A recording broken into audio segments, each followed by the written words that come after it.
What up, everybody? Peace, peace, peace, people.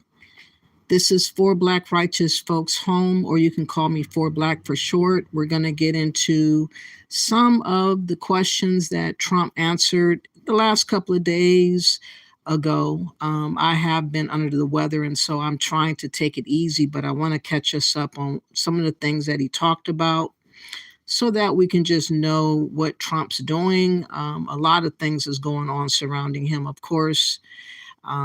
There's too much to really say about what he does. So I like to take y'all to where he was questioned by reporters in the Oval Office a couple of days ago. If you guys could, please hit the like button. Please share and subscribe, and happy Easter to those that celebrate the holiday. That is your holiday, because I don't really celebrate holidays, but if you do, happy holidays for those that do. Let's take a look at Trump in the Oval Office. Fair use of all videos that I show under the Fair Use of Copyright Act of 1976 for commentary, research, observation, and education, all the above, not meaning to impose, but to inform and to enlighten on what is going on here and now. Not yesteryears, but here and now is very important to gauge what could be happening right around the corner. Also, a little bit later, I want to talk about the Black divorce. There's been so much going on social media. I kind of really observed a lot of things as I reflected on a lot of stuff, and I just saw so much turmoil when it comes to the Black spaces, and so many people just will not accept Black Americans as being their own unique identity. There is no respect to be given. There is a lot of accusations that's been hurled around about the South Africans, upset about the Zulu parade in, where is it? New Orleans. And, just the back and forth from other groups of Black folks in UK, and just the over obsession of conversation about, who are Black Americans? Do they act like they are white or superior? And all these other types of things that come about on social media recently. And it seems to have reached a feverish pitch. So we will get into that a little bit later. I know I've been gone for a while, but I will probably take a little mini break after this live. But I'm just wanting to come back and just touch bases with everybody. What's up, Duck Duck Goose? And yes, New Orleans. You said you don't celebrate holidays. I am just giving out greetings. Exactly. What's up, Jay Boost? How are you doing? And everybody that is up in the clouds. Let's get going with the first part of the video with Trump, and then we'll go on to the next topic a little bit later. Let's go.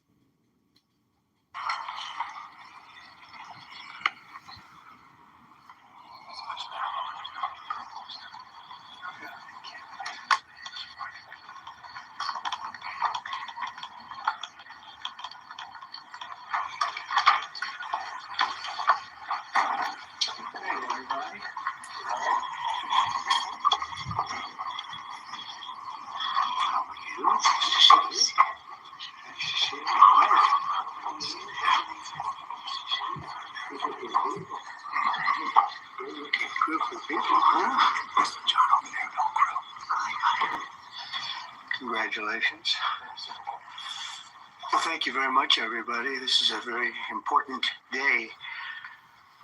It's a day that we're delighted to swear in Dr. Mehmet Oz as the next administrator of the Centers for Medicine and Medicaid Services, which is a big deal. Congratulations to Dr. Oz and his beautiful wife, Lisa, and their friends and family on this really incredible achievement. Come a long way. It's amazing. Dr. Oz comes to this position as one of the nation's most talented and beloved medical professionals. He graduated from Harvard University. Harvard. Well, how convenient. Should we talk about Harvard? Before obtaining his MD at the University of Pennsylvania School of Medicine, a great one, and really some amazing education while also earning an MBA from the wonderful Wharton School of Business. He completed his medical residency at the world-renowned New York Presbyterian Columbia University Medical Center. Dr. Oz then had a sterling medical career in which he became an internationally acclaimed heart and lung surgeon, highly respected. He served as director of the Cardiovascular Institute and integrative medicine program at New York Presbyterian, and as a longtime professor at Columbia University's College of Physicians and Surgeons. Boy, oh boy, Doctor, I thought he just did a show. I only know the show. You know why I know the show? Because he said, I'm a little overweight. I should lose some weight. I did a show, and that's what I got out of it. That was not good. But I'm looking at all of this other. This is very impressive. It's interesting. He didn't even bring up Oprah Winfrey's show at all. Didn't want to associate it. Anyways, he made light of it. But yeah, Dr. Oz is going to be overhead. That's very interesting. I didn't know he was close to Trump at all, so I'm a little bit surprised. Let's listen some more to this. Dr. Oz authored more than 400 contributions to academic and scientific publications and holds several patents for technologies that revolutionize cardiovascular surgery. And Dr. Oz later translated his experience into an extraordinary successful television career, making him one of the most trusted voices on healthcare. And he also got very high ratings, I can tell you that. He did great with the television thing. As CMS Administrator, Dr. Oz will work tirelessly to strengthen and protect Medicare for our nation's seniors and Medicaid for the needy. Just as I promised, there will be no cuts. We're not going to have any cuts. We're going to have only help. Dr. Oz will work to improve the quality of care for decades to come, and he'll ensure that criminals, fraudsters, and illegal aliens are not permitted to rob America's seniors. They are trying, but they're not going to get away with it. He will also work alongside Secretary of Health and Human Services, Robert F. Kennedy Jr. I've heard of him. He's a pretty famous guy. He's doing a great job, too, to address the crisis of chronic illness and to make America healthy again. So I want to just thank Dr. Oz, and because this is a big commitment he's making. There's a lot of options, and this is a big, big commitment. And I want to congratulate you and your family on really an amazing life. And I think this is going to be by far the most important part of an already incredible life. So thank you very much. God bless you. Thank you very much. Congratulations, it's amazing. Congratulations. Wow. You ready, Bobby? I sure am. Let's do it.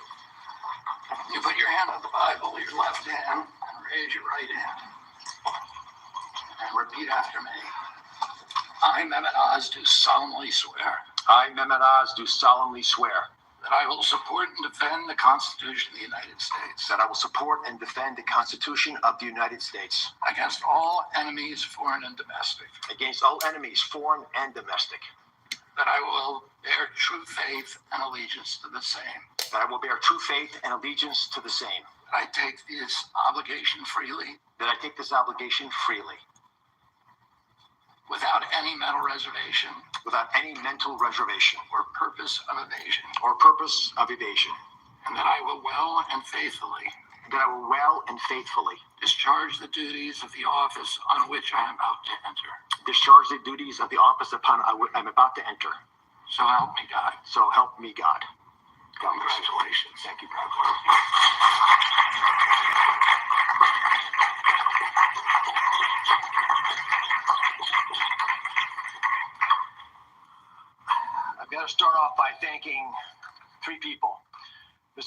Thank you very much. God bless you for leading our nation, but also courageously leading the Maha movement, really earnestly in your heart wanting to get America to be healthy again, and for giving me an opportunity to help with that mission.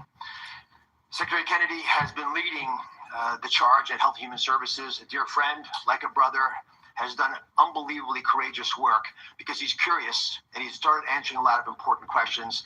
And I will treasure for the rest of my days your trust in me to help you with this progress. Thank you. And of course, Lisa, the family, but Lisa in particular, who's had an uncanny ability to identify opportunities and to always keep a clear North Star to keep our family grounded. God bless you, my beautiful one. Let me start with a simple premise.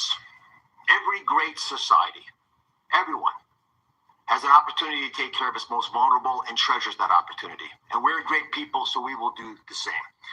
As we enter the main building, the Humphreys building, where Health and Human Services is located, there's a placard of Hubert Humphrey, and it says that it's a moral opportunity, a moral obligation of government to take care of people in the dawn of their life, the kids, in the twilight of their life, the elderly, the mature, seniors, and those in the shadows of life, those struggling with disabilities. We want to provide America with access to great care. We want to save the public health insurance programs of this country. That's what President Trump asked me to do when he took this position to administer the programs at CMS. Now, if we're going to do that, we've got to be honest with each other. And a physician, President Trump has to always do that, right? We've got to share news, sort of presidents, that folks don't want to hear, but it's important for our well-being. So I'm going to give you 4 bullet points to remember. Bullet point number 1, and they're all numbered in order for a reason. Medicaid is the #1 budget item for many states, and it is crowding out education, other important social programs. The states are having a big problem, and that's with the federal government paying most of the bill. Item number 2, healthcare expenditures are increasing at 2% higher than the economy is growing. And because of that, we spend more than 2 times per person on healthcare than any other country on the planet, and we're not getting value for that. Because number 3 is that we are, in America, experiencing an unfortunate problem, which is medical errors are the number 3 cause of death. Did you know that, Mr. President? It looks like the road is clearing up ahead. Would you like to take control? Yeah. Did you know that, Mr. President? Well, I didn't know this was going to be about Dr. Oz as much as Trump answering questions. I hope that this will translate into transfer into Trump answering questions too, because that's what I want to hear. But I guess he has to let him speak first.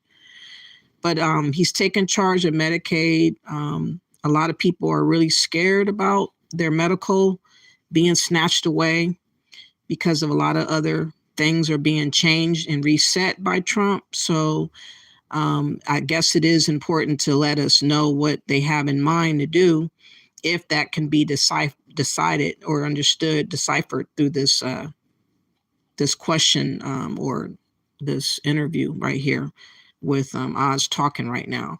But it's very important that he does figure out, the monies that's causing a lot of costs with Medicaid. I'm sure that things could be fixed a little bit more, but I'm just kind of wary a little bit about people on disability and whatnot that might get their services tampered with behind, if they don't know what they're going to do correct for the people, the American people. So I hope that he's going to do the right job, and I hope that Trump is not going to tamper with Medicaid or anything like that, because that is one of the phobias that a lot of people are having alongside of Social Security and other things that Section 8, other things are really changing really quick. So I'm interested in hearing what he's going to tell us next. Let's go. It's surprising with that much money invested, we're still having problems. And number 4, our life expectancy, despite all this investment, is continuing to slip back. We're now more than 4 years shorter in our life expectancy than countries that we used to be equal to. But I am optimistic. Why? Because we control our destiny. Because at its very core, we have a generational opportunity, a unique ability to save the healthcare system because we control all the big pieces. America is too great for small dreams. So I've got some big ideas I'd like to share that we've worked through with my staff who are cordoned off over there. And there's a lot of us. We've got almost more than 6,000 people at CMS working on this and 40,000 contractors helping. So we've got a lot of people. What are we going to do? First, we're going to reduce chronic disease. How do you do that? 70% of the healthcare expenditures of this country are driven by chronic disease. And it is your patriotic duty, I'll say it again, the patriotic duty of all Americans to take care of themselves, because it's important for serving in the military, but it's also important because healthy people don't consume healthcare resources. The best way to reduce drug spending is to use less drugs because you don't need them because you're healthy. And it feels a lot better as well. The President and Secretary Kennedy have been pushing the MAHA agenda because it makes it easier for people to do the right thing, especially the mothers of this great land, because they're the ones who really get caught with this responsibility. They're the ones deciding for their kids. They're the ones we want to empower. And curiosity, which is the key word here, truly asking questions you want the answers to, will allow the MAHA movement to thrive. The next big thing we want to focus on is modernizing Medicare and Medicaid. That's how Americans will get the care that they want, need, and deserve. We need to empower patients and providers, both the doctors and the patients, both have to be equipped with better tools. And the president is showing that he actually does love and cherish Medicare with all these executive orders, like the one on transparency, sir, that really helps us by making sure people are equipped with information. So you shine a light in the dark shadows where so much of the problems happen with the healthcare system. And remember, the most expensive care is bad quality care. That's what we want to stamp on. And finally, we want to crush fraud, waste, and abuse. This is stunning to me. I've got a message for all the bad guys from me, the secretary, and the president. We are going to stop people from stealing from our most vulnerable, from stealing with the taxpayers of America, or honestly trying to support these programs. And we're going to be able to do it in quite a few ways. We are coming for you. I'll give you a couple examples. Mr. President, these are ones that you may want to use in some of your future conversations. Almost 250,000 people, American citizens, were fraudulently enrolled without their knowledge in exchange programs by brokers who were unscrupulous, stealing from the U.S. government by pretending these people were on programs they never told them about. Tens of millions of dollars, Mr. President, are being spent on illegal immigrants receiving Medicaid in California, and they're pushing the bill to us. Should we stop that? I think so. That will not continue. We're spending about $1 billion on Medicaid programs for dual state eligible patients, which means you live in one state, but the system thinks you're another state, or maybe a third state. We're paying all three states for services you're not getting because you don't live in three states all at once. And finally, and this one really bothers me, there are states who are using Medicaid dollars for people who are vulnerable are being used for non-medical purposes. For example, public labor unions are getting child care through some of this money. That doesn't make sense to me. Housekeeping, I wish I could get that for my home. There's a big problem with student loan repayments taking place with Medicaid dollars. That's not where it should be used. And we are paying for DEI programs. I could go on, but these are all programs, Mr. President, that we have created a war room at CMS to go after, to catch the fraud in real time before the money leaves the federal coffers. So we have the money to reinvest in healthcare to make it even stronger than it's been before. Together, we're going to make the care better. We're going to make the outcomes improve. And we're going to make sure that America can actually be the healthiest country that could ever possibly be. We'll make America healthy again. God bless you both, sir. Wow, he was very enthusiastic, I would say. Let me see what you guys have to say in the chat room before I continue. I did not expect him to speak as long as he did, but I guess before I get back, Trump will be answering questions in just a little bit. But before I do that, let me see if you guys have anything to add. What is your opinion about Dr. Oz being ahead of the Medicaid? Do you think he will be a good fit for the position of, I guess, Secretary of, well, I forgot what it's called, but, Dr. Oz is over that Medicaid. So whatever that's under, let me see, where am I?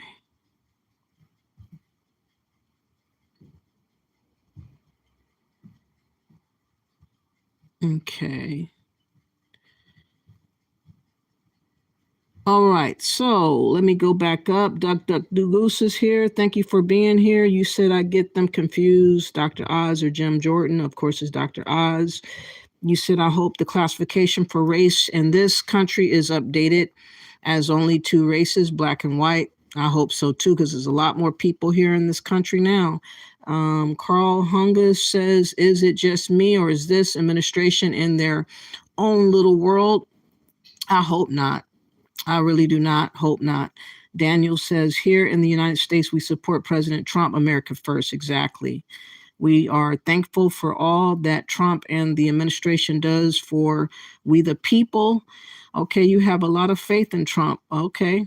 And thank you, Mr. Trump.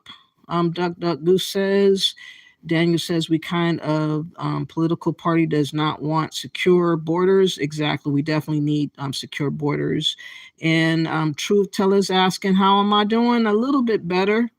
I have been gone for a little bit because I had to take some time off. I was feeling under the weather. Thanks for asking. Thank you. I appreciate it. Tyler says, love it. Thank you for being here, Tyler. Virginia says, thank you so much for using the monies designated for what they're designated for. Sometimes I think the government keeps trying to make a cake, but uses the oil in the car instead of the batter. Okay.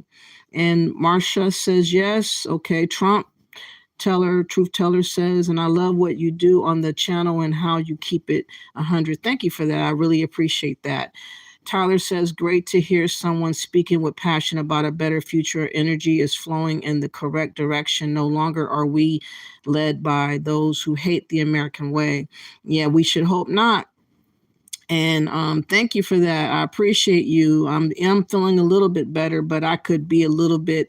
I probably need to take a little bit more time off. But let's get back to Trump. I'm hoping that now he is going to be open to answering questions. I think that is very important for me to catch up on him. I kind of stopped watching Trump for a little bit.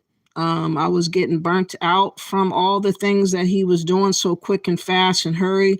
I think the last story that I talked about was the guy from El Salvador that was taken to El Salvador, the prison there, and they were trying to get him out of El Salvador, the Democrats and whatnot.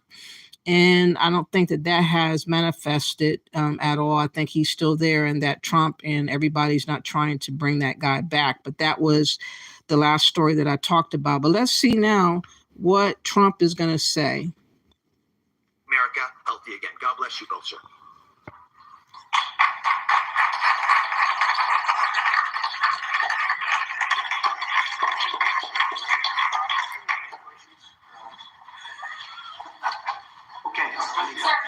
Mr. President, Secretary Rubio said that the U.S. will have to figure out whether a deal can be done between Russia and Ukraine in a matter of days, or you will just move on. Yeah, very short. How many days is that? No specific number of days, but quickly. We want to get it done. We're talking about here people dying. We're talking about over there people are dying also, like on average 2,500 young people, soldiers. They're not from America. They're not from anywhere else other than Ukraine and Russia. But we want to save these lives. So it's 2,500 a week are being killed in battle. It's a vicious battle with the best equipment, the best everything, and it is brutal.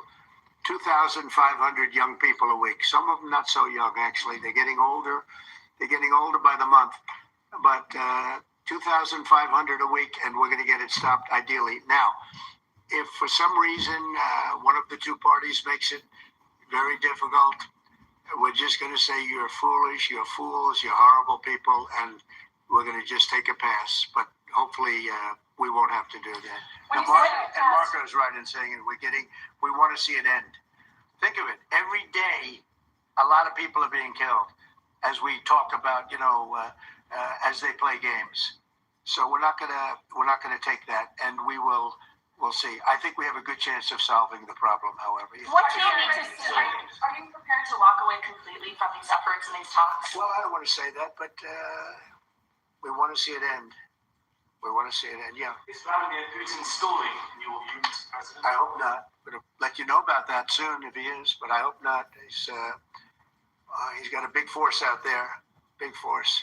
It's a war that should have never happened. It would have never happened if I was president. That's a war, and it didn't happen for 4 years. That's a war that should have never happened. October 7th, Israel would have never happened. Iran was broke, and now we'll see what happens with Iran. We have a lot of them out there. We have a lot of things that we're working on right now that shouldn't have happened. None of it. Ukraine would have never happened with Russia. October 7th would have never happened, so you wouldn't have had all the problems in the Middle East. The Afghanistan embarrassment, probably the most embarrassing day in the history of our country, would have never happened. Inflation would have never happened. By the way, prices are down. Groceries are down. Eggs, which you hit me so hard, I'll never forget the first week in office, they were screaming at me about eggs. I said, what's going on with eggs? They were doubling and tripling. I said, I just got here. They were up like double, triple, and you couldn't get it in. They said, you won't have eggs for Easter. Well, you can have all the eggs you want. I'll tell you, Brooke Rollins, Secretary of Agriculture, did a great job. And the egg prices are down 87%. But nobody talks about that. You can have all the eggs you want. We have too many eggs. In fact, if anything, the prices are getting too low. So I just want to let you know, prices are down. Gasoline yesterday in 3 states. Is that true, y'all that's listening in the clouds? Did you experience lowered egg prices, especially for Easter? For those that celebrate Easter, did you experience lesser prices for egg hunting, prices for, the holidays and whatnot? How did it fare with you in the clouds or in the chat room? If you're here, can you tell me how that's been looking? I'm not really an egg eater as much. I do a little bit, but I don't buy them all the time. But the last time I went shopping, it seemed like it might have went down a little bit, but I really don't know because I probably just got one in the last month or so. I don't even know. But yes, but let's listen some more to this. $1.98 a gallon. And it looks like it's at a level that it hasn't seen since my days, my 4 years. So it's about I'd say maybe, I think we're going to be averaging $2.25 very soon. So I just want to let you know, though, because I keep hearing about prices and inflation. Prices are coming down, not going up. That's great news. What's up, Takeen? How are you doing? Long time no see. You said I have experienced lower egg prices. I'm in the Bay Area. Target has some eggs for $14.99. It was just a dozen. But then last month we see a carton of eggs for $11.99 for 18 the pasture eggs, and I got it. Okay. Also, the eggs have lowered so much that every time I try to buy eggs, they've sold out no matter where. Amazon, sold out. Okay. And Duck Goose says Kilmore, the MS-13 wife, is $300,000 US in GoFundMe money. Okay, that's interesting. Thank you for that bit of news. Thank you for that. Yunin Bedina says nothing but wannabes in the picture. Okay, you said who's the wannabes right now on the camera right now, or you mean the person that's in the thumbnail? King T says this lady sitting in the dark, shaking my head. I like sitting in the dark sometimes because you guys can see the picture better. Let's go. This Thursday going up. The only thing that's even are interest rates. And if we had a Fed chairman that understood what he was doing, interest rates would be coming down too. He should bring them down. Yeah, please. Mr. President, what do you need to see from both sides in order to keep negotiations going? What do you want to see from Russia and Ukraine? I have to see, my whole life has been one big negotiation, and I know when people are playing us, and I know when they're not, and I have to see an enthusiasm to want to end it. And I think I see that enthusiasm. I think I see it from both sides. Do you think Russia's But you're playing going to know you? soon. Do you think Russia's playing you? No, nobody's playing me. I'm trying to help. This was Biden's war, by the way. By me getting involved, they'll say, oh, it's Trump. This is not Trump's war. This is Biden. This is a war that should have never happened. Okay? Think of it. Those cities are crushed and crashed, and all those beautiful steeples, the most beautiful in the world, actually considered the most beautiful in the world, most of them are now smashed to smithereens, as they say, and lying on the ground in a million pieces. Those towns are crushed, the whole place. It's so horrible. And millions of people are dead, far more than you think. That's one thing you're going to get out of this war. You're going to find out that your estimates are far lower than, it's far worse than people think. Nobody's playing anybody. We are going to see if we can get it done. I think we have a really good chance of getting it done, and it's coming to a head right now. Mr. President, Ukraine militarily, If you do decide to move on or take a pass, Mr. President, would you then continue to support Ukraine Well, I'm militarily? not going to say that because I think we're going to get it done. There's a group of Venezuelan men down in Texas who have been alerted that they are soon going to be deported under the Alien Enemies Act. Have you authorized that operation, and when are they going to go? You're talking about, but if they're bad people, I would certainly authorize it. Yeah, you know, I won an election in a landslide. We won all 7 swing states. We won by millions of votes. We won 2,750 districts to 505 districts. 2,750 to 50. That's why the map, when you look at it, is all red. And one of the biggest reason, I think the biggest single reason, actually, I'd like to say it's because of this, because I think they're going to come up with things that are incredible. But probably the biggest reason was because of the border and because of illegal immigration. And the people of this country want those people out. Because what Biden did, and I don't know if he did it, I'm not even sure he knows what the hell he was doing, but what his people did, representing him, was allow millions and millions of people from jails, from prisons all over the world, people from mental institutions and insane asylums, gang members, drug dealers, pouring into our place. And you know what? Our people voted for me to get them out. They want them out. They want them out. And we've done a hell of a job. And by the way, Ecuador and various places, but El Salvador, we've been helped by a lot of other states where they're helping us, actually, because you couldn't look what this man was thinking when they allowed open borders and people to come in. If you look at Venezuela, their crime is down by 72%. You know why? They took all their criminals off the street. They took all their prisoners from jail. They took murders. 11,088 murderers were released into our country. Bad things are going to happen. Bad things. And we're getting them out. And that's why I was elected. A judge wasn't elected to do that. I was elected to do that. And we're doing it in record fashion. We have the safest border, the most secure border we've ever had. See the Declaration of Independence? You should all read that before you leave. That's the real deal. You should all read it before you leave. Yeah. Mr. President, photos have emerged of Senator Van Hollen sipping what appears to be margaritas with Abrego Garcia down in El Salvador. Do you encourage other Democrats to fly down to El Salvador to meet with this illegal alien who's an accused wife beater? I like this guy. See, now this is the kind of a reporter we like. There aren't enough of them. We got to get some more of them. But no, I appreciate that question. No, look, he's a fake. I know him. I know them all. They're all fake.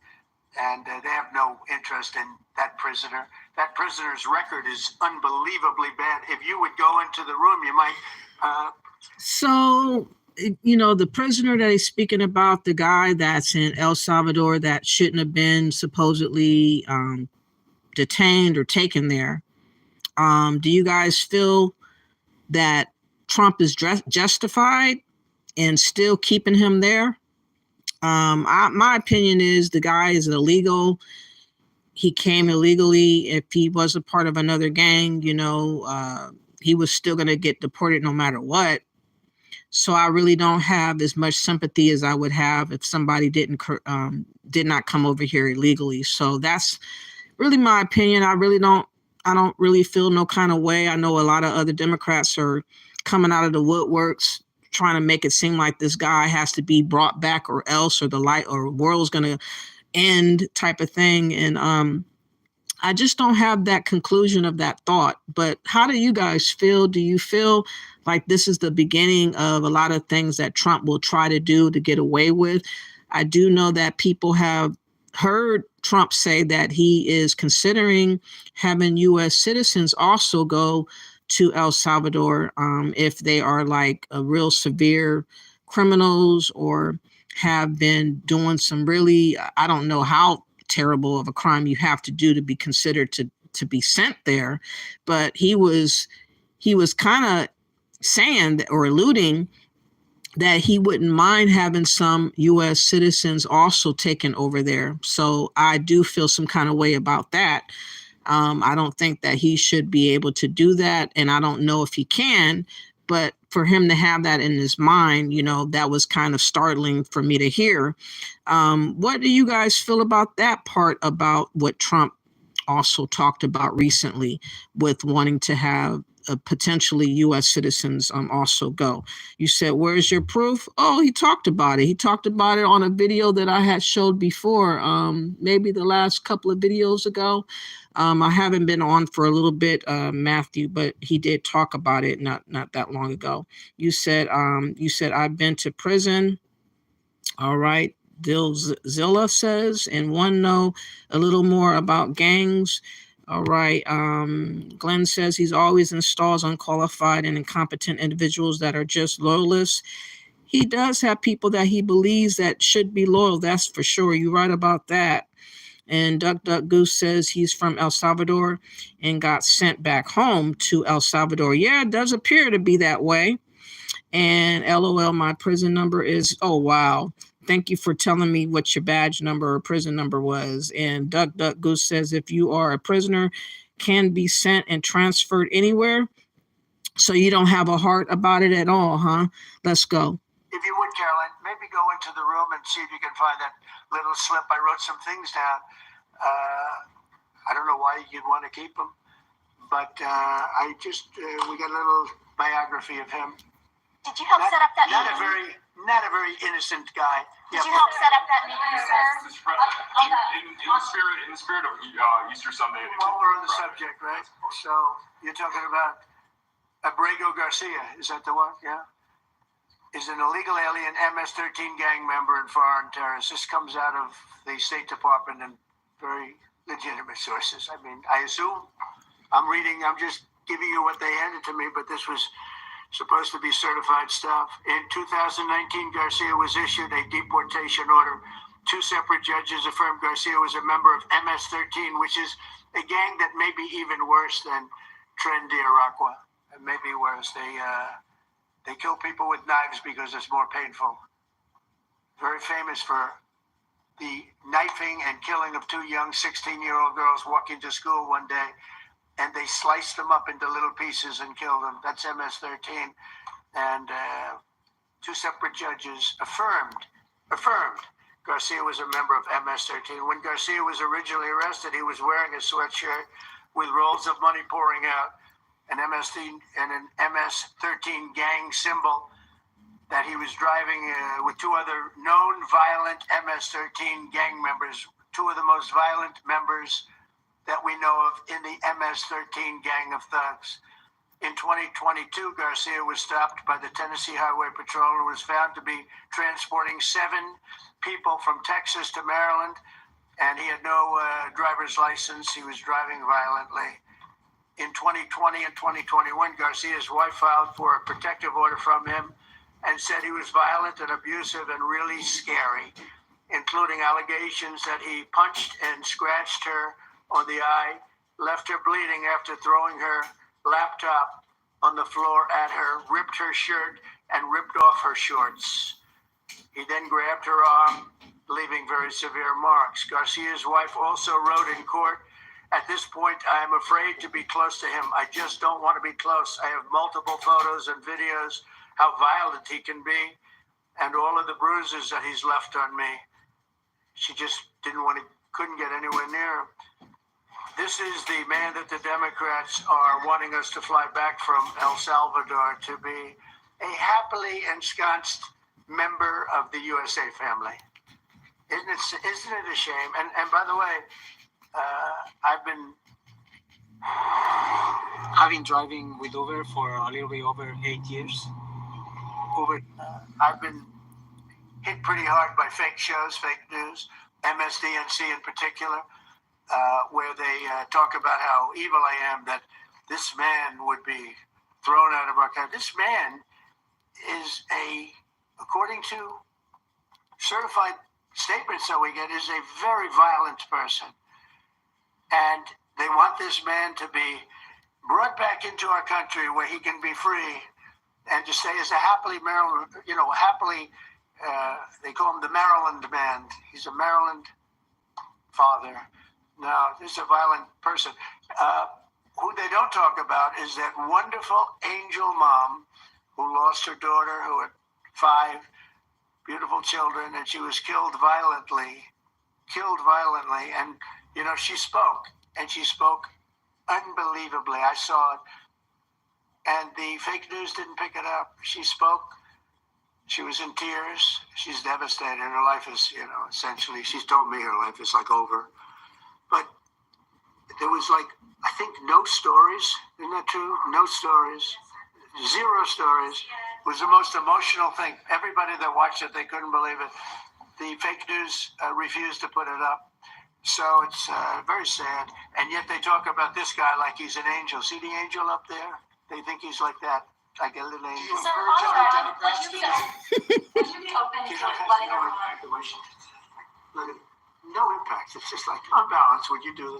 Go ahead. What else? Sir, on Iran, would you be open to letting Iran keep some kind of civil nuclear program, or would the entire program need to be dismantled? I'm for stopping Iran very simply from having a nuclear weapon. They can't have a nuclear weapon. I want Iran to be great and prosperous and terrific.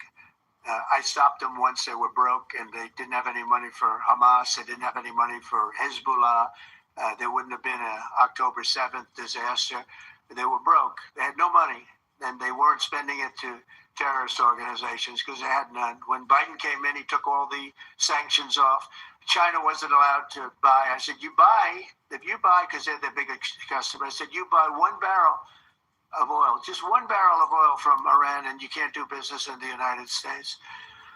And by the way, we have nice conversations going with China just to intercede, It's really very good. But with Iran. All right, so that's what he had to say. Not a whole lot of questions he answered, but he's still a stickler and wanting the guy that's in El Salvador to stay where he's at. He's justified in his opinion about that guy staying there, and he does not have no qualms at all. He says that he is just as bad as Trende Aragua, MS-13 and whatnot.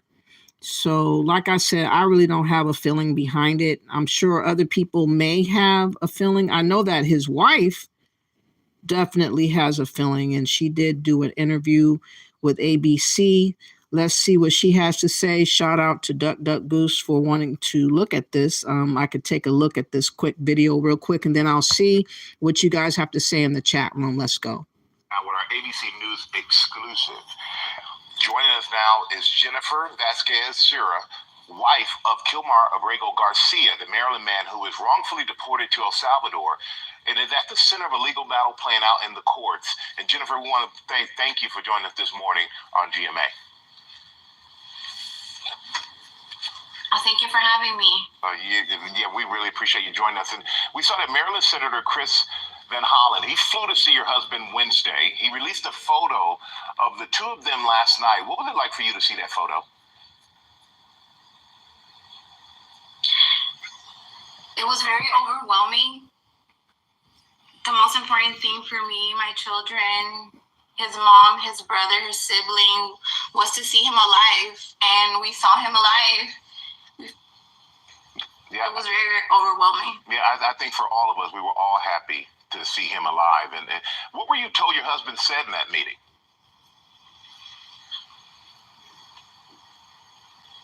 Can you repeat your question? I'm sorry. What were you told your husband said in that meeting?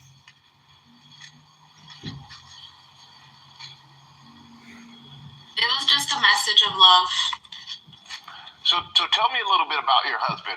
How long have you two been together? And what was She must be high or something. She's totally not following him or something, but or maybe she's just sleepy or something. I don't know, but she's not really up for this interview, doesn't seem like. What's up, African Goddess? How are you doing? What's up, Pinky? Thank y'all for coming through. I really appreciate seeing both of y'all. What has your life been like with him? We've been together over 7 years. It's been amazing. He's very a loving husband, an amazing father. And we were just young parents trying to live the American dream. And we know you were living that dream until March 12th. That's when your husband was detained and sent back to El Salvador.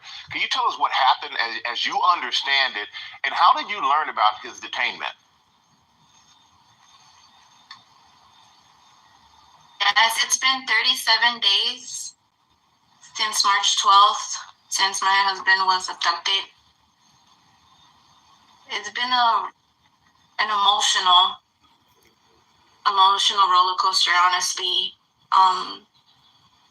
But just knowing right now that he's alive, you know, that day he was with our 5-year-old child, and we've continued, our faith has grown, and I keep him in my prayers to bring him back home. And how did you learn that he was detained? He made a phone call to me, and what we thought was a regular traffic stop was not a regular traffic stop.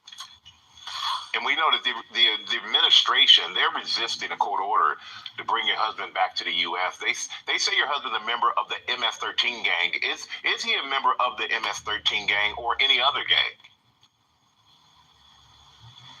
No, he's not. And I know this is a sensitive question, but I have to ask it. You did take out a temporary order of protection against your husband in 2021. Were you in fear of your husband?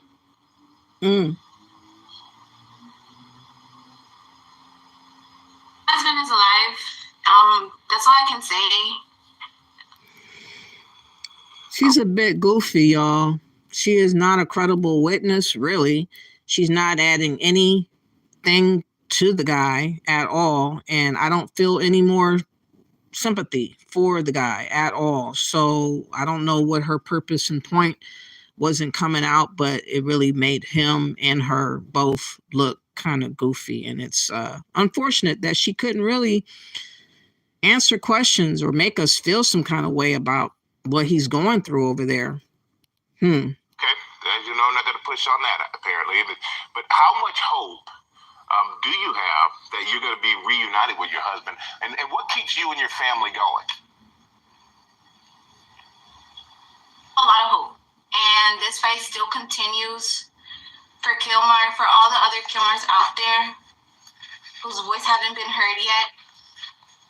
I won't stop fighting until he returns home, until I know that he's safe.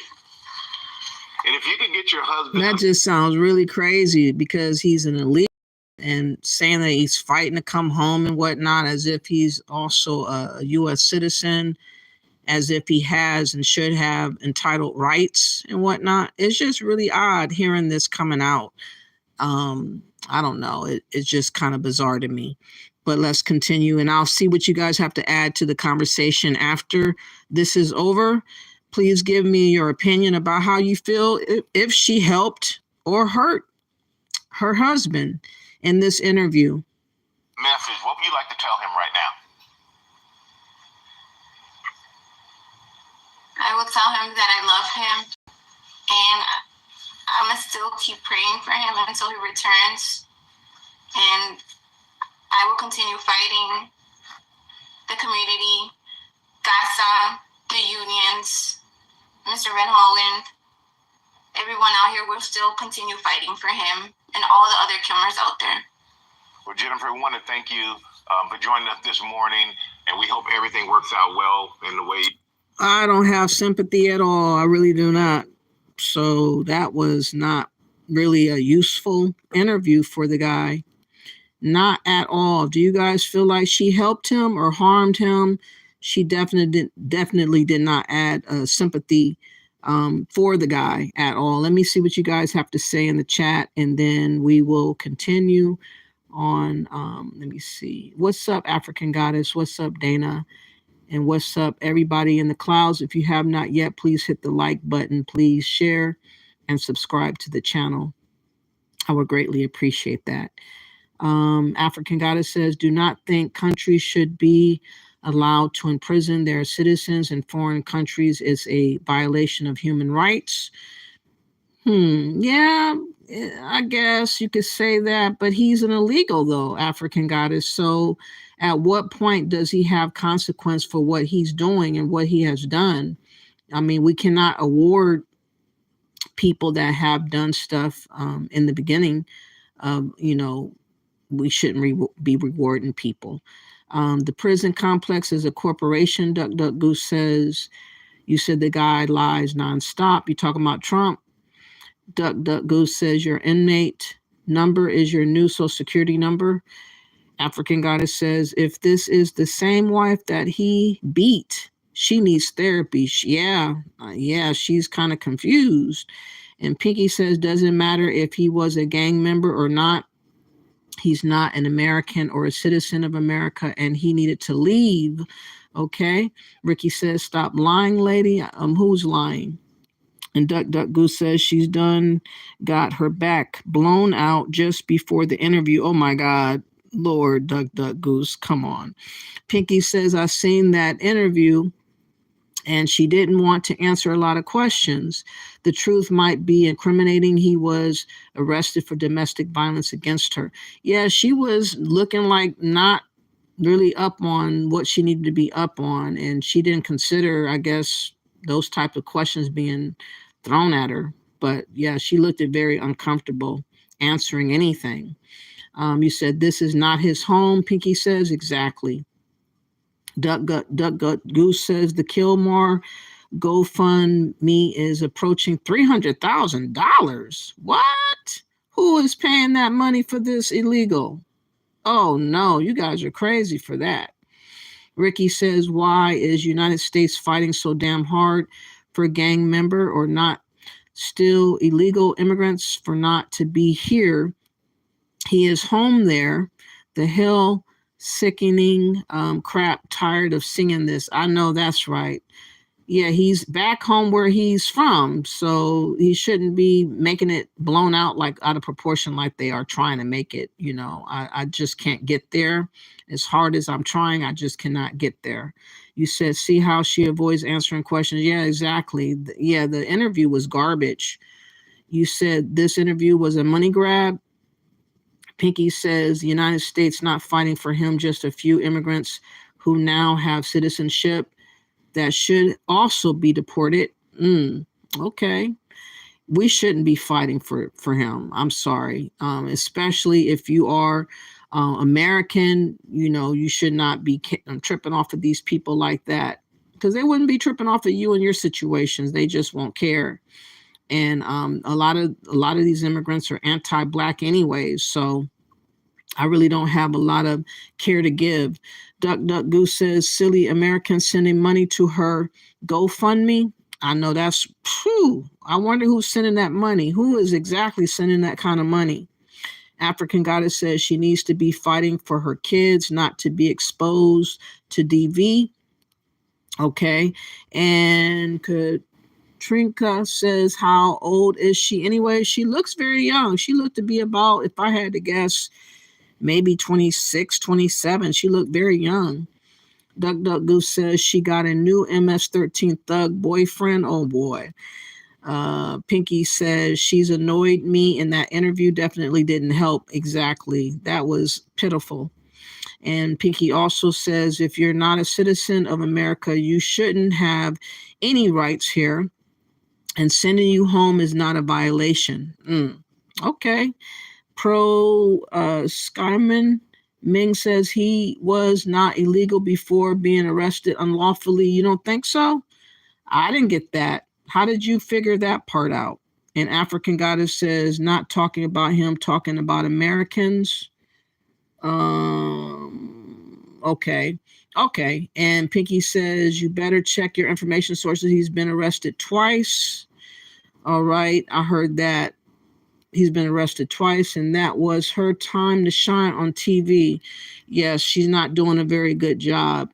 So in keeping with Trump, a little bit more is coming around the bend as far as what's coming up with this in birthright citizenship. I think that the Supreme Court is supposed to be hearing the case sometime in May. So I really want to talk about that a little bit. Let me see if I can get to the timestamp about that. Hold on. File an injunction that would block the president's initiatives nationwide.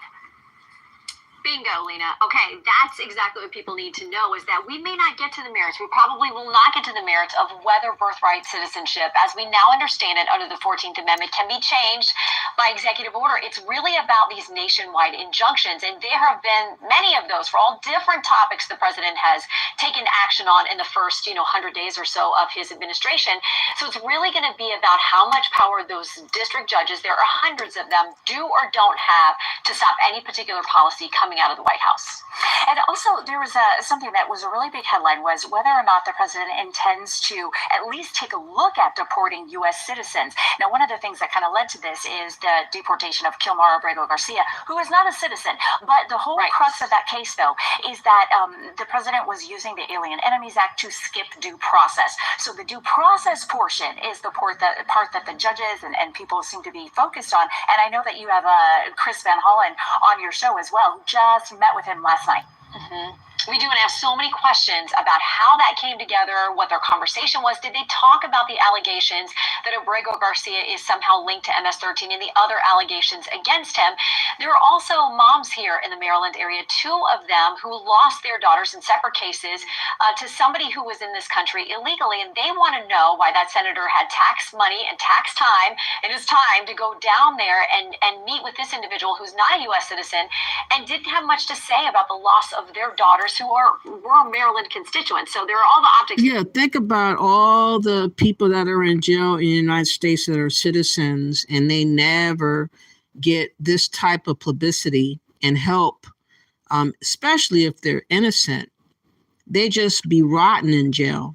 And nobody says nothing about Americans that go to prison and what their plight is like. But this guy, who is not an American citizen, is getting all this light shed on his case, and people are giving out money in support of this guy. It's just really a bizarre time to be an American. It's like everybody that's not from here gets better treatment and better advocacy for their situation versus the American people. And this has got to be turned around. Hopefully this will stop, because it's annoying. And it's not something that I hope that we would support as time goes on, because, there's so many other people that are just as more qualified, I would believe, as being American people that should be getting this type of attention, and not this guy getting all this attention for what he's, not even an American citizen. Too. But on the issue of due process, we're getting the sense from the Trump administration, if somehow they are forced and do bring Abrego Garcia back to the U.S., they will immediately keep him in custody, their plan, as we're hearing it, and go ahead with the due process, have those hearings, and maybe end up deporting him to another country anyway. And that could potentially satisfy both sides, getting due process, but then... But that's messed up. He could be deported to another country anyways. What's wrong with deporting him where he's from? What is the big deal? If he's getting deported anyways, why not just allow him to be where he is? And that probably is the argument of Trump. Maybe the deportation, just to be clear, the Angel families were not linked to Abrego Garcia. Not connected to him. Right. Exactly. Right. Also, want to talk to you about the Fed Chairman, Jay Powell. Now, I refer to the Federal Reserve as everyone in the math club in high school who grew up and then went to the Federal Reserve. So really, they focus on numbers. They don't seem to care who puts the numbers up there. They just crunch the numbers for the health of the U.S. economy. But now the president is saying he wants to pull Powell out of that position. And we should remember that he put him in that position after removing Janet Yellen. Right. And there's supposed to be a lot of independence for the Fed so they can make decisions. As you said, it's supposed to be on data. It's supposed to be on numbers. Well, President Trump does not like the way things are going, that they haven't adjusted interest rates downward. He's calling him too late Powell. So that is, everybody gets a nickname. And that's the one he's getting as President Trump watches and sees, EU and other places where they are making changes to their rates that are taking them downward. He thinks Powell should be doing the same here in the U.S. Powell is staying independent, and we'll see where that clash goes. Okay, thank you so much. And, again, I wish we had more time, but we do get a full hour with you every Sunday. So looking forward to that. I like the new haircut, by the way. Thank you very much. Okay, so let's take a look. I don't know why that video really didn't talk about the Supreme Court and the birthright citizenship. It was misleading in the title. So I'm hoping that this video would be up on the conversation. Let's take a look at this.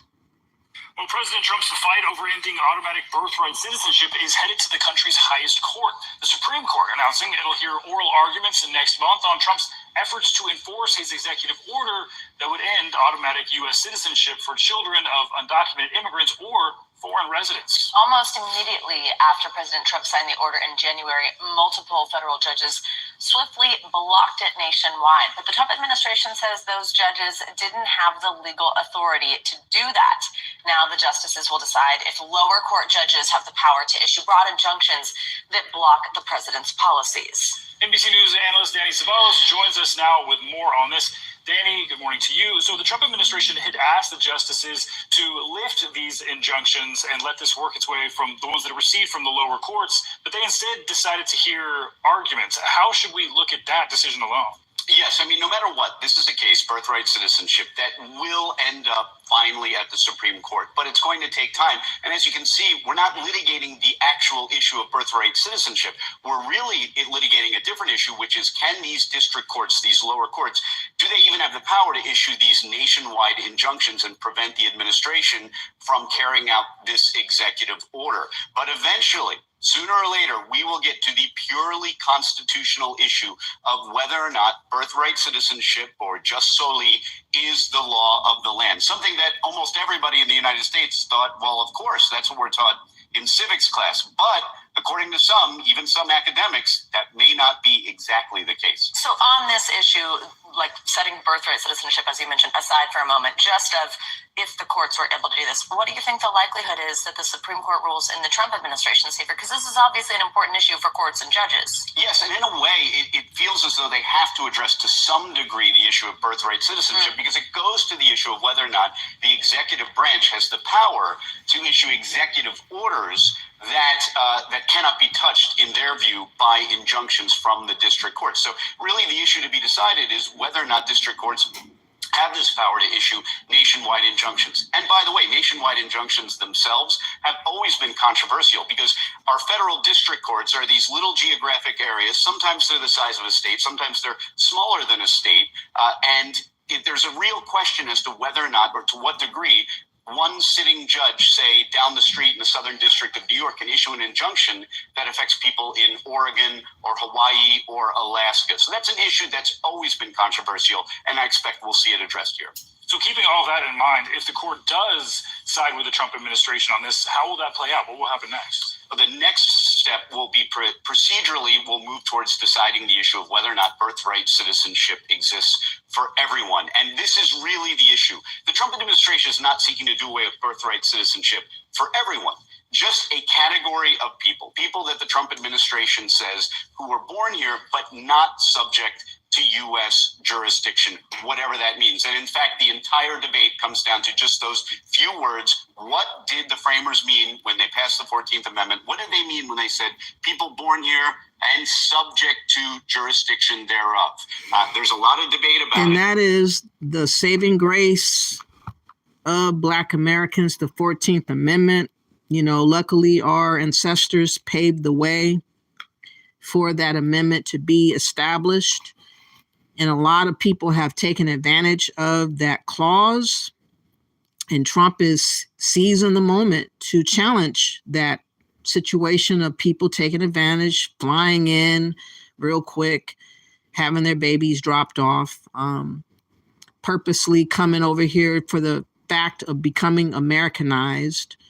And it's really, really bastardized the meaning of being American by allowing this clause to be used in such a very foul and manipulative manner. And I appreciate Trump for doing what he's doing, at least trying to get these people from being encouraged to do what they've been getting away with doing for a long time. And it was never meant to be utilized that way. So I support Trump in this regard. I'm looking forward to seeing what's going to happen next month. I will be doing videos next month about what the findings of that will be.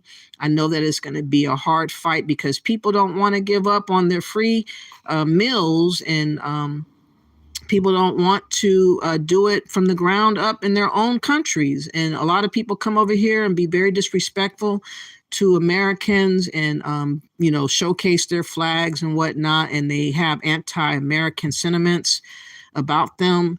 And it will lessen this, to be if the birthright citizenship is made to mean the way that it was meant to mean. That's the way it needs to go. And I'm looking forward to the Supreme Court addressing that. How do you guys feel about the 14th Amendment? Do you feel that it should continue to be the way that it's been and nobody should say or have any issue about how they've been utilizing the 14th Amendment? I just feel like Trump has a good case, in my opinion, about how, the jurisdiction they're in. They're not a part of this jurisdiction. They come from somewhere else, and they just came in like a thief in the night to utilize this birthright citizenship. And I don't think that we can afford to continue to allow all these foreign people to come over here and just take advantage of that clause like they've been doing. So salute to Trump. That's one of the reasons why I voted for him. And also for the mass deportations of illegals that were criminals. And he's doing everything that he can possibly do to ensure that the border is safe and that we are secure in our home country. And that is to be celebrated. I feel like, there are a couple of mistakes that Trump has made, but he can't be perfect. But hopefully, as time goes on, that little bit of mistakes that he's made here and there will be fixed. But I don't have no sympathy for the guy in El Salvador. Not like that. So let me see what you guys have to say in the chat room. You said the Americans Wonderland. Thank you for coming through. I'm sorry that I was unable to go live Friday. I thought I would, but I'm glad you're here today. You said the Americans in prisons in America had due process, I guess. Okay. And you said African Goddess says USA probably the only developed country with birthright citizenship. That's a trip. Pinky says the governor will be voted out next election. Okay. And Pinky says we don't have birthright citizenship. That 24th Amendment is being misused, or 14th Amendment is being misused. Yes, it is. It's definitely being misused.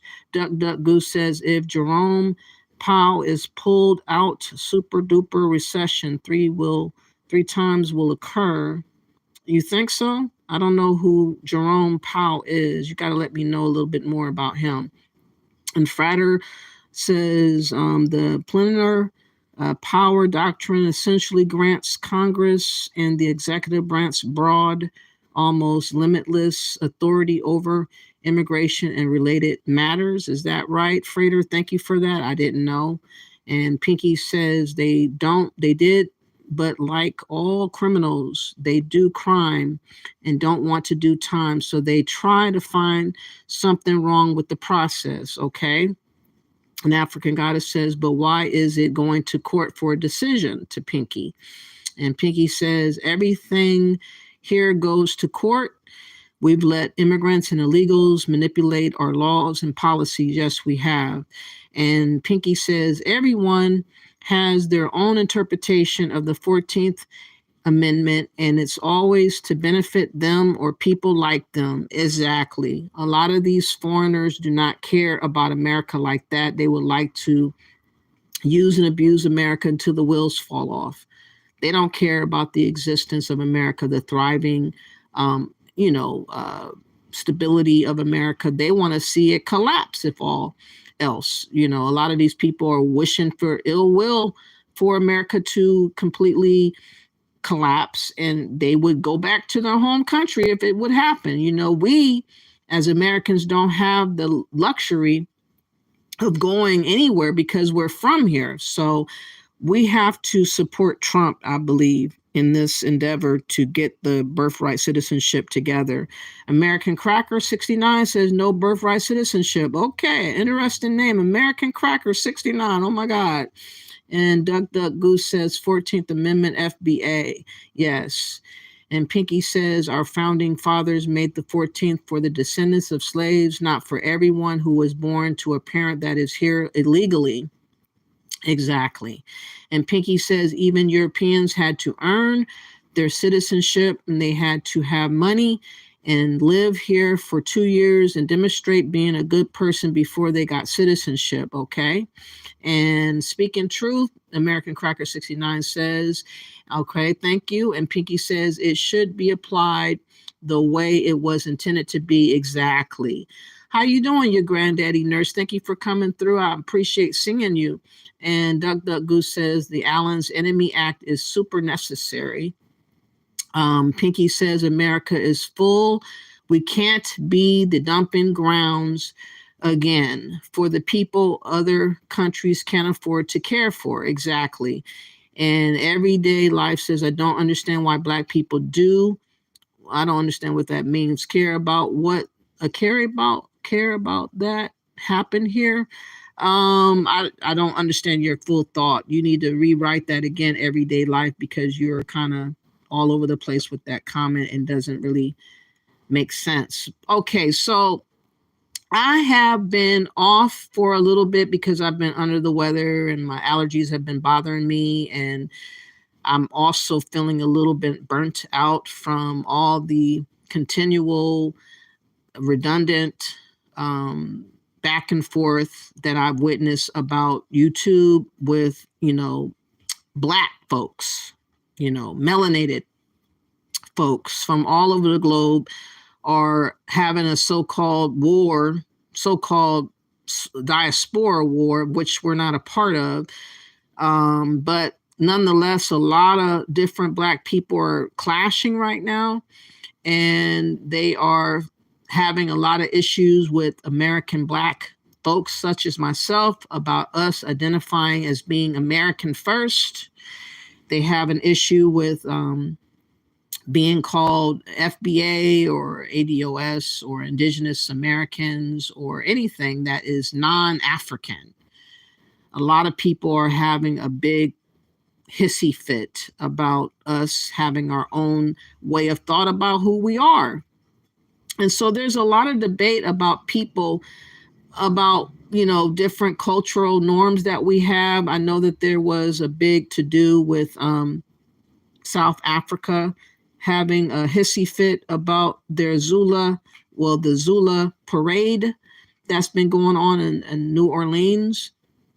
And people have been speaking out about how they feel, including Americans, about this so-called diaspora war. And I want to get into a couple of videos pertaining to that because, in my opinion, the Black folks of the globe is divorced right now. We are divorcing, if not already divorced. We are sick and tired of this notion of Blackness. It is truly a crazy time to witness a lot of people having issues with anything and everything pertaining to being Black. And I'm kind of over it. I'm sick and tired of watching shows like Dynasty Mir, Search of Guru, Kala Nation, and other platforms that are always gaslighting Black Americans about what we identify as. A lot of mockery has been going on different platforms talking shit about Black Americans. And every turn I look at, it's everywhere. And I'm just like, I think that we should officially have a Black divorce. I think that we should face the music as far as understanding that we are never going to get an understanding. Apparently, a lot of Black people don't want to respect one another. They don't want to accept people's truth as being their own choice and truth about how they feel and how they see themselves in this world we're living in. And people don't want to respect the choice of us not claiming to be anything but an American.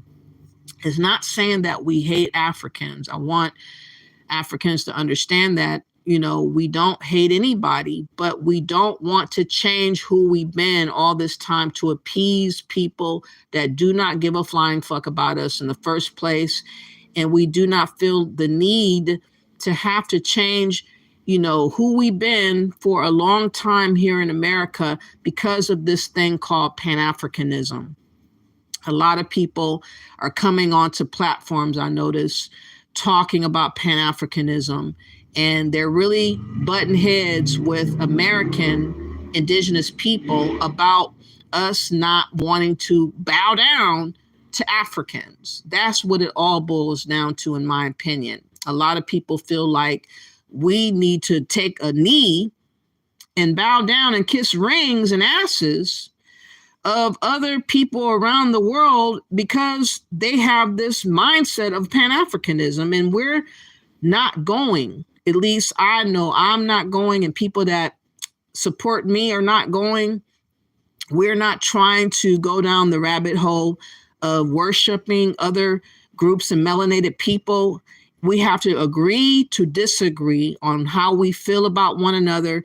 And a lot of times we have to accept the fact that we just probably won't get along.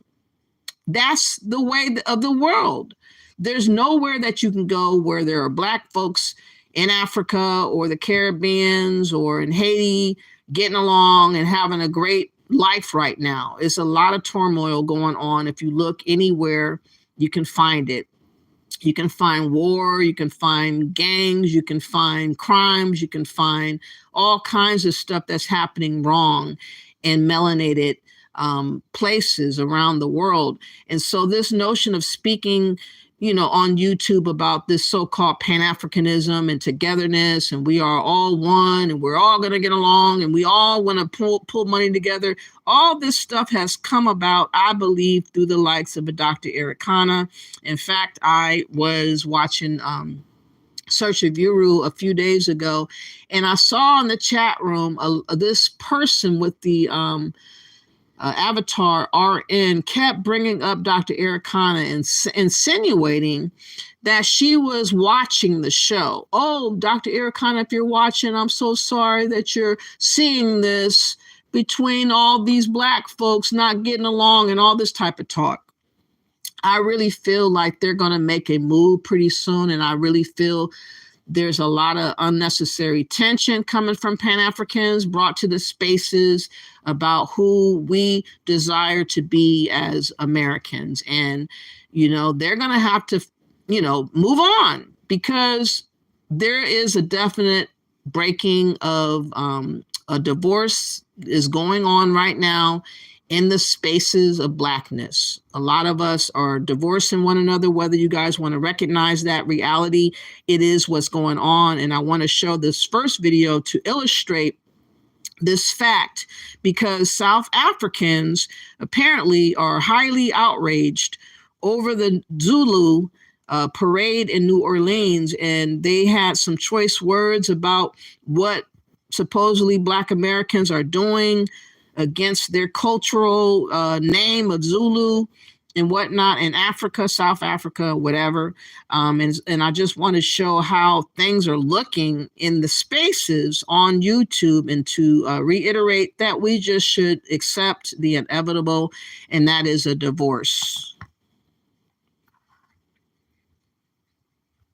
South Africans are furious about this. There have been several videos going viral of a Zulu parade in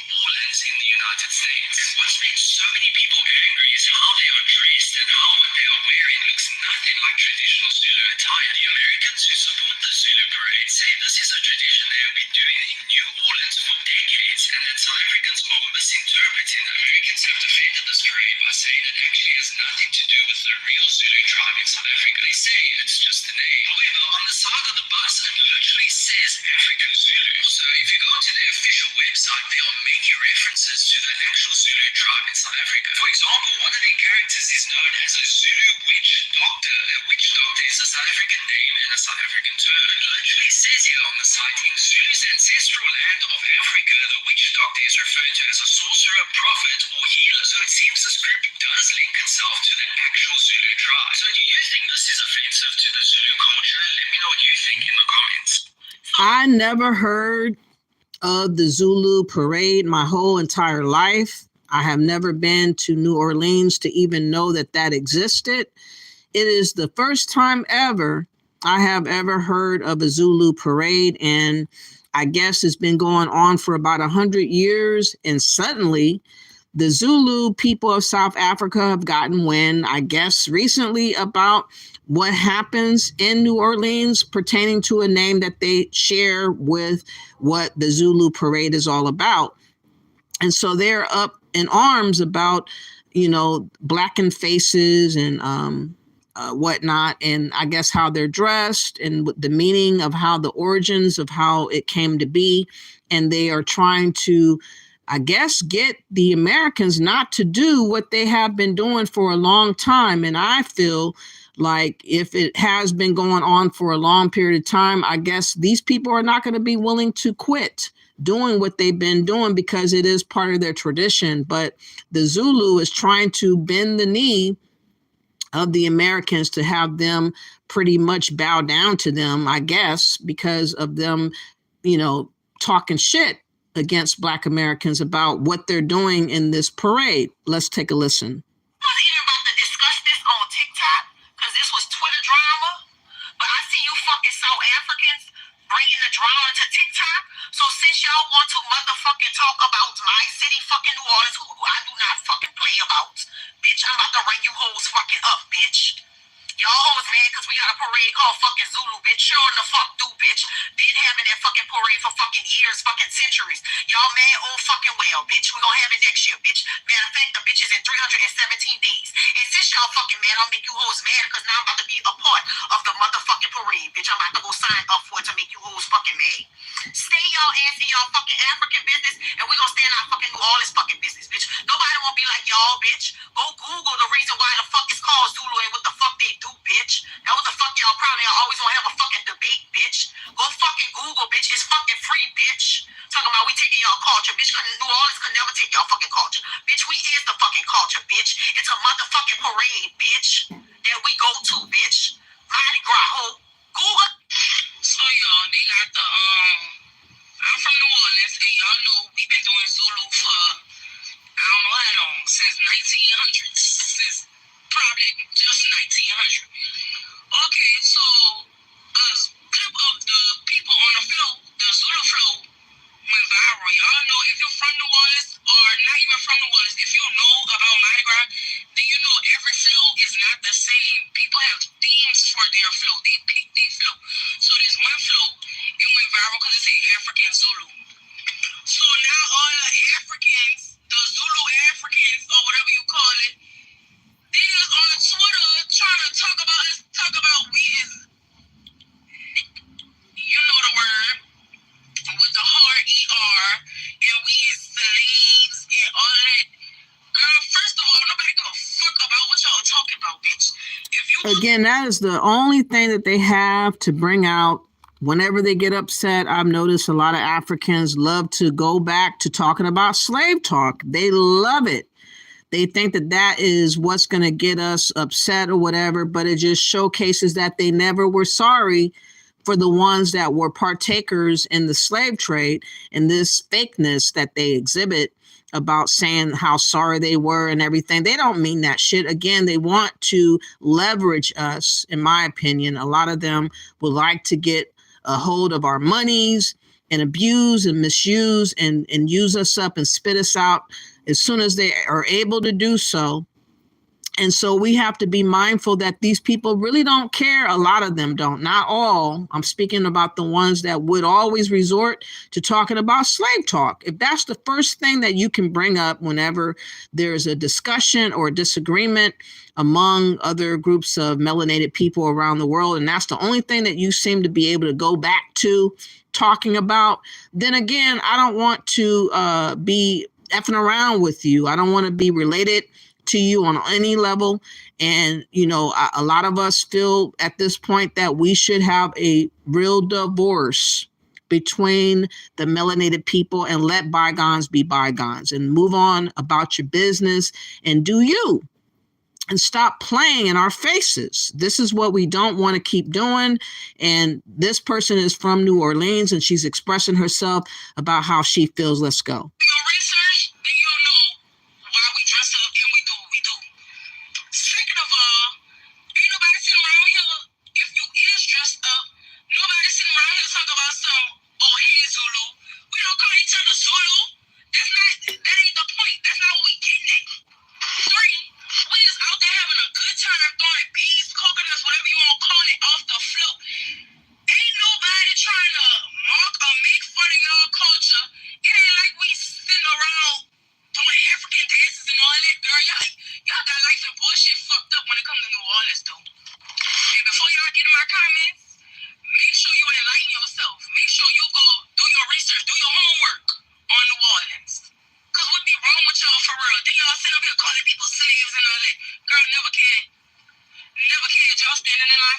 And that's why they're upset right now that we don't care about the slave trade. You know, we do understand that that was a terrible evil. And a few of the Africans came over here in comparison to the Caribbeans. A lot of us don't seem to want to feel like the need of claiming Africa first like that. Like they get upset because we think of Africa as any other situation that we have in our blood. You know, we know that we're multi-raced and we're not putting Africans on a pedestal. And that is a problem for many of these Africans that feel like we need to bow down to them. And that's what it's all coming to, that we are not going, and they're upset that we are not choosing to put them over us. In other words, I think that our ancestors earned their own merits and they have their own claim and identity here on this soil of America. And we claim American first. There's no disrespect to Africans, but Africans take it disrespectfully. And that seems to be the going issue that is going on that I'm noticing. These people don't want to respect our decision to be as we've been this whole entire time. Just because you showed up talking about Pan-Africanism does not mean that I have to bow down to you and jump and see how high I can go because you say so. We're not going out like that. Let's go. What's up? You know what's really irking me about the situation? Y'all sitting up here, it's 2025. How long we been doing this? Girl, y'all want to be woke so bad. We do this every year. Y'all just said something. Nobody is trying to be African. We're not trying to do that. We're not trying to mock nobody's culture. None of that. This is what we do. This is our culture. This is what we know as Mardi Gras. Yeah, so, girl, y'all blow me for real. Yeah, I never knew, like, the Africans really is racist like they really be hating. If you go on my Twitter, you can see this girl start calling me nigga. Like, girl, what is wrong with you? We is all the same color, baby, and you're right. Since you want to be racist and all that, I don't want to be from Africa. The fuck? So it was basically said in this one video that we as the Zulu tribe need to do our research, and instead of being offended by the fact that there is a whole entire parade basically celebrating, and I put that in inverted commas, right, and I'll explain to you why, basically celebrating the Zulu culture, and that this has been a running, cultural thing that has been going since, like, the 1900s, and it's not just part of their culture. And I think personally for me, more than anything, it's the fact that even within our comment section, first of all, it's my first time actually seeing this whole entire, Zulu parade, with, afros being put on their head, face painted in black, which based off the research, it was made to emulate like a black, mask, because they couldn't put on masks, they could only paint their faces. And, just so many other things, I'm seeing that, this is coming from this, it's coming from that, blah, blah, blah, blah. But long story short, what I'm trying to say is, just because it's coming from or was coming from a living place doesn't necessarily mean that in this lifetime today, right now, as the Zulu tribe, as a person who's actually Zulu self, that I don't find this offensive. Just to give you guys an example.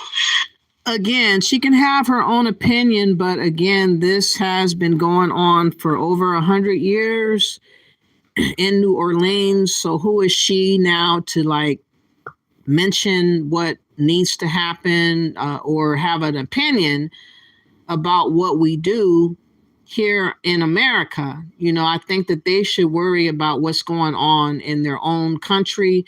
They need to fix what's going on wrong in their own country. They need to worry about the politicians that are corrupt over there and all the issues that they're having with not having USAID from being stopped by Trump.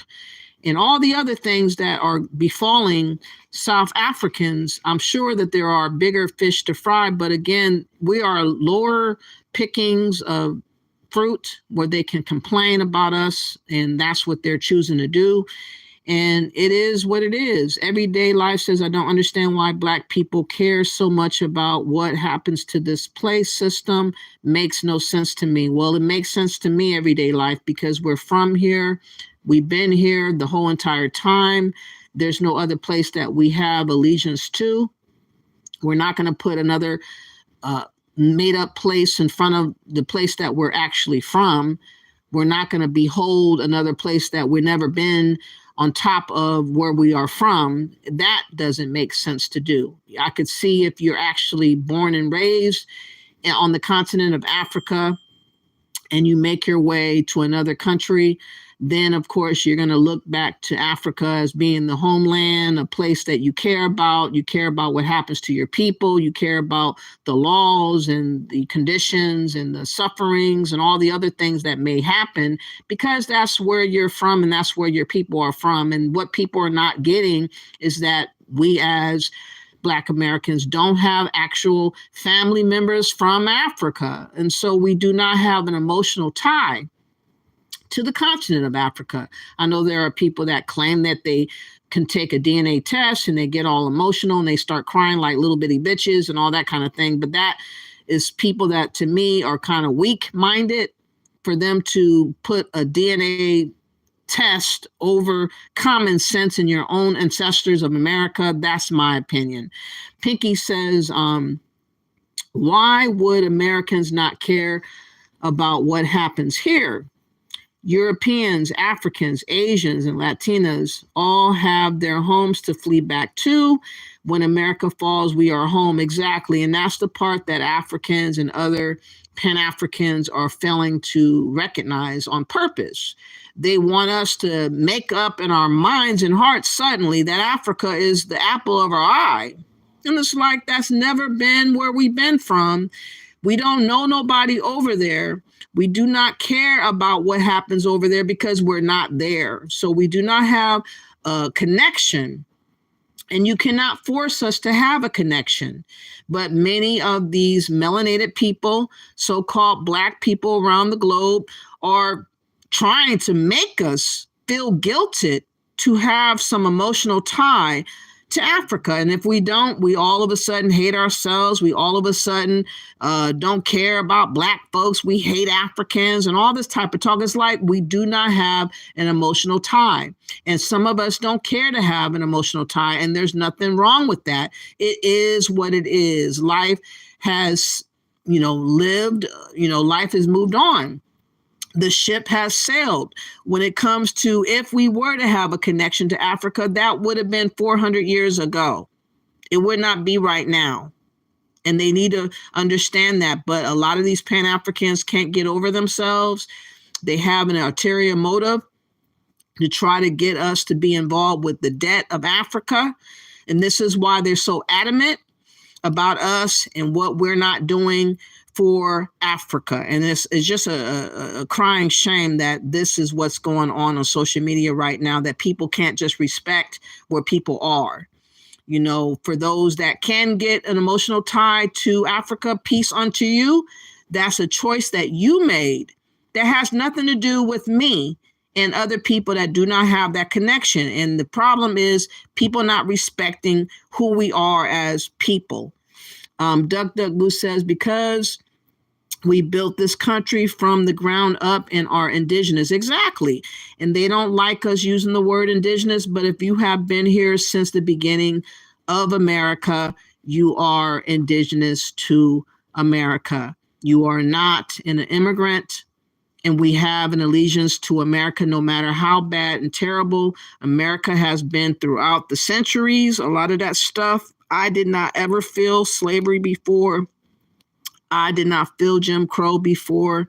I did not feel a lot of things that have happened in times past. I understand that our ancestors went through that, and I carry their essence within me to advocate for myself in America, where I live and where I was raised and where I'm at. And I give honor and homage to the ancestors of America. And that's where my allegiance and, thoughts are on. And Africans are really butthurt, not all, but plenty are butthurt that we do not feel for them more than we do.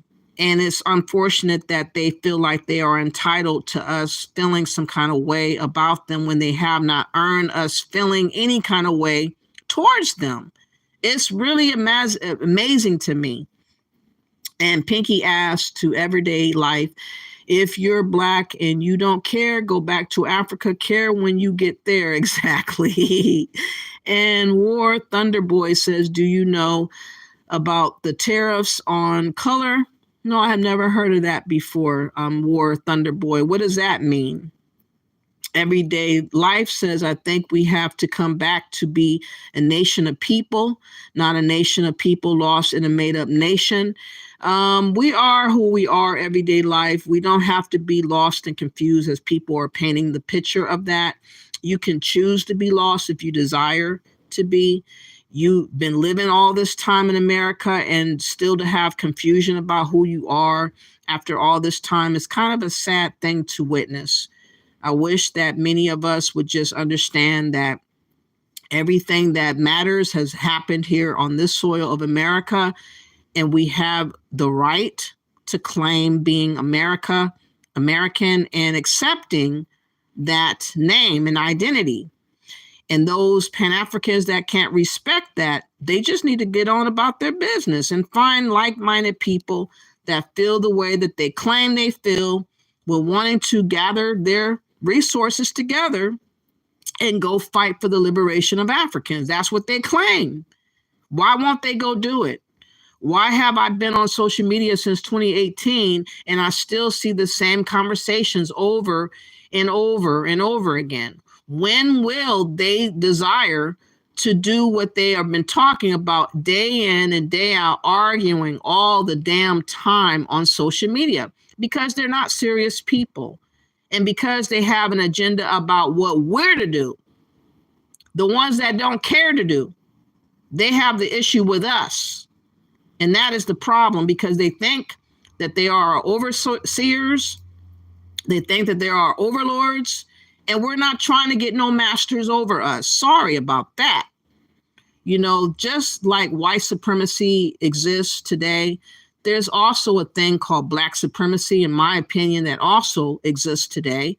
And that is on the level of Pan-Africanism, with thinking that they have the right to dictate to other people in America what they're to do pertaining to Africa. And they don't. They don't have no right. They don't have no power. They don't have no control. And they're mad about that. And this is why they lash out against us all the damn time. Katrinka says, so across the invisible line, south every day, and give the same no humans are illegal energy. I don't know what you really mean by that, Katrinka. The illegals have their own plight. I don't share in their plight.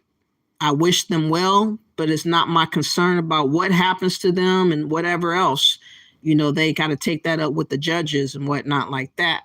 You said a large body of people united by common descent, history, culture, or language, inhabiting a particular country or territory. That would be where they're from in Africa. And a lot of those same people, unfortunately, claim that they have an allegiance to Africa, but they don't want to be there in Africa. They just want to talk shit about how wonderful Africa is in America or everywhere else but Africa. And they want to try to mock and blame the dysfunctions of Africa on Black Americans. And this has been the latest tactic that many people that are Pan-Africans have been trying to utilize on different platforms, talking down on Black Americans about what we're not doing for Africa. We're not doing a damn thing for Africa because we're not in Africa and we're not from Africa. And that's the way that it's going to have to be. Y'all going to have to get over yourself and pick up the pieces wherever you are and figure out what you're going to do for Africa, and stop harassing and gaslighting people that don't have nothing to do with Africa. I don't care that the invitation was brought forth by Ghana and many other countries around the globe or in Africa talking about citizenship and all this other type of thing. I'm not interested, and that should be okay. You said that's the historic definition of a nation every day. And Duck Duck Goose says Zulu parade is older than the Zulu tribe. Is that right? See, that's interesting if that is true. So they really don't have a reason to be saying anything about the Zulu parade if that is true, Duck Duck Goose. Everyday Life says the problem is Black people think that they African and don't know that they're two different people, and they think they American like the people that conquered them.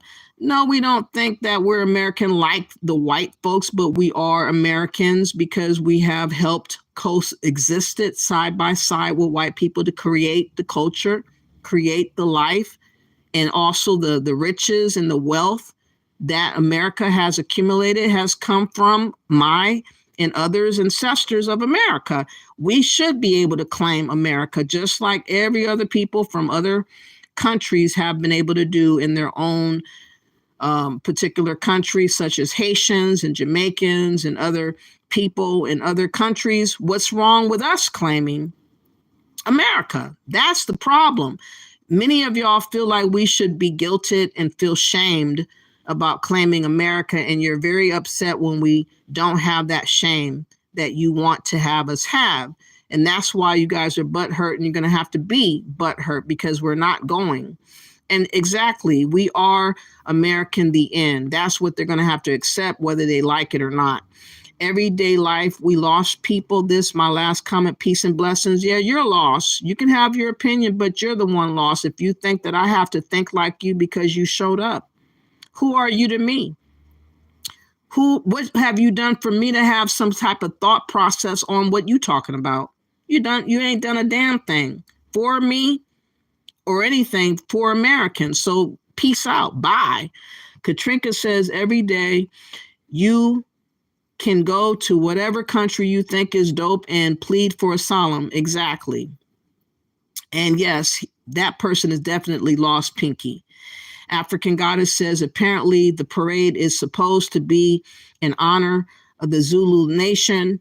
In my opinion, it should continue, but they should drop the blackface. Well, you heard some people are trying to say that that's not even about the Zulu nation, that it has been going on a lot longer, and they didn't even piece it together back to Africa. They're saying it's not an African thing in their opinion. I don't know. I don't celebrate that parade, so I don't really care about that parade, to be honest with you. But if it has been going on for over 100 years, who is the Zulu nation now to be saying anything to us about anything? Beast Morgan says, when they see Black Americans as Americans first, what's the problem with Black Americans seeing themselves as American first? Again, when we do that, they have jealousy.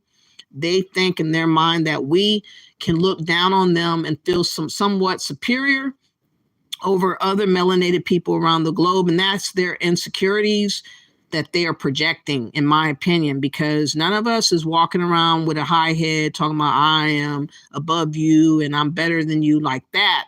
We just have a self-worth, pride within ourselves about our accomplishments in this country, despite it all, against all odds. We feel that we should celebrate what our ancestors have done, even though a lot of things in this country was very, very dark.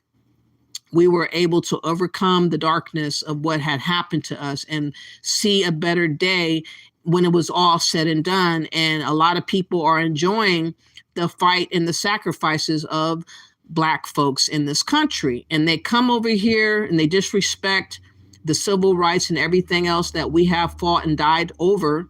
And they make it seem like it's not important anymore because they are benefiting off of it like it's nothing. And they didn't earn it. And that's why they feel like they are entitled to disrespect us. That's what I feel like they're doing. Pinky says, but everyone comes to America and lie about needing asylum. Yeah, a lot of people come over here and they, again, enjoy the vapors of what we have accomplished over here, and they make a mockery over what we have done and bash about what we've done and make light about what we do and have done. He said, yeah, they are liars, Katrinka says. Yes, those days are long gone. Your granddaddy nurse, you're absolutely right. What could have been is no longer. The ship has sailed, and a lot of people just have to grow up and understand that life is lifing. People are people. Situations are the way that they are, and we are all trying to survive on this earth. And there's nothing that we should have to do extra for other people, because we're not sacrificial lambs for other people. A lot of people look at us as being sacrificial lambs for other people, and nobody can designate you to be a sacrificial lamb for other people's plights. But that's what they think that they should be able to do. And that's why people are so upset about how we are responding to all the people coming after us. You said, I was encouraging every day to go seek asylum away from here since they don't like it here. Exactly. Pinky says, welcome to the chat. A lot of Black people don't know the history. They're used to European lying to them, Pan-Africans lying to them. Exactly. And every day says, I'm Black. I just know how to read books and use critical thinking. What kind of Black are you, everyday life? Are you from Africa? Because if you are from Africa, you're not exactly like me. And I know that you would like us to be dumbed down to the notion that we all are the same and all this type of crap. Go tell that to the Africans in Africa with all the different tribes and all the different clans and traditions and all this other stuff that they have got going on over there. A lot of people speaking a lot of different languages and having a whole lot of different traditions that are contrary to other groups of clans of people and other kingdoms and all that other type of talk. Go tell that to the African. Don't come over here to Americans and tell us this bullshit that we are all got to look at everybody as being one thing, because that's dumb. That is erasure of our identity as Americans, and I'm not going for none of that. Katrinka says books should have defined for you what a nation is then. I read the book Conquering Deception. Donald says, with that language, no one understands the point you were trying to make. Okay, well, hopefully you will stick in there and you will get the point before this video is over, because we have a lot of other things to go through where we're basically I'm showcasing the divide and the divorcing of Blackness that is going on right now on social media. There are a lot of people that's trying to push this Pan-African talk onto Black Americans against our will. And they think that they should be able to get along with disrespecting us and dismissing what we say about ourselves. And they are causing a rift that should not even be there, because they decided to come after us. And we are now retaliating back and responding back to all these different rifts that are going on YouTube. Pinky says, and Mo, the Africans, including the leaders in the Caribbeans, are telling them lies about them being African. Transatlantic slave trade was a hoax. Leading historians are now saying it, Pinky says. And like I said, slavery, of course, did happen. But who it happened to is the issue. A lot of people have painted out this story of millions of Africans came to America and all this type of talk. We all came from wooden boats and all this type of thing. And I don't believe that. I believe that many of us was already here, and we were made into being Negroes, reclassified as being colored, reclassified as being mulattoes, or mixed race, or whatever categories that they had all that time, Black, now African American, and now we are deciding lately to name ourselves other names so that we can distinguish ourselves away from being immigrants, because a lot of people have come to America and they are usurping our names. They're using our names, and now you don't know who is the real American. And when I mean a real American is the only ones that is considered really Americans, that only know of America, that have been here since the beginning of America, and that would be indigenous Americans such as my people, Black Americans, with all the different name changes that have happened, and many other melanated Black folks now are upset and are up in arms about us claiming to be Americans, and that is the big elephant in the room. And they seem to think that we are turning down Africans if we call ourselves American first, when we are just acknowledging that we are just different people with different goals and different views about who we are. And until Africans and other Caribbeans and Pan-Africans will come to the realization that, you know, too much time has passed for people to just be transformed over into a likeness of what other people have devised to make us into against our will, we're not going to go for that. That movement is not our movement. It's not something that we created within ourselves. And just because you have globalists, Marxists that are Pan-Africans all over the globe now coming to different platforms, speaking to us on different Pan-African spaces that host Black Americans with these different programs that are going against us all the time. You said, Katrinka says, if reparations come around, I'm getting in line. I'm not going to hold my breath about that, but if reparations do come, you know, that would be really needed. I'm sure there's a lot of wealth gap situations going on in the Black community. We definitely have deserved to get reparations, but I don't think with all the different leaders that are in play right now, they don't have our best interests at heart. And they're in the way of anything as far as progressing and helping us out, really, here in America. So I'm not going to hold my breath. Unfortunately, Duck Goose, I do not know how to unblock that. I haven't had a way of doing that or know how. I'm sorry about that. Let me see. Dana says, y'all did not want the lady in office that offered a pathway to citizenship. Dana, I'm not that person that is an immigrant. You're speaking to or speaking about illegals, and I'm not an illegal. I'm not an immigrant. I'm not a DACA. Those people have a separate walk in life that they have to lead, and that is not my plight, unfortunately.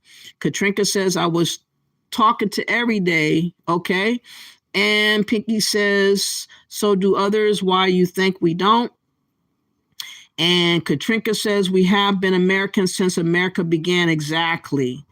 And they, again, want to rewrite our views about who we are. They are literally trying to rewrite our own identity right before our faces. And they are upset that we're not allowing them to strip us of our American identity.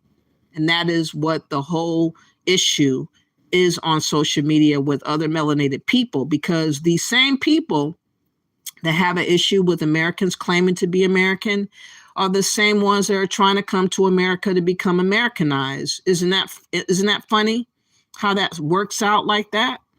Pinky says, we are not Americans like the Europeans. We are the Americans. Our ethnogenesis happened here on the land like the Europeans had their ethnogenesis in Europe. Exactly. That's what it is. And we also have our own way of thought. And people are mad that they cannot remix our thinking because we're not sheep. We're not nobody's hoe, and we're not other people's slave. I understand that the lineage of slavery was there. That does not mean that I now have to transform myself back into the mindset of a slave and not be able to think for myself. I'm not going to do that. So Pan-Africans, you're going to just get out of my way and go on about your business, or you're going to get clowned every chance I get. Pinky says the people in Louisiana that are having that Zulu parade have ancestry to Africa. They're not going to stop that part of that parade because Africans finally knows about it. Okay. What's up, Golden Brown? You said, I was told that in New Orleans, you must have a mask on to have a parade in New Orleans. Is that right? And your granddaddy says, did she come to the chat just to argue? Probably. Pinky says, Africans keep trying to claim us being African, which we are not. Then if they see something they think is African, they want us to stop doing it. That they're twisted. A lot of them are twisted. And again, it all goes back to jealousy. It goes back to them not being able to dictate to us what to think and what to do.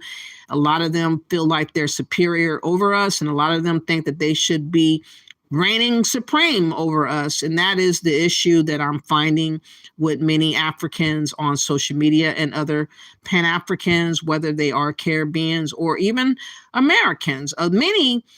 Many clashes that we're having on social media also are from the very so-called Black Americans themselves that are Pan-Africans. They are the ones that are trying to lead the charge like an Afro think tank, getting all butthurt and screaming at the screen on his phone about us not claiming to be African. And he is butthurt that we're claiming our indigenous ancestry to America. And he thinks that he should be able to dictate and lead us and be a leader. No Afro think tank. If you're listening out there, you cannot be our leader.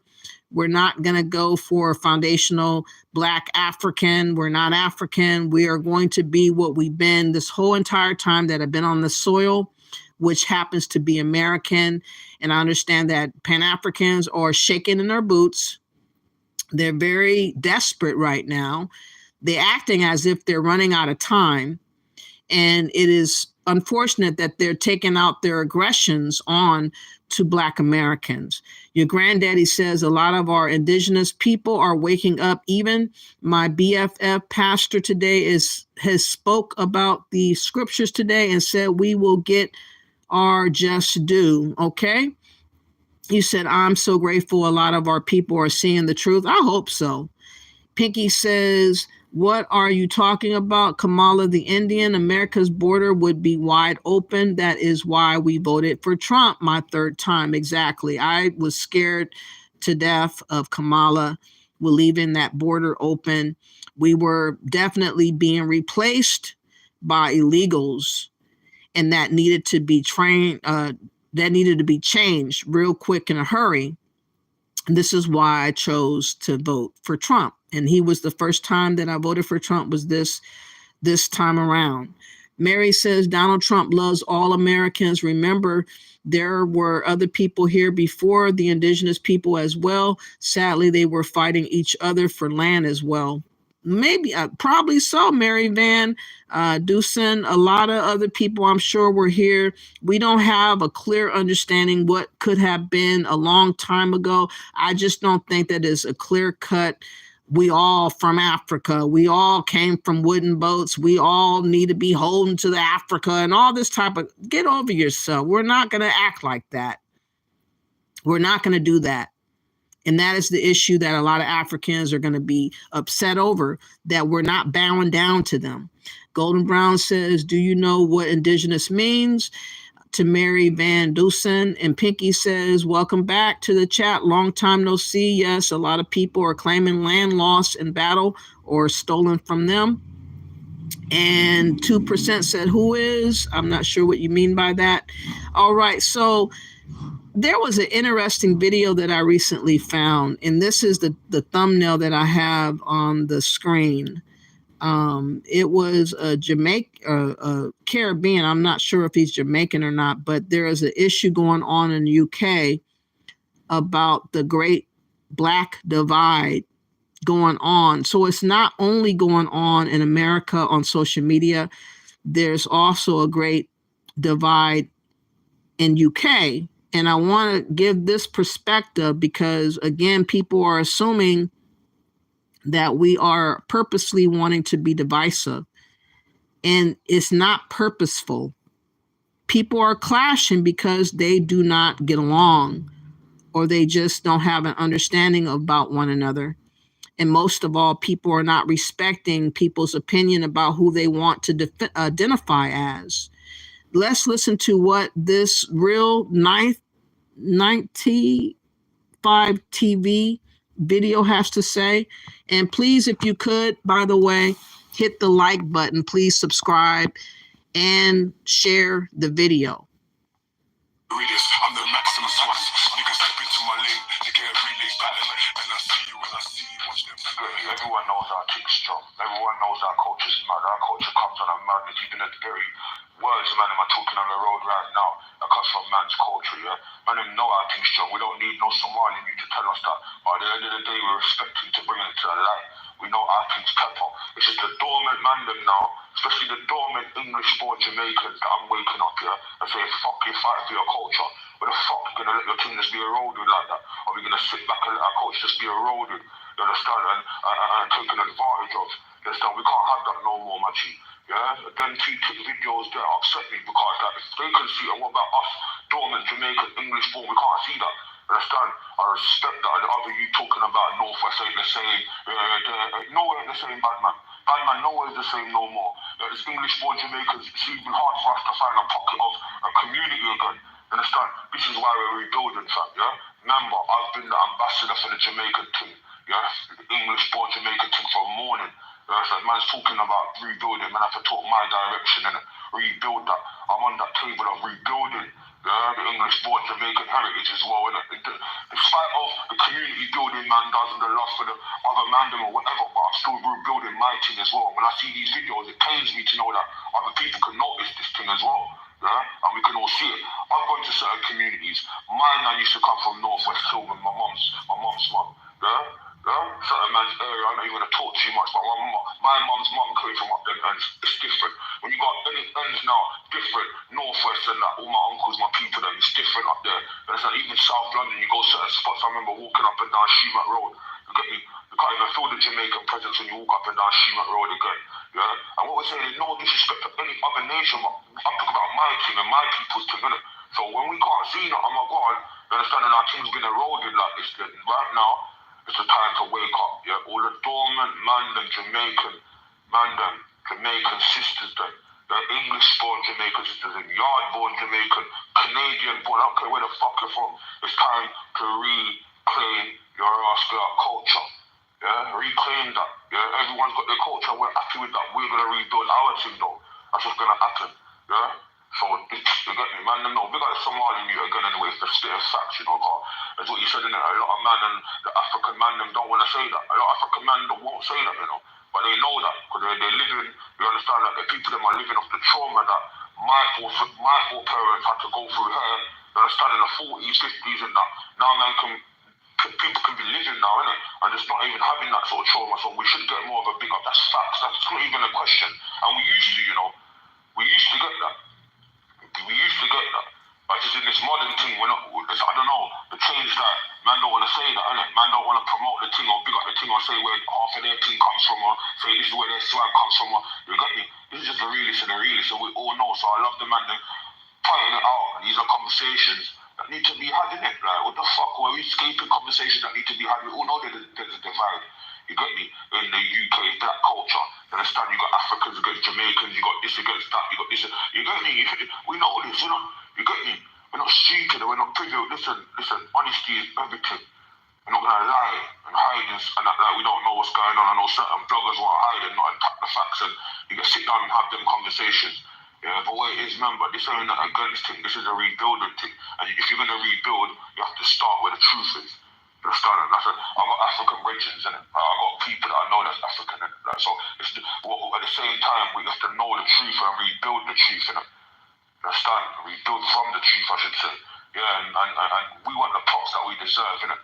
Yeah, we want the props that we deserve, man. We're not just going to sit back and just allow our culture to be eroded like that. But this is the time. So he's saying that his culture is being eroded in the UK. He's a Jamaican, I believe. And I guess he feels like the Africans and others that are coming to the UK are changing what has been their culture there in the UK. and he's not happy about it. I wish he would have had the balls to have the mask off or take it off or something so we can hear him a little bit better. But again, my point in showing the video is that, you know, to showcase that people are butting heads and they are not in total agreement about different things going on in, you know, UK as well as the United States. People have differing opinions about how they see themselves and how they see their culture is going, and they're butting heads with other melanated people also in the UK. And he's explaining that he feels like his culture is up for grabs and that things are changing to his unliking of what he's seeing that is happening. Let's go. Rebuilding now, innit? And a lot of these Jamaican man them as well, the English born ones as well. I don't know where it is, but you might need to fix up. Because that we could never get together fully without some sort of bad mind or passer going on, or you get me, man's looking at options. We can't sit down on a table if man's gonna be like that. That's why our thing's been eroded, because of niggas like you, niggas like that, who erode our own culture. They're killing man from within. We got our own English born Jamaican man them killing us from within. That's what's going on. You get me? And these are the sort of people that are stopping growth. Yeah? You niggas got to stop all of that. You niggas got to start rebuilding and think about rebuilding.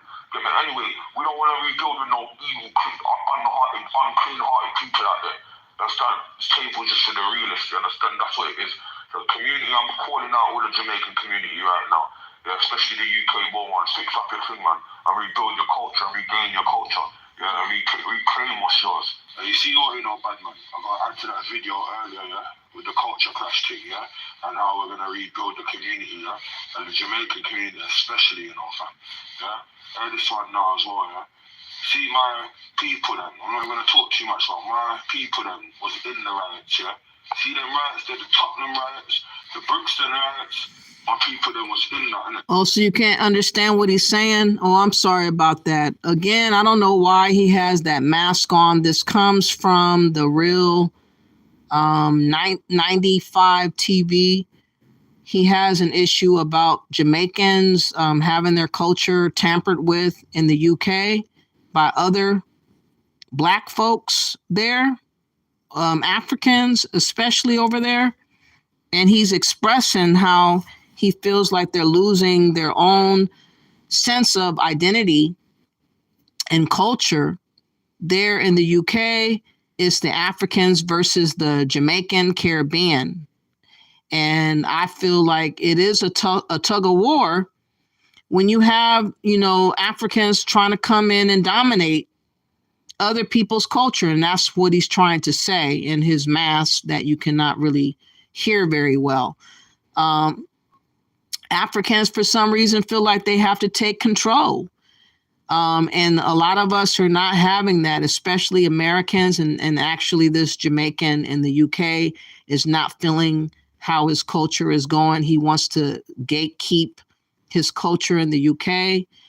That's my first time hearing that going on over there, because I usually hear how Americans are being targeted by other melanated groups of people, which is bashing us and gaslighting us about what we claim to be and what we are saying ourselves as being American first. They are really upset about that. So yeah, this is one of many videos. I have one more to show. Let me find this last video. Again, this has been going on for a long time, where there is a divide going on, and there is no such thing as unity. People like to talk about unity because it sounds good. It makes you feel good to talk about getting along with everybody and everybody trusting everybody and everybody giving up money to support one another. Oh, it feels good to hear those words coming out. And people sit on platforms and they talk like that all the time, but they do not do anything to prove their point as far as collecting monies to support anybody. There's no support coming to the ghettos. There's no support coming to Haiti. There's no support going to Africa. It's all hogwash. People just like to talk and hear themselves yap. But when you look and see what's really going on in real time, you see a big disconnect, and you understand that there is a real divide and divorce going on with so-called Black people around the globe. And I believe, again, it stems all with not having respect for one another. If people would just respect where people are in their life and stop trying to demand things of people like they have it like that, like they have a right to just demand people to do stuff for them, you know, especially. It's like, what can you do for yourself, though?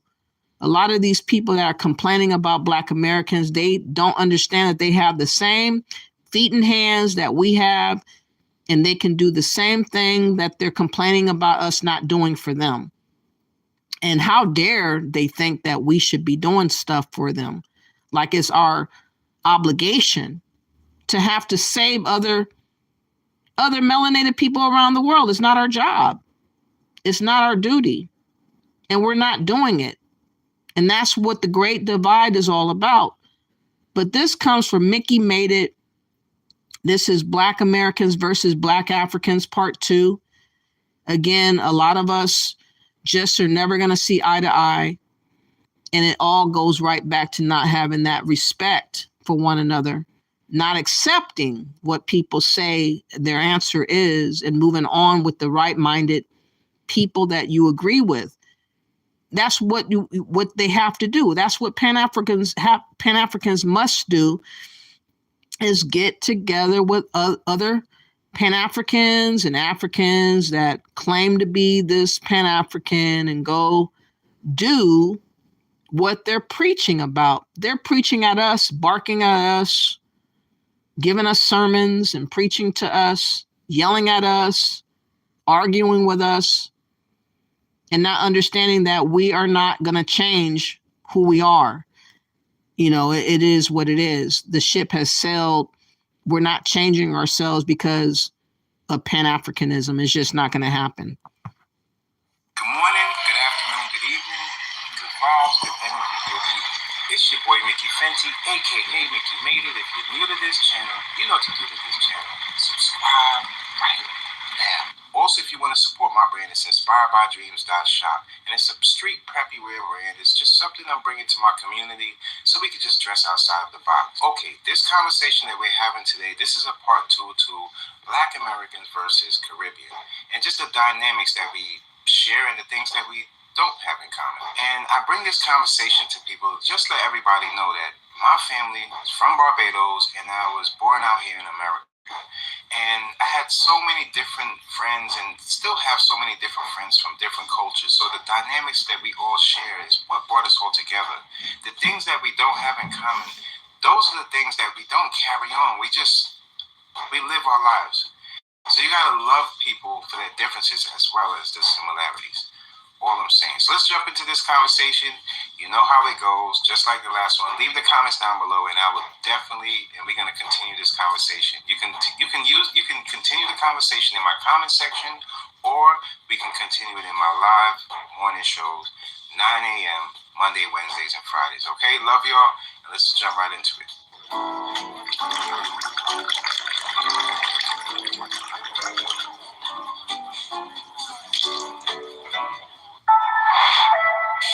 Mickey made it. Mickey made what you made, Mickey. Forget about the way it used to be. This is not a damn democracy. We are in a state of emergency, and my word is law. So we come over here, y'all assume we have the money because we come from the States, which to a certain degree because the city is less sure. But you have to think too, like let's say me myself, I have busted my tail to save money to even be able to come over here. So when you raise the price on me, and I'm not some millionaire, you know what I mean? It's very disheartening because I save money to come here. I don't have a lot of money, you know what I mean? So in the States, I think there's a misconception that Black people have the money. As a majority, I mean, there are individuals, but as a majority, we have the least money in the state. So I'm gonna go ahead and clear this up today, so there don't gotta be any more debates on it. All skin folks ain't kin folks, and what I mean by that is not how you guys think. Africans Caribbeans, and Black Americans are all three different sets of people. Please stop grouping us all together. We are not Africans. We don't favor Africans. We don't have any African features. We don't favor the Caribbean people. We don't have any of their features.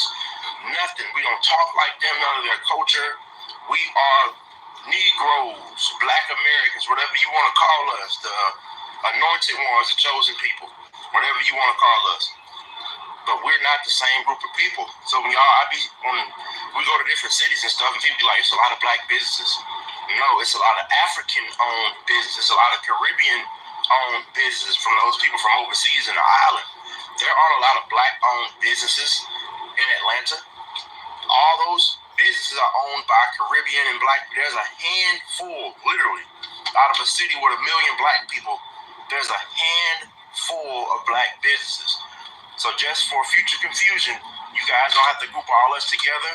Jamaicans, Haitians, all that, they're totally different than Black Americans. We're a totally different group of people. Don't get that confused. They don't like us, we don't like them. I don't have a problem with them, but they're not us. We're not them. There's no country in Africa that's came back here and said, hey, y'all came from here. Y'all can come back now. We're sorry we did that to y'all. I met an African lady one. Even if they did, which I'm sure a lot of them are thinking about, how they can manipulate us even further to the ones that are emotionally unstable and not grounded in who they are. Of course, they've been trying to claim us, and I'm sure that they're going to come out with more ploys to try to claim us because, again, they desire to have what we have, and they would like to have us be sharing in the festivities of their debt. This is what I've discovered with the likes of Americana and all the ones that are Pan-Africans. They keep talking about there's got to be a sacrifice. We got to sacrifice. Sacrifice what? They want us to be debt slaves for Africa. And that's not what I envision myself partaking in, especially since I'm not in Africa. I'm not from Africa. I don't know nobody over there. There is a big disconnect. It is not hating. It's telling the truth as it is, despite what others want you to say or believe. Just because they are on fire in their mind with fantasies about this globalization of Blackness, it is not a reality really on the ground for real. And it's just not something I want to play around with. I just want to be myself and be free to speak up before people take liberties away from us as a people, because a lot of people wish to be able to take away our freedoms and our choices to be who we are here in America. They would love to prance upon our rights as being freed people.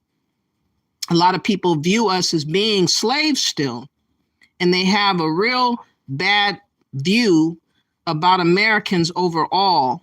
And this is why a lot of melanated people come for us, and they join forces against us as a collective.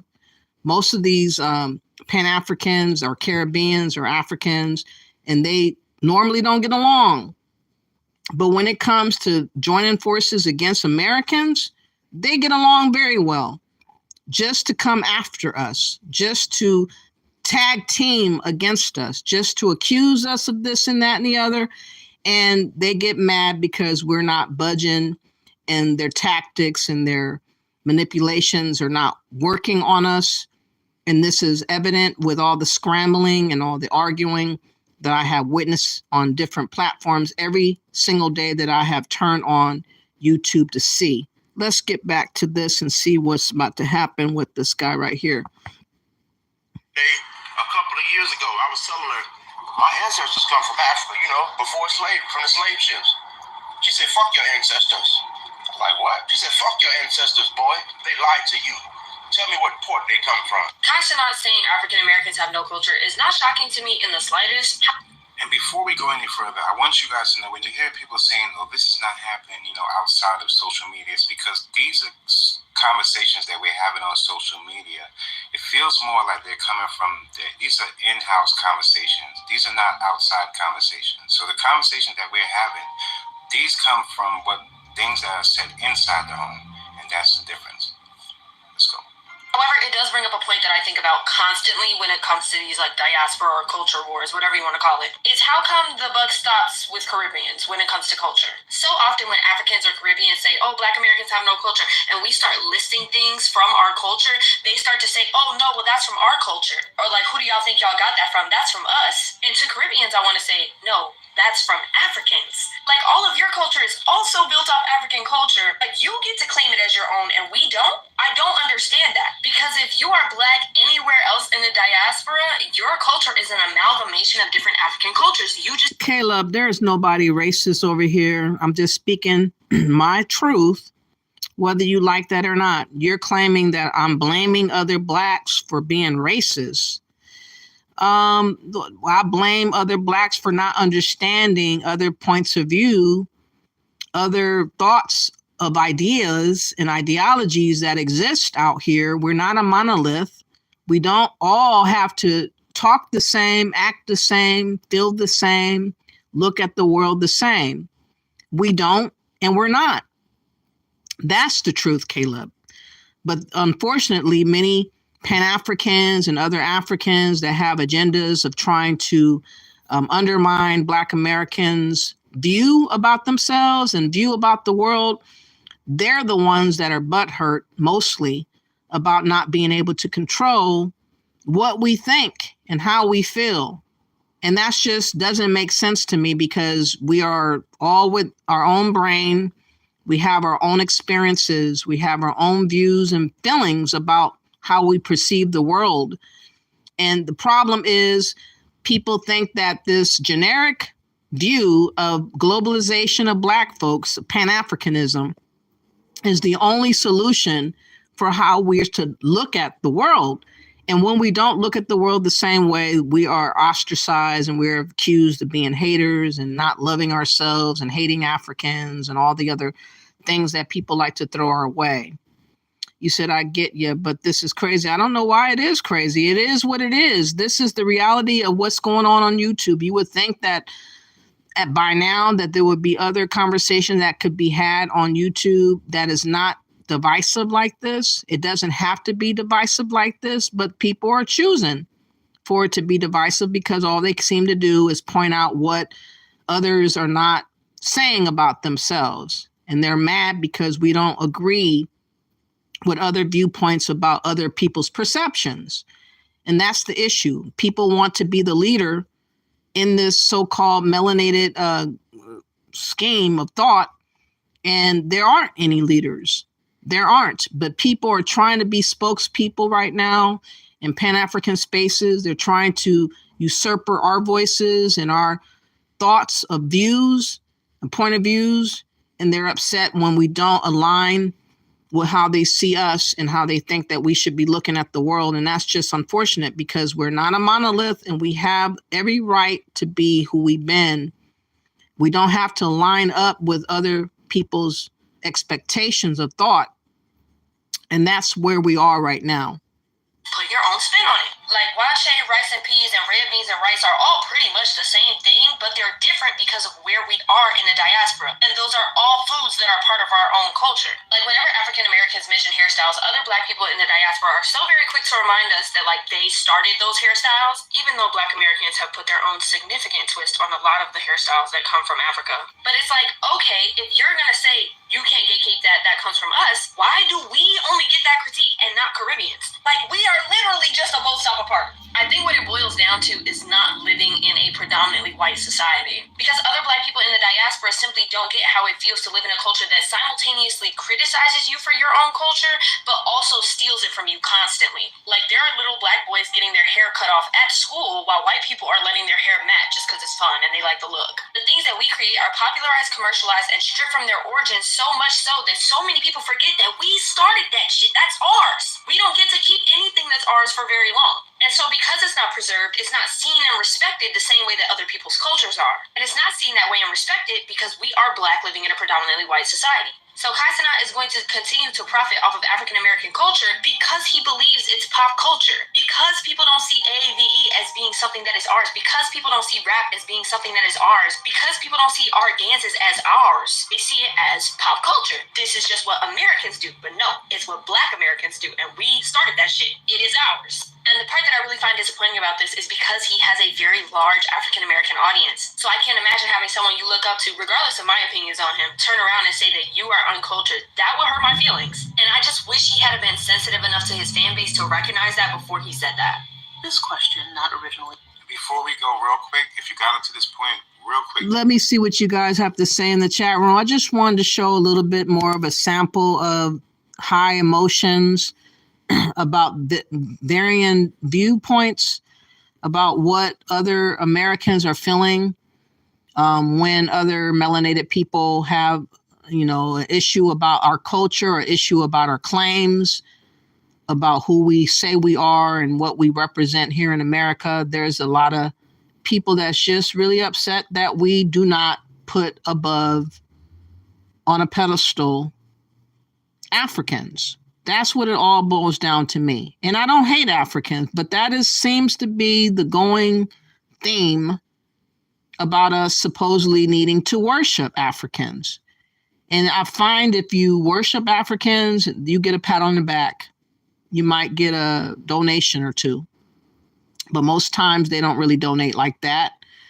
They don't contribute anything like that, but they will give you a pat on the back if you put Africa ahead and you talk about how wonderful Africa dynasties were or kingdoms were and all this other type of talk. If you put them ahead of you and your ancestors, then they praise you for that. You said, I won't call MF Doom a tether. Your granddaddy nurse says he did, but his music and lyrics were 100%. A lot of them cosplayed, even Soul to Soul. African Goddess says, interesting. If his view was not a minority one, he would take the mask off. I wish he would have taken the mask off because it was kind of hard to hear him. Your granddaddy says, I think they deleted MF Doom over in the UK when he started speaking out on that pandemic too. Hopefully I'm wrong. I'm not sure. I heard of that name before, but I'm not sure if that person is still in the land of living or what. If somebody knows, let me know. Your granddaddy says, I told folks from Africa, do not like Caribbeans, especially the Haitians. They are so hateful to them. You said they're so hateful to them. Africans, I told them, Africans do not like Caribbeans, especially the Haitians. They are so hateful to them. Wow. And Pinky says Jamaicans have been accused of being very violent over in the EU. Maybe the Jamaicans can go home. Over 50% of Jamaicans live outside of Jamaica. Wow, that's a lot. Duck Duck Goose says MF Doom was deleted professionally, I think, because he was dead for months before the announcement. Wow. Pinky says, I don't care about what the Caribbeans and Africans do to each other in the EU. They're not Americans. Problem, Trump is taking care of our problems. African Goddess says he is speaking UK Black English, which is a fusion of a lot of different styles of English, which also includes some non-English words. You said, I don't care about tethers. Duck Duck Goose says, Pinky says, men are not allowed to lick on, okay. Pain over you will need to do that elsewhere. In here talking to yourself, Trump 2028. No, not really. African Goddess says, what he is saying, what is true, is that the Caribbean fought for a lot of the changes in the UK before the mass inflow of Africans from all over Africa. Exactly. And, the same kind of feeling we have here in America, we establish a lot with our blood, sweat, and tears. And Africans a lot of times will come over here and shit on everything that we've done. And they reap all the benefits of that. And I'm pretty sure that they do the same thing in the UK as well. I'm not surprised at all. And Pinky says the people referred to as Black Americans are not engaging with Caribbeans and Africans. You battle to gain something. We have nothing to gain from them. Yeah, there's nothing to gain from doing any of the sacrifices that they are trying to require us to do. There is no benefit for us putting our neck on the line for other groups of people other than us looking like fools and being used up and spat out, which they have been doing for a very long time, using our civil rights and springboarding off of the civil rights and advancing off of our civil rights ahead of us. That's what's been going on with immigration and other groups of people like the LGBTQ and other advancements that have happened on account of using our civil rights. And we are sick of it because we didn't go through all those changes for other groups of people just to feed off of us and, use our rights and basically never had to sweat a tear or do anything. They just use it and abuse it and then come back in our faces talking shit and wagging their fingers at us. And we are finding it very offensive these days to accept that behavior anymore. Pinky says you don't need to come back. Okay. Caleb says now you're blaming other blacks. Oh, I read that. I get you, but this crazy. How come these white people keep misusing words? Golden Browns ask. Duck Goose says, I'm saying I have black tether operated business, present soul food, right? But I've seen the Yiddish come up in the restaurant, collect money, exit, and repeat the same thing, block by block. Wow. The Yiddish went to the mechanic auto shop, did the same. Is that right? The Yiddish, who are the Yiddish? What? I don't understand who they are. I heard that word before. Are they Amish types of people, or what do you mean by that, Duck Goose? You're taking me somewhere else. Golden Brown says, in New York City, whenever you see a commercial property for rent, it will be represented by a Jew. Okay, that's what you mean. All right. And you said God is dead. God is not dead. Duck Goose says, my partner at the time put me onto this. They Caribbean from New York City and told me to peep game like you mentioned. And your granddaddy says he passed during the corona phase in London. Oh, okay. That's unfortunate. I'm sorry to hear that. Yeah, a lot of people did lose their life. Now, like I said, there's a lot been going on and said in different platforms that I've been observing. I want to now turn to Search of Uru because he had a lot of people on his platform and they were going in on one another lately. They were supposed to be talking about Black people crying over illegals, in particular the Venezuelan gang member that was deported. A lot of Black people have been talking about woe is the Venezuelan gang member or the guy who was mistakenly deported, and they were crying over him. Supposedly, I've not seen these Black people though.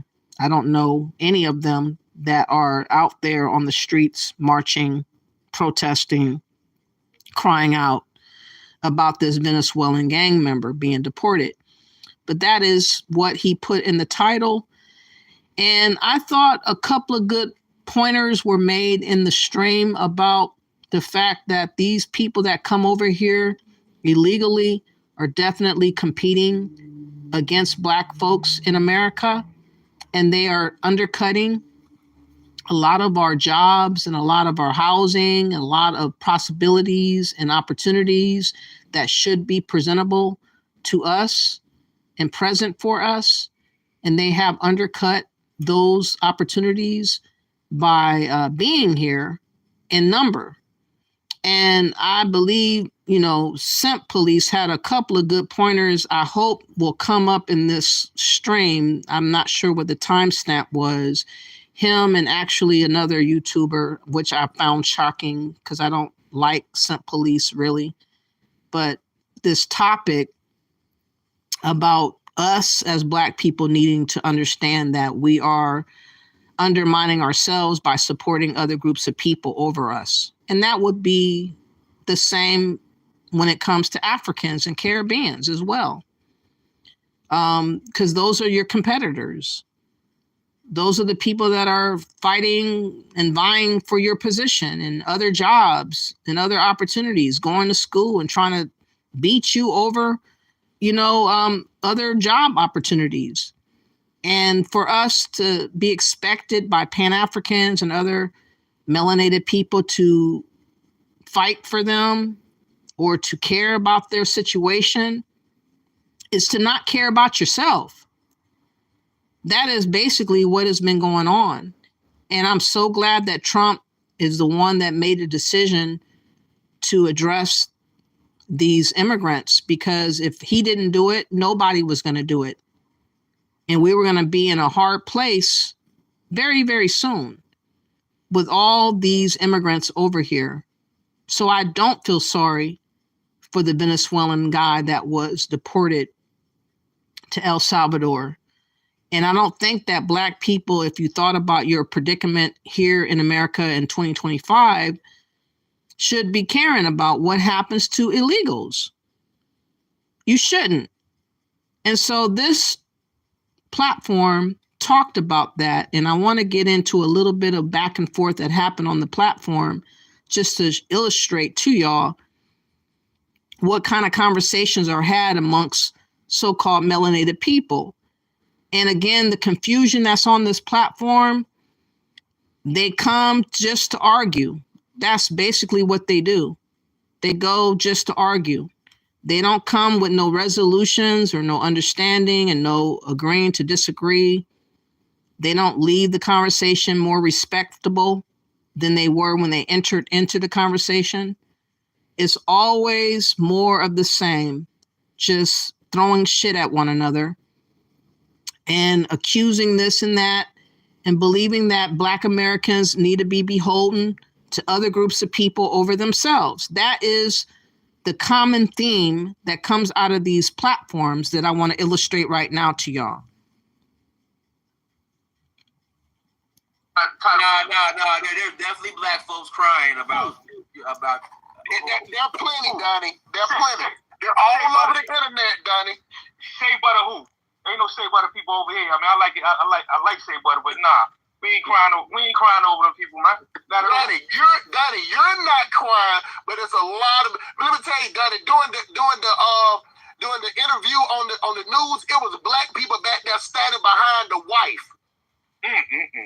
It was a big old Black woman and a big old Black dude standing out there with signs up like "Bring him back." Hey, bro, where he from? I hate to be like that, but where they from though? They from here. They're from Maryland. They right around where you at in the DMV area. Hey, Danny, what part of you in the Southeast? No, I'm in Northeast, man. I'm in North. You're in the Northeast, okay. But what I'm saying is, they right around there. They did the interview right up there in Upper Marlboro, Maryland. That's where they did That's where they did the interview at, and there was Black people out there holding up signs. You gotta understand, man. This is not like a Democratic Hill town, man. So we got a lot of coons around here, man. I agree with you. We got a lot of coons around here. I agree with you. That's what Baptists were saying. Coons. The MAGA Blacks are coons. Listen, I don't discriminate. They could be left wing, white wing, whatever, MAGA, whoever. I mean, coon comes over, say colors, parties, colors. You know what I'm trying to say. So, but we got a whole lot of them around here. You know what I'm saying? And we got a whole lot of Black folks that ain't doing nothing toward trying to better our situation, because even if with the immigrants are minimized or sent back, we still ain't doing what we supposed to be doing as a people. Man, that's downtrodden Black talk, man. That's the truth. I think a lot of Black people like hearing that type of stuff, man. That's not true, man. It is true. I've experienced it for 30 years. I was in the community, and it was a few of us in the community doing all these things, trying to make the community better.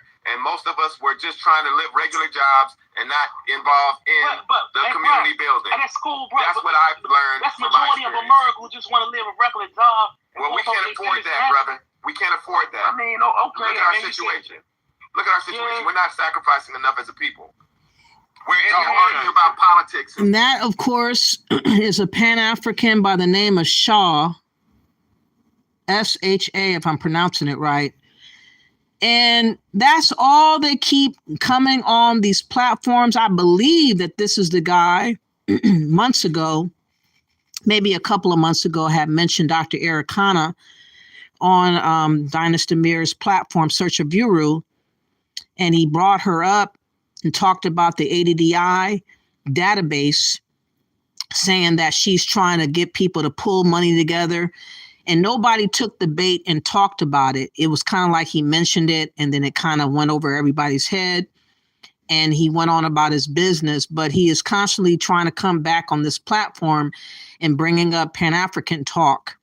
And in this live, I think that they got fed up with this dude and they let him have it. I know that Simp Police definitely let him have it. And you're going to hear that happen in just a little bit. But yeah, he's talking about we need to sacrifice. We need to sacrifice for ourselves. We need to be worried about our own survival here in America. We cannot worry about other people's plights way across, Africa or any other place, UK, Canada, the Hades, Jamaica. I can only concern myself with my own survival. And he's constantly talking about, Pan-Africanism that does not exist. It is a figment of imagination. It is a fantasy. It is a no-go for real in real time.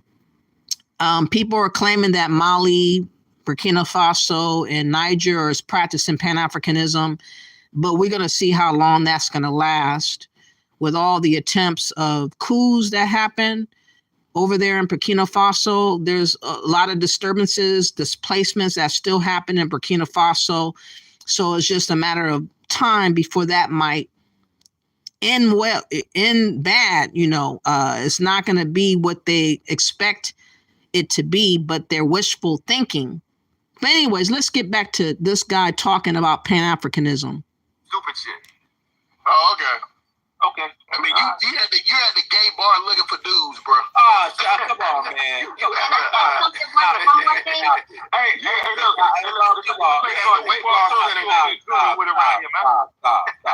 on, man. Let's be like Maximilian. Go ahead. Can I say one more thing? Hold on, let me pass it to Maximilian first, but I'll pass it to you. Go ahead, Maximilian. It's funny to me when people start trying to talk about. Stop. We're moving on. Go ahead, Maximilian. Okay, I'm gonna get in and out, Dennis. I'm gonna go over 3 points. The government is set up on 3 branches: it's the legislative, the judicial, and the executive. The legislators, which is your Congress, makes the laws. The judges are the ones who apply the law. The executive makes sure it's carried out. And then we go back into the Constitution. We have the thing called the 4th and the 5th Amendment. It's called due process. Due process means that you should be not denied of your property or liberty, or what else is on the property, liberty, and life. That means I cannot put you in jail without at least taking you to court. It's a person. It is a citizen. It's any person. So what I will agree with everybody else on, regardless, should they be deported? Yes, they should be. But you have to go through due process. That's like if I said, Dinus, I'm accusing you of murder, and everybody saw you commit that murder in the street. I cannot just put you in a jail and give you 25 years, right? I have to take you to court. Even if you're a foreigner, if you go to Japan has laws there too. Everybody's entitled to their time in court. That's the only thing that I'm saying, that we can't take that from anybody. Whether we agree that they should be here or not, I do agree they should be deported, but they should be done legally. And the judicial, the judges can tell the president what to do because they're equal branches of government. And I repeat, did they get over here legally, man? It doesn't matter how they got here legally, but you have to give them due process. They still gonna leave. Just do it the right way.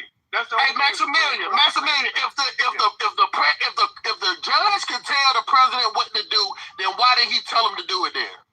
The Supreme Court has told him to cease. No, he did not, Maximilian. He said that they need to. Maximilian, listen. Last night, They told him, Maximilian. The Supreme Court did not order him. They told him he doesn't care. He was They told him to facilitate. About feeding this is a new ruling. Did you hear what the Chief Justice said last night? Go read up on it. Let me finish. I don't want to get in an argument. Let me finish. The Supreme Court said at 12 o'clock last night that you have to stop deporting people. You have to give people due process. Yeah, but that ain't what we talking. You're talking about two different things. No, you're talking about two different things, man. Can I finish, bro? Yeah, but you talking about Maximilian. You do this sometimes, Maximilian. You do this sometimes, bro. You gotta let him finish. Go ahead, Maximilian. What I'm saying is, everybody is entitled to due process, brother. If you was accused of a crime, you would want your due process. Come on, man. You ain't got to repeat yourself, Maximilian. I'm trying to finish. Let him finish, bro. Citizens need due process, man. Don't want nothing for yourself that you would want for another person. I mean, that is preaching. Oh, my thing. Listen, Maximilian, he already got his due process. If you're talking about what was said last night, that's fine. He stopped the deportation. And that had nothing to do with due process. What he did was he said that they couldn't. I read up on it, Elvis. Thank you with your goddamn tether hairline, goddamn. I read up on it last night. So let me explain it to you what was said. See, this is why they say, is that the gay dude talking? That boy, is that the gay dude talking? Listen, I'm not. If I'm turning you on that, I apologize, bro, because you don't know me. You don't know how I look. You ain't never saw me, but I know you gay though. How do you know? I know that much. Come on. Let me say, guys. Let me tell you about the ruling from last night. The ruling from last night was not about due process. The ruling last night about that they couldn't use that the terrorist act to deport them. That's all it was. So that's how you get these black dudes that sit up here that talking about they ain't Democratic shields, but their talking points is because they ain't telling correct. Guys, I'm a fair guy. If that ain't what it was saying, I would say it. I ain't gonna try to word it in my way and then act like that's what it was. It didn't have nothing to do with due process because the goddamn boy already had his due process. Three things that neither one of them has brought up. Two, that he's a woman beater. Two, that he got caught in the car with dudes smuggling illegal drugs. You know what I'm saying? Three, he already had the deportation orders. See, that's the two things that they were talking about. So he already got his due process. The only thing that the judge said that he wasn't supposed to go to El Salvador. That was the only thing. That has nothing to do with due process. So just like the Trump administration said, if he came back, the only thing we would do is lock him up and send him to another country. Him being in the United States would never happen. So he already got his due process on that. And that came from the Attorney General. And that came from every other. He already got his due process when he went to court twice, Dinus, and he got his deportation order. You've already said all of that. Let him talk, read the Rainbow. He said everything already. That's the same exact stuff. Hey, Sean, what color leggings you got on? Come on, bro. Stop. Moving on. It's not even funny. It's not even funny. You said the same thing and you're hollering. I'll pass the mic. Bubble Rants, go ahead, Bubble Rants. Yourself. Yeah, I guess I came to the conversation a little bit late, but why would any black person want them over here? For one, these people don't like you. It's part of their culture to hate you. That's just what it is. They teach this shit in the home. They don't deserve no due process. If you break the law, it's a punishment for the law. I used to be a criminal. I used to break the law all the time. Every time I got caught, I had to take my punishment. Did you go to court? Did you go to court? What? Did you go to court when you got caught? Yeah. All right, you had due process. Yeah, that's all we're arguing. I'm a United States citizen. Right, no, due process applies to people who are not United States citizens too, brother. Listen to what I'm saying, though. Well, then they need to change it then. They need to change it then. Then you should change it. You just dive over the border and then come on, like if you breaking my house, I'm not giving you no due process at all. I'm about to boom. Period. Ain't no due process. Do it again, Bubba. Do it again, Bubba. You about to what? You about to what? Boom. Do it again, Bubba. One more time. You about to what? Boom. Only gonna be one shot. Only gonna be You ain't got together. But it's interesting how the Pan-African is trying to, make us feel the plight of the illegal again, as we're supposed to be more concerned about him than ourselves. And some police wasn't having it. This back and forth kept going. I want to get to a better part of the timestamp where it got more heated. Let me fast forward a little bit and see if it changes just a tidbit. You guys signed your waivers, you're all set. You founded your kayak company to share your love of the ocean. These are the people that's fighting for it in the black community. Guys like Diners, you, me, we ain't fighting for it.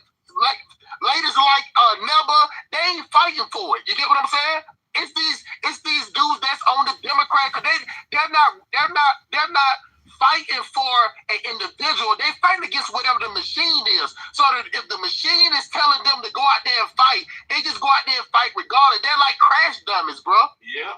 100%. You get what I'm saying? So it's the same way that during the elections, where they went out there and was talking about when Joe Biden got up there, almost shitted on and stuff and couldn't talk. It was still these same guys that was on this platform right now was sitting up there saying that they still were gonna vote for him because they was gonna vote for the machine.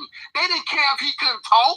They didn't care if Kamala was up there, stuttering and laughing and cackling and having a freak fest, freak neat concerts and shit. They didn't care about none of that. Because the machine told them to go out there and do it. They do it, and those type of people mean us no good because they're not looking at the person. They're not looking at the community. They're looking at the machine. We're looking at how does that help us? How does letting 11 million illegal aliens in the country in 4 years, Volvo, help us? Volvo, let me ask you a question, my brother. Do you know how many black babies are born every year? You might not know it, but take a guess. All right, let me. Every year. Every year, 50 states. I'm gonna say 3-4 million. No, 600,000. That's it. Yeah. 600. Hold on. This is when everybody getting they fuck on Volvo 600,000. Now think about it like this. Only 600,000 babies are being black babies, and they let 2,750,000 illegal migrants come in every year. Hold on, let me say it one more time. Let me say it one more time so you can understand. So you and everybody else can understand this point. I'm gonna use my inside voice on this one. It's only 600,000 black babies that need to come to term. They go from 0 days to term as adults, 16 to 18 years before they can produce any babies, right? The Biden administration, the Democratic Party, let in 2,750,000 illegal grown-ass, ready to fuck, ready to get food stamps, ready to get houses so they can produce some more kids.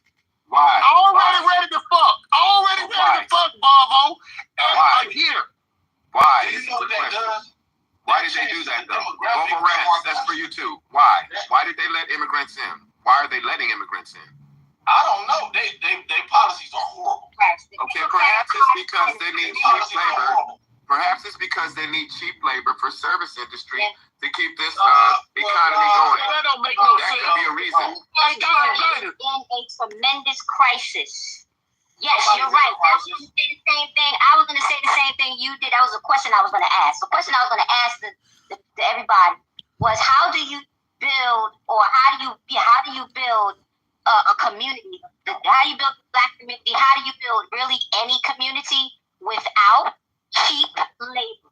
Even if you do everything yourself, even if you build your own house, well, here's the you thing. really can't do it without cutting costs down. So now, right, but it doesn't have to be. It does not have to be illegal immigration to cut the costs down. Exactly. A tremendous crisis because of these issues. That's what this whole transgender thing with the bathrooms and the high schools and all of this Medicaid, fraud, and all of this stuff. Would it have made a difference if they were legal immigrants? Yes, why do black people dumbly a lot of times speak over one another? You cannot hear when people speak on top of one another. And they always do that. They're trying to respond and not listen. They're not trying to have a conversation. They're just trying to input their view and not listen to the other person, which is not giving respect to one another. And that's what happens with people arguing all the time and how things get out of whack because people are not showing respect and etiquette on platforms. That's why I don't really go on platforms no more, because I'm not going to be trying to argue and, fight to like say something when I should have something to say easily without you intervening on top of my words. But they could not wait for other people to make a point. It just kept going and going and going. But this is, again, the debate about whether or not black folks should be concerned about this illegal deported to El Salvador. Should we care about his due process? Should we care about what he goes through? In my opinion, it's not our plight. It's not our concern. We have our own survival to be concerned about. And for black folks to have a issue about this guy being in El Salvador and crying and wailing about him, it just shows, their inability to discern how that's going counter against your own survival. And that's what I guess Search of View was trying to bring out in this live. But later on, this gets a little bit more heated. I don't know the timestamp, but I'm just going to let you guys hear a little bit more. And then I'm going to fast forward a little bit more and then come to the chat room and see what you guys have to say. Again, we do not get a clear understanding among ourselves in this so-called black sphere on YouTube because people just don't respect one another. And they don't allow people's word to stand on their own because everybody wants to be right. People just don't want to agree to disagree and move on with the conversation and respect other people's viewpoint. But I just thought it was interesting that he would bring up about this deportee in El Salvador and how this went. It got very interesting towards the end, but I want you guys to hear some more about what happened. The same argument that you guys would have, which is that it puts black people out of jobs. Well, y'all just over-talking him, man. Y'all just over-talking him, and he got the mic. Just let him go, Can I say something? Can I say something? Let Volvo finish what he's saying. Nebbles, let Volvo finish saying what he's saying. All right. Go ahead, Bobo. I got past the game. Go ahead, Bobo. The work was already getting done before they got here. We ain't been needed them. They needed us. They needed to come over here. The work been done. The problem is they stopped investing in the black community. That's why the black community looked the way it looked. They sent all the work to China. Now they scratching their head like, oh, China about to be number one. Now we got to do a tariff on China and all that. The reason why Detroit looked like that and Cleveland looks bad and these cities up here because all the Ohio. Because Oklahoma and Wilmington. Hey, guys, let Bobo finish. Go ahead, Bobo. All those manufacturing jobs that we used to get that help us enter the middle class and buy a house and send the kids to college, and the man had the only job in the house, and grandma got to stay home and be a homemaker. Those jobs got sent overseas. They sold out America. So they sold out America. That's the problem, is that they didn't invest in the citizens. They sabotaged the black community while they simultaneously America was going through the Cold War. I agree with that. All right, look at Gail. Go ahead, Gail. Oh yeah. I just wanted to, before I start, thanks Dianus for having this platform. I don't 100% agree with nobody because both my mom and dad taught me that's how you learn. Iron sharpens iron. If you see something and you say it, somebody else can come along and correct you. Vice versa, you might be able to correct them. And a lot of this is, I do agree with Volvo. See, what they wanted to do is they just wanted to spite the black people. But they forgot that it's poor whites and other folk here. So it was supposed to be something to diabolically shut us down, but they shut down the whole America with that. Now they want to import all this cheap labor and everything, like I was saying earlier about the SB1 visas for the professional level. And did you know that when they come here, they get waivers for college tuition? You try and figure out how to get your kids to college, they get waivers for tuition and the housing allowance. So that's not even, it's the poor immigrants. These the ones that got the money and already in position. Like, what the heck is that even? How you can't keep up. Oh, I'm sorry, somebody. No, go ahead, Gail. You can't how you going to keep up in America if other people is getting money hand over fist and you at the table, you don't even have running, you ain't even at the table. They at the table with running shoes and fly ass running gear. You at the table, under the table, away from the table, naked somewhere. That's us as a community, as a group. Waiting for the scraps. Yeah, this has to start local politics. You have to look around the community and the people that's locked down. You got to push it up from the city, the state, to the federal level. It's not going to work unless you do it that way. And we can't keep going on like this. The other part is a bunch of old-ass people. Why is everybody 1 million years old? You can't even get a voice from people in your group. I don't know how old everybody is out there, but people in their 20s, people in their 30s, why is everybody 90 years old about to fall off? That's not America. And young people, I talk to young people all the time because I have young kids and I'm an auntie and a mom and a cousin and a niece and all that. They are so disenchanted with the state of politics because of that. Every time they look up, it's somebody old enough to be Big Dad. What? Come on now. It's just ridiculous. And then the ones that's supposed to represent us, black people or people of color, they sold out. They have foreign interests. They don't care about you. They and for they self or whatever, willing to sell you down the river. How many of y'all heard about that pastor the other day up there talking about, young black boys, y'all deserve to basically get beaten in the head by what kind of? Yeah. I'm like, what? He was like, y'all better do what police say. Y'all better listen and obey, because you got to what? I listened to that. I listened to that. I watched that the other day, Gail. So you think I agree with everything you said, Gail. I agree with you too. That's what I'm saying. It's not a hate for a woman or man. It's just that if a woman got a bad position, I'ma drill the woman. And if the man got a bad position, I'ma bust him upside the head the same way. So you're gonna drill her and then eat her after the drill? No, that's what Elvis do. He grill and eat women and eat them. But what I'm saying is that I'm a fair person. I'm straight down the middle. I'm like 6 o'clock. You get what I'm saying? So if a woman is wrong, she's not gonna get a pass because she's a woman, Gail. That's all I'm saying. So maybe when it's done to when a woman is saying it, when I go off on her, it makes it seem like I'm going after the woman. I'm going after the position, the position that the woman is in. If a man is a bum, he ain't taking care of his kid, he ain't working, he ain't been an entrepreneur, but go off on him the same way. But in our community, we tend to don't want to correct black women, and that's a problem. That's why we're in the position we're in now. But go ahead. Okay, before I let that go, I want to see what you have to say in the chat room. I was really hoping for the timestamp that I'm looking for. I can't remember which times part of it. It got really interesting. I might have to fast forward it in a little bit when it got really heated. It got very funny and heated at the same time. It was interesting, but we're going to look for that in just a little bit. Let me see what you have to add to the conversation. Let me go back up. Let me see. Let me go back up.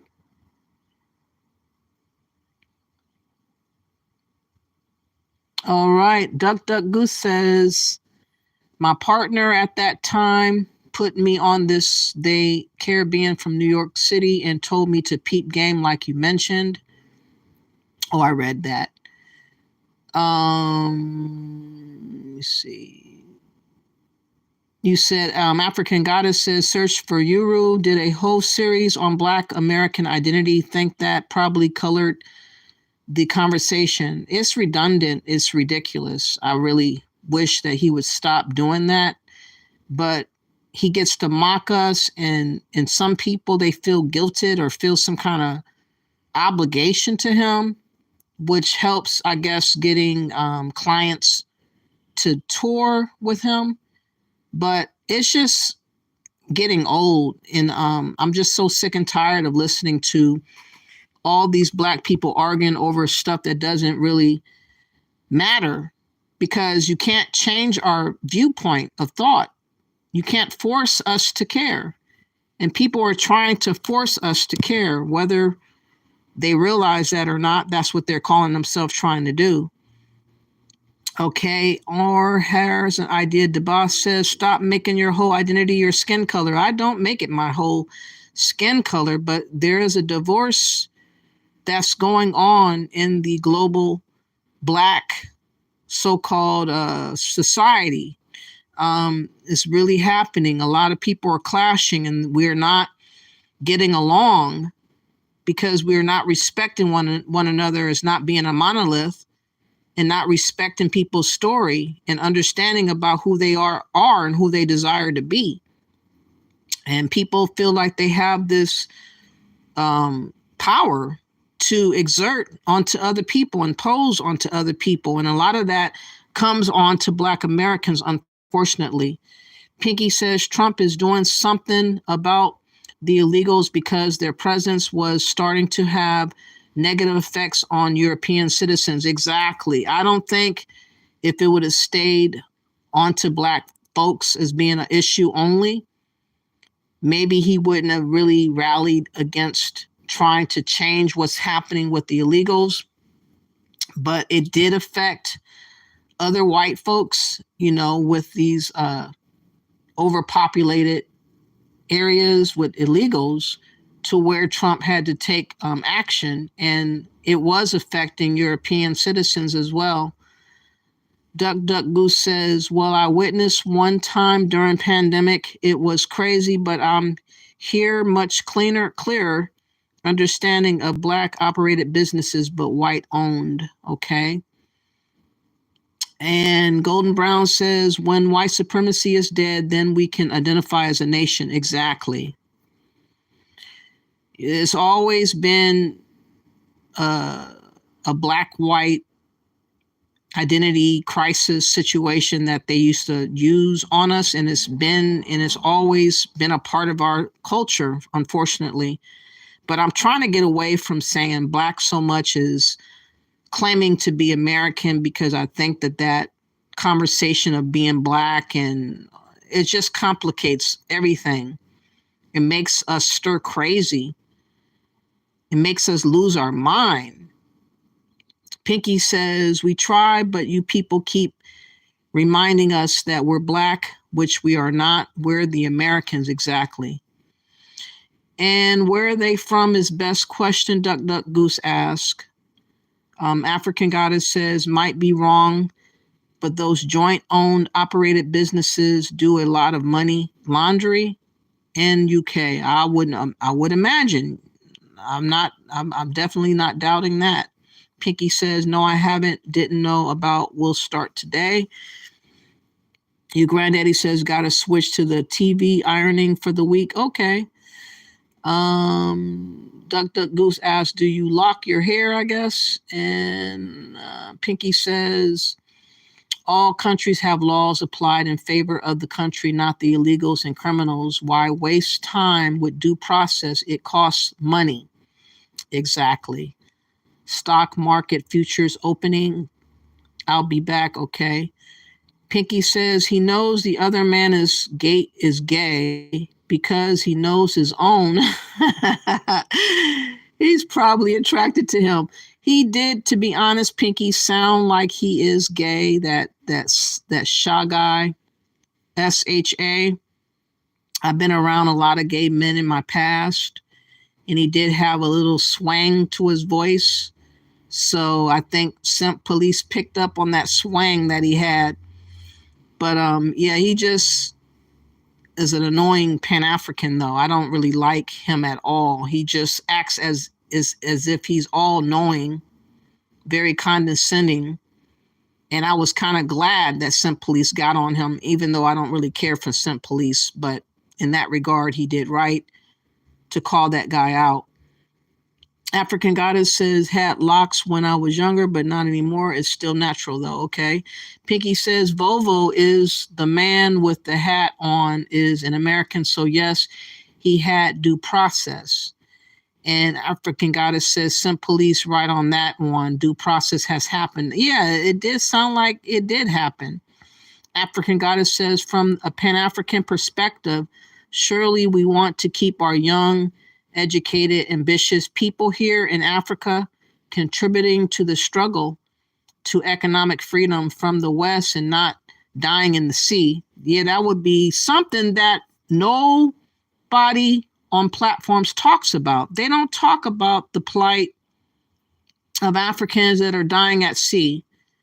They don't talk about all these different countries that have no hope, no jobs, no opportunity to create this environment for these people to take risk, to go make attempts to go to Italy or the UK or the United States, and they die at sea, and they do all these different things and that happen to them. It is, but they don't talk about it. It's like they want to talk about us. That's the only conversation that it seems to always goes right back to Black Americans most of all. And, sometimes, the conversations just are unnecessary, and it's overly redundant to the point where you feel like you're choking with the conversations that are being had. You said, why is the Black man whining about only 600,000 babies born? It's still more than you men want to feed, and our birth rate is declining each year. The women don't want to be burdened.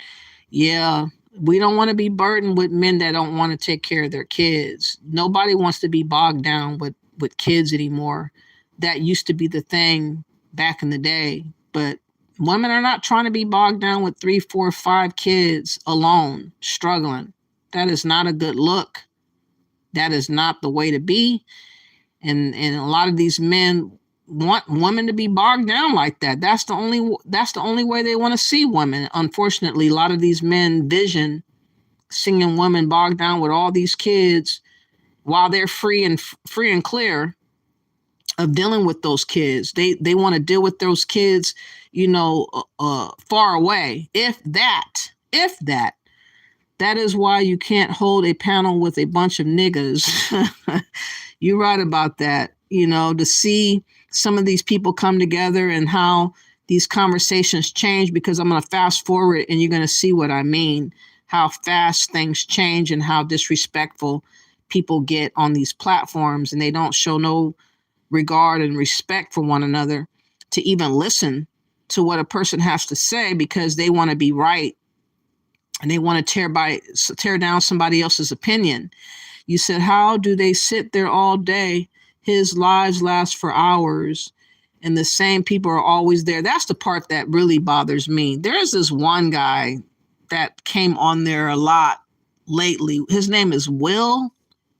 If you're listening, Will, you are extremely annoying. You love to hear yourself talk. You are a long-winded warrior.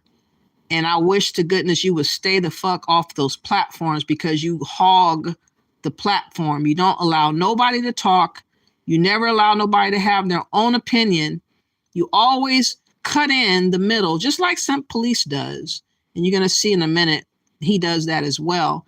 But they just think that their words are more important than anybody else's words out there. And it's just like, what the fuck is going on here?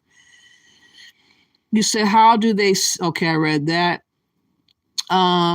Think the point he is trying to make is that the immigrant population will outgrow the Black American population. I know that's the point he was trying to make, African Goddess, and that is true. That's exactly where we're headed to. We're definitely being replaced and outnumbered if we do not correct what we got going on in our community. And a lot of that has to do with our birth rate. A lot of us are still having these abortions, or we were having these abortions, a lot of them, to where now our numbers are not numbering. And the illegals are coming over here. The first year they're here, they're getting pregnant. Like as soon as they hit the soil, within months, she's pregnant. And that's what's going on. And we need to figure out what to do about that. But instead of us talking real time about those types of issues that we're having being replaced, the potential of that, we're fighting with one another, with other melanated people about stuff that will not change in this lifetime, and people don't care to change their way of thought. And why argue with people that's not going to change? Why keep hitting, a brick wall? You said the illegals take the jobs are teens, college students, and seniors who want part-time job need. Exactly. They really do. Yeah, they really do. Golden Brown says, yeah, I've seen 45 years old Mexican workers at McDonald's. Wow. Pinky says, I know what he was saying, but the work of keeping the numbers should not be the work of American women only. Young women are having less or no children. Yeah, they're not motivated, inspired to have men's kids that much no more because of the men not showing like they are happy to be a father. They're acting like it's a big burden, like it's a real hindrance to their lifestyle. And so a lot of women are opting out from having kids, or as many, they might have one or two, but they definitely not trying to have 3 or 4 or 5. African Goddess says, again, the needs of immigrant groups are always going to be different from the native-born people. That's one of the weaknesses of Pan-Africanism. It definitely is, and Pan-Africanism wants you to believe that you guys are on the same team, but you're not on the same team. You have people competing within the groups that come to America, and they're not looking to work with you. They're working to replace you. That's the reality of what's really going on, but let them tell it. Let Pan-Africans tell it. We all can work together for a common goal, and that's just not true. And I wish they would stop lying to us because they look stupid out here. They look definitely like crash dummies and idiots. Pinky says, and of those, a lot don't want children with Black men. They don't want to be baby mamas. Yeah, they don't want to be bogged down with a big-headed child. And the man is just going on about his business with other women making other kids and leaving his responsibilities behind. Nobody want to sit around for that. Who wants to be motivated to be baby mamas? Come on. Pinky says out here, fast food workers starting pay $20 an hour. Okay. And Golden Brown says, if everyone is rich, then nobody is rich. That's why they keep Black people at the bottom. Yeah, it seems to be that way. Pinky says, of our people help keep some of our people at the bottom so they could stay on top.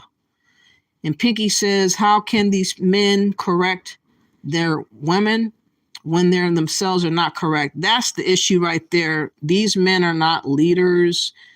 We don't look to them as respectable, honorable type of men to look up to and to follow behind, because they don't represent themselves in a good light. They don't represent loyalty or respect or anything. So a lot of women are just really frustrated right now, and we are left alone to do our own thing.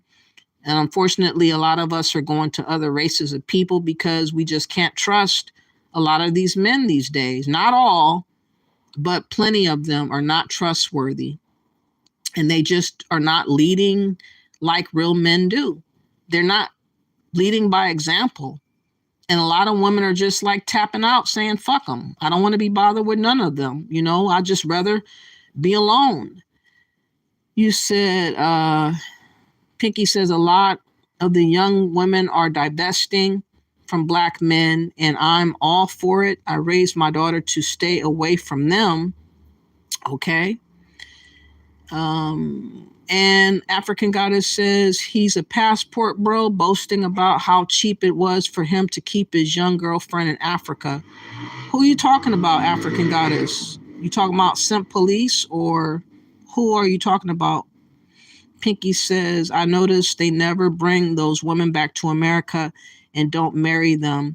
So that lets people know who the problem is exactly. They want to run through as many women as they can find to run through, and they think that that is an admirable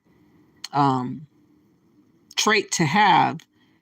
Like women are supposed to like bow down to that and look up to that. It's like, that's a joke. We don't have to bow down to that, and we don't respect that, because that is not functional. It's very dysfunctional and disrespectful to women. You said if they bring the woman to the United States, the power dynamic change. Exactly. Pinky says white owned, black faced, like in Crenshaw area, that Michael Magic Johnson movie theater that was open many years ago. I went one time to support so-called black business. Oh, did you see, oh, that's when you supported Magic Johnson. I heard he did have a movie theater and other businesses, restaurants or something like that. Magic really is doing well in Los Angeles. And you said BSIA gave you credit for staying on the Pan-African's neck. Oh yeah, shout out to BSIA. I did catch part of his live talking about Ericana. He is the first one outside of Pan-African Strikes Back Again. Now he changed his name to Defiant Brandon. Talked about Ericana one time and he took the video down. But he did showcase her in a video. He did talk about something I did not know about Ericana, which is her daughter supposedly marrying a white man and having some type of issue at a club or something and blaming it on being black, I remember.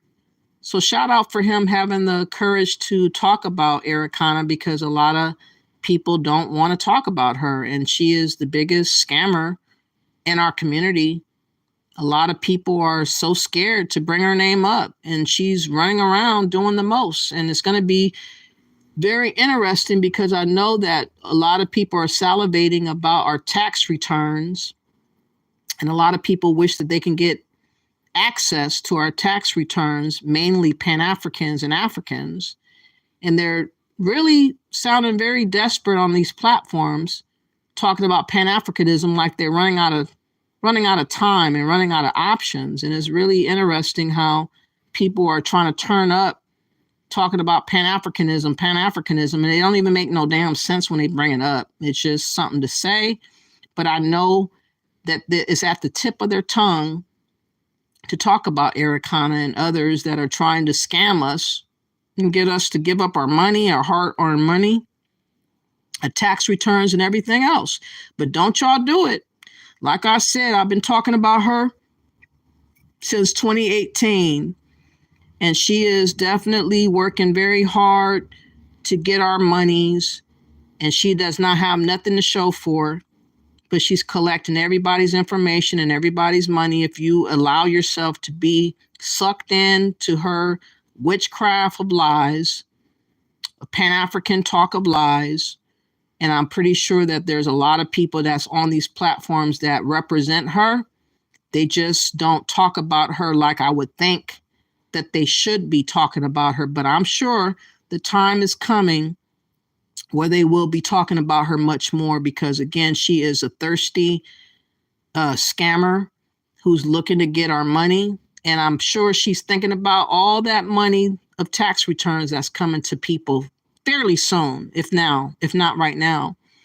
You said, I love our women with wigs too. I love seeing y'all dress yourself up. Long-winded means they're from New York City. A lot of them are very long-winded in New York City. You're right about that. My God. Oh, it's so annoying. African Goddess says, Dynas goes out, runs errands, picks his kids up from school while his show is on. Yeah, he doesn't do a lot of talking. He allow a lot of riffraff to happen on his platform, and make us look really silly and uneducated, and really strapped down with ridiculousness. Pinky says the men in our ethnic group are definitely not like men in other groups. They always criticize our beauty enhancements, unlike other men who will encourage and admire what their women do. yeah, they don't have anybody to pick on. So these men who are not real men tend to criticize women and berate them and bash them because they can't do that to other men like that. And so they go for the lowest hanging fruit, which is women, to criticize and try to, beat into submission. Yes. A lot of American women have found out they can do good by themselves. Yes, they do, Pinky, and I'm one of them. I'm definitely one of them. I'd rather do bad by myself. I don't have time to be mingled with other men that are roguish, boisterous, outrageous, over the top type of individuals. I'd rather be alone, for real. Pinky says Ericana has a daughter that married a white man in Maine. They went to a nightclub on that day, and the son and daughter were refused entry because they were black. Yeah, I heard that. I thought that was very interesting. I wonder where he found out that story about her. I'd never heard that before, which is really ironic. But she has been making her rounds. Ericana did a video or interview on one of these other shows talking about the USAID, talking about how that's going to have an ill effect or a positive to Africa for not having those funds continued by Trump. And she's saying that it's a wolf in sheep clothing for these USAID to really assist Africa like that, and that they're looking to do other things, which she's hinting to us, those other things, to try to get us involved with everything going on with Africa. Again, that's what her agenda is about, is to include us in the festivities of debt with Africa. And that's not what I'm down for. I don't give a damn. We didn't earn any of the debt of Africa. Those corrupt leaders took all those loans and they owe all that money and they need to give it back. They just need to get off their butts and go to those banks and give back that money that they stole and stop looking to us as a scapegoat, which they continually do, unfortunately. What's up, Charlie Shaw? Thank you for coming through. Great to see you. You said, what I look like cohabitating with a snow roach, sleeping with them? Oh, wow.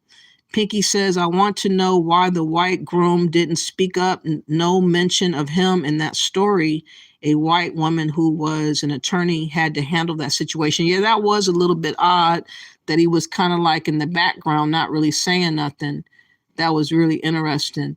And African Goddess says, really interesting that she has a white son-in-law, given the way she speaks. Oh, yeah, she is definitely a hypocrite.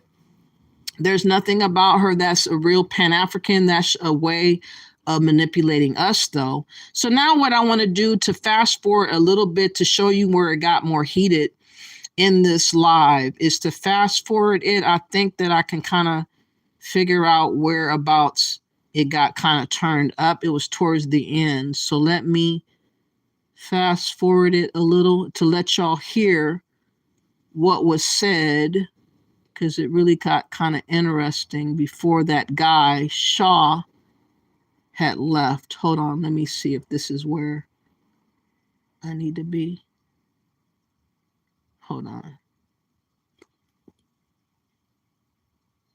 I bunk at cheap hotels. Hold on, let me share this real quick. This last point.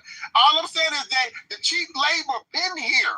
So why would they bring 11 million here? And the only thing that I can think of in my brain is for black people to come in, because I think that the black experiment is over, because Joe Biden got on the Zoom call with all the black leaders, the black caucus, and what he said out his mouth to them on this the first week he was in office, he told all of them, you better stop thinking about black people and y'all better get with these Latinos. The Latinos is up next. Is that not what he said, Dinus? Okay, let me say this real quick. That's exactly what he said. Yeah, let me say this real quick. When they say black and brown correlation is a political term, it's not talking about marrying Latinos.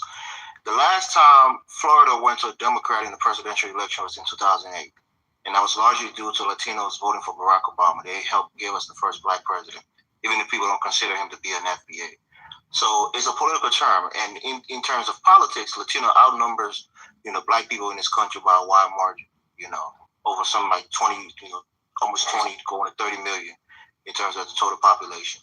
So having a correlation with them politically makes sense if we're to try to get, power, or at least to vote in the same way to get political power. And that's the trend. People who are political scientists, they're looking at it. They know that the Latino, they're the largest minority group in this country. Elvis, Latinos ain't trying to turn that on you, bro. Stop it. No, I'm just saying, this is a political term that they're using. Now, personally, it could be one way, but politically, we've been aligned with them for a while. Go ahead. Elvis, if I may. Pass to Maximilian. Go ahead, Elvis. Finish. I'm gonna pass to Maximilian. Can I give the rest of my time a shot, or do you want to say something real quick? No, go ahead. Hold on. One mic. Let Elvis finish, and I got to pass to Maximilian. That's what I'm saying, Dennis. Can I give him my last 10 seconds? Okay, go ahead, Maximilian. Okay, now, I did talk about the due process, but that was just what me and you disagree at.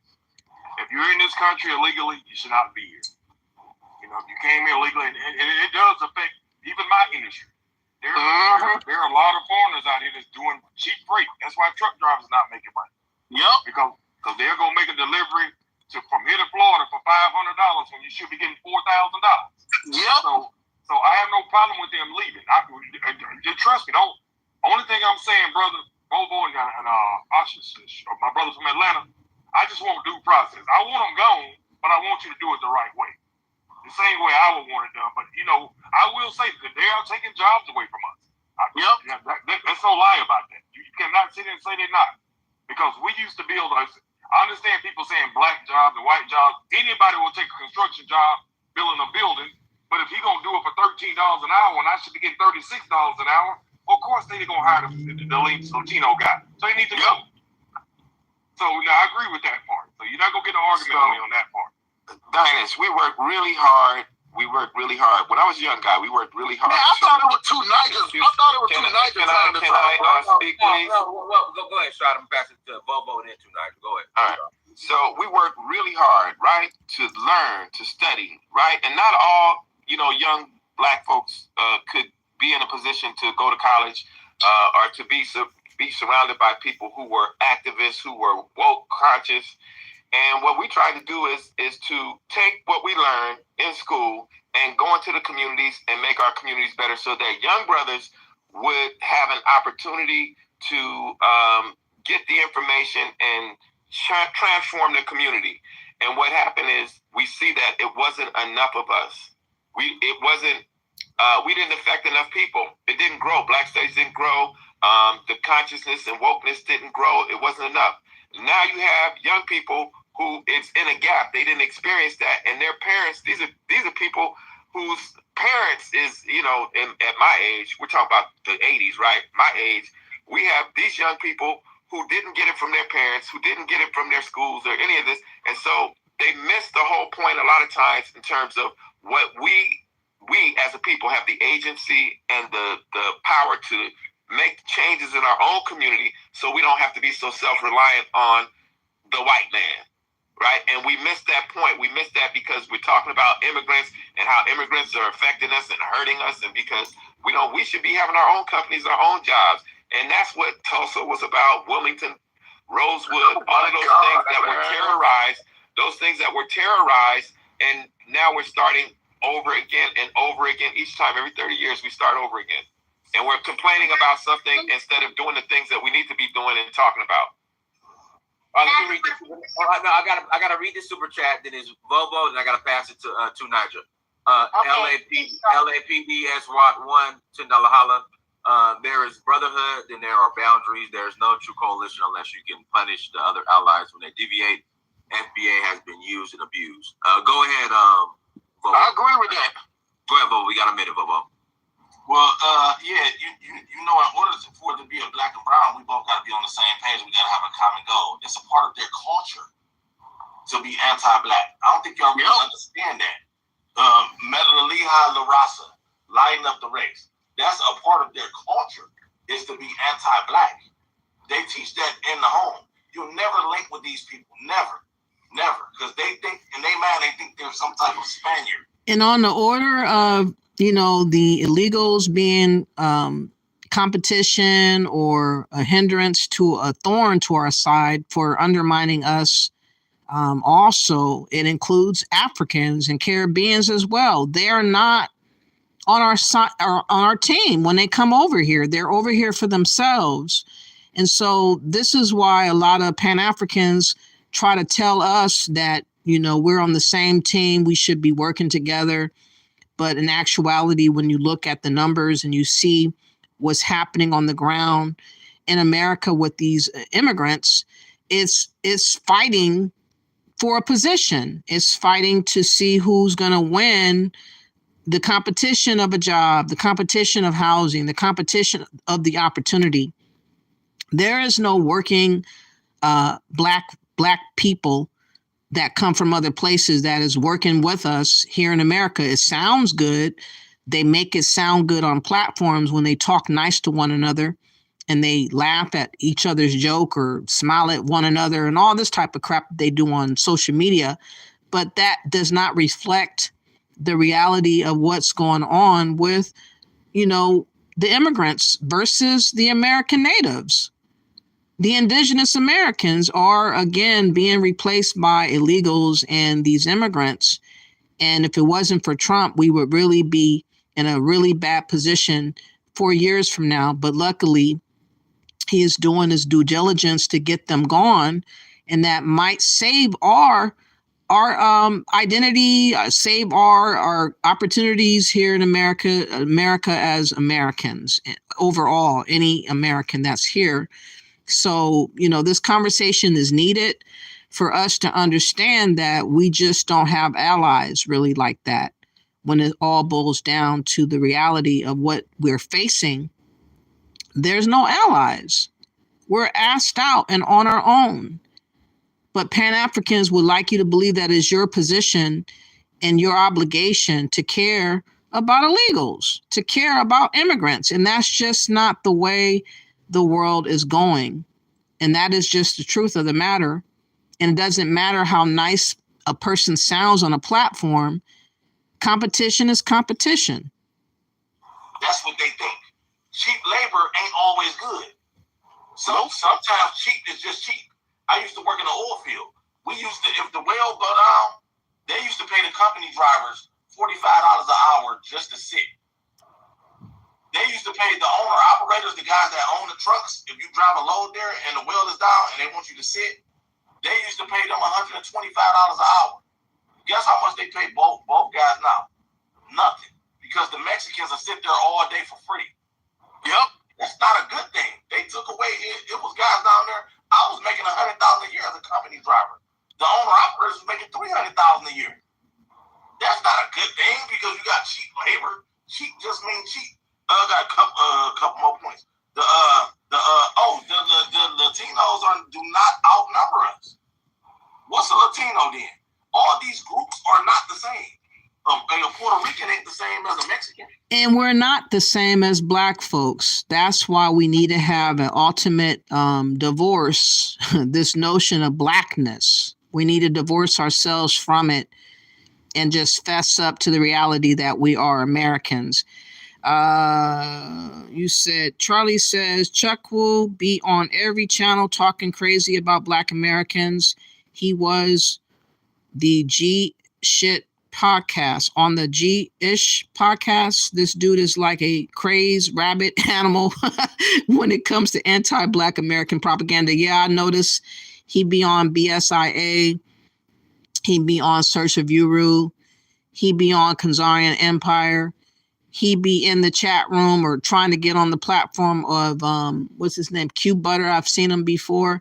He is actively, busily on different platforms going against any Black American that has any view about what we talk on. He's always there.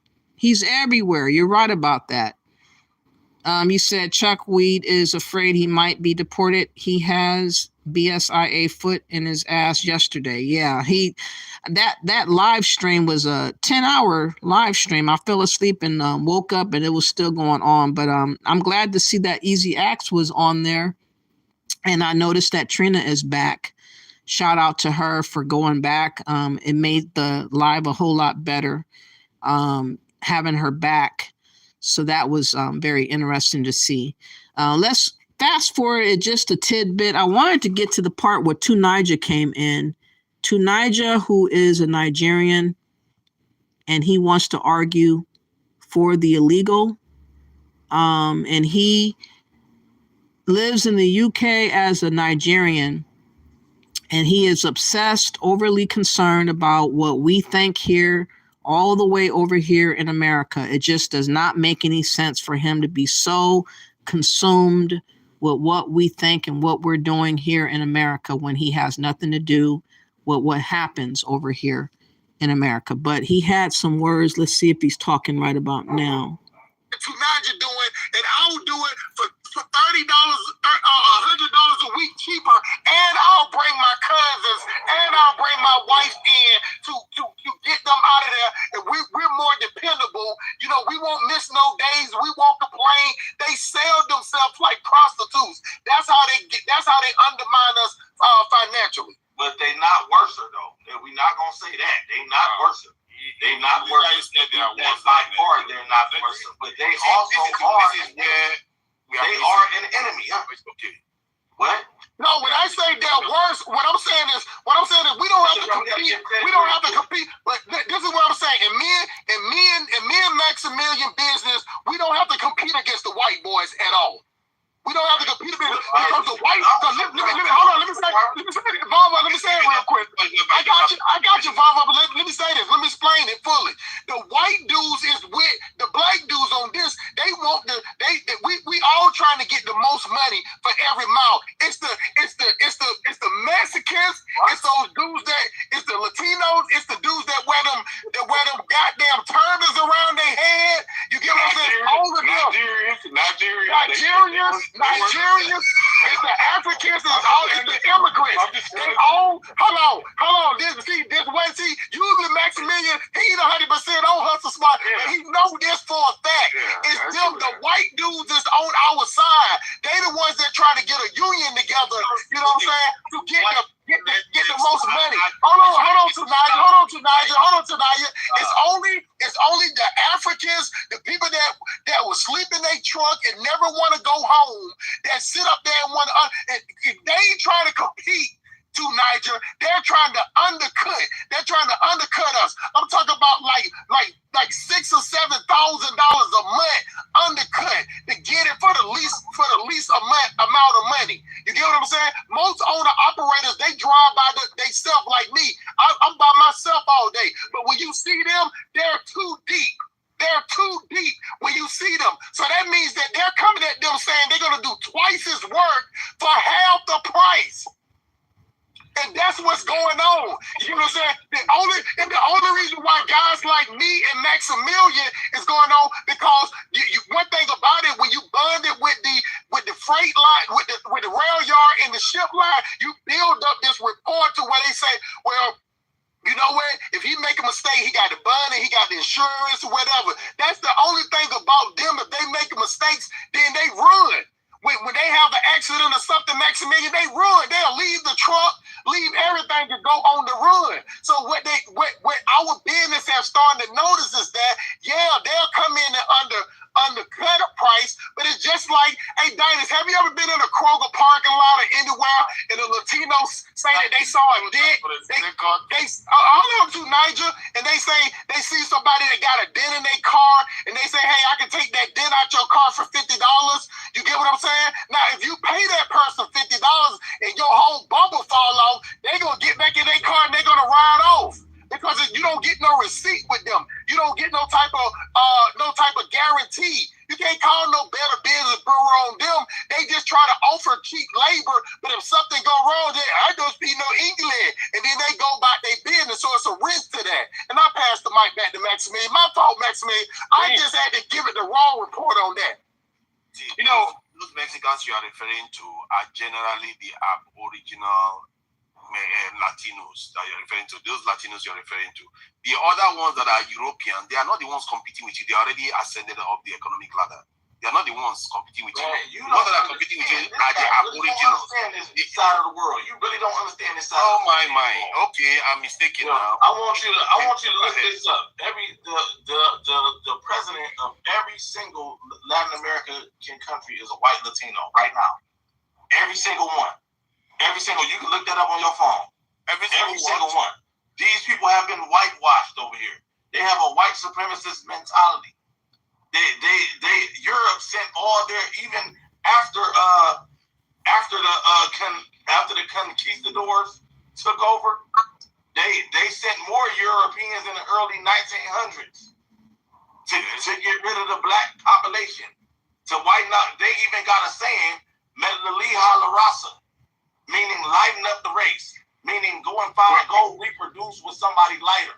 Yeah, we know that. But the people that are competing with you that you are hating the most, they have aboriginal blood. They are not the Spanish Latinos that we are calling them. They are the Spanish ones. Let me speak though. When you get done, I'll wait. Go ahead. Now, what I'm telling you is, everybody knows me. Adonis knows. I like for people to work together. But I'm not going to work with nobody who ain't trying to work with me, brother. Those people do not like us. And they've shown that. They've shown it time and time again. You know how many times we try to get alliances with them? Them people is not trying to align with us. I am Pan-African. I don't like to say Nigerians, but y'all do some cheap freight. Now, I will call it when I see it. Cheap as fuck. Yeah. So I will call it when I see it. I want y'all to do like we do. All of us. I don't run to Miami for $500. I go for $3,000, $4,000. So a truck driver in 1982 makes more money in 82 than we do today. Yep. I'm a truck driver too. I totally agree with that. And that comes from the immigrant from all these different countries that come in there and sleep in their truck for 2 or 3 years, got them taking cheap ass freight, where they got them sleeping at the truck stops, not going nowhere out there brushing their teeth with water bottles and shit. And that's what's happening. And my second point is, don't say that that's just a black man's job. Man, brothers pay $100,000+, $200,000 for these trucks. That's not a poor man's business. So when I got my money, I can't run cheap like that. So like everybody's saying, you'll come over and run for $800, and then you run back to Mexico as soon as the truck flip over. Yeah. And then they got these regular ass trucks, Maximilian, and they got these ragged ass trucks. My truck costs $130,000. And they got these little cheap ass, they got these cheap ass 8,000 trucks that got it strapped up with the goddamn everything hanging off. And they been getting caught with the fake CDLs. Yep. That's something else that ain't been talked about. They will rig a truck up. They will rig a CDL up. What they do is So for the first time in a long time, they were on one accord talking about the illegals and the immigrants that undercut Black Americans, and you never really see that happen, normally speaking, on these platforms. So I was really shocked that this was being said and that they were in grants with that. But the only two people that had an issue was the Pan-Africans. In particular, Tunija did speak, but I can't find the timestamp where he was speaking up. Hold on, let me see if I can find. You get what I'm saying? Hold on, he's constantly talking. Oh, Lord. The point that you sit up here and think that the Latinos would ever side with black people. Latinos would never side. Latinos would never side with. Definitely Latinos or any other group of people won't be siding with Black Americans. That's what we have to come to grips and understand, but when we go on these Pan-African platforms, we are deluding ourselves into believing that you can come on one accord with this whole black talk of togetherness and all that type of thing. But that's not the reality on the ground.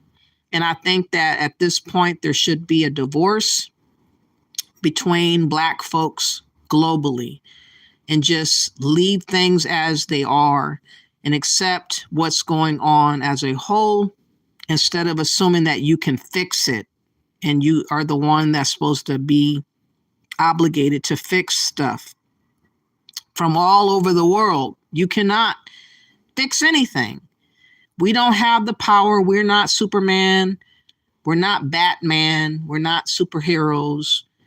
This, expectation that a lot of other groups of people that place on Black Americans is unbelievable.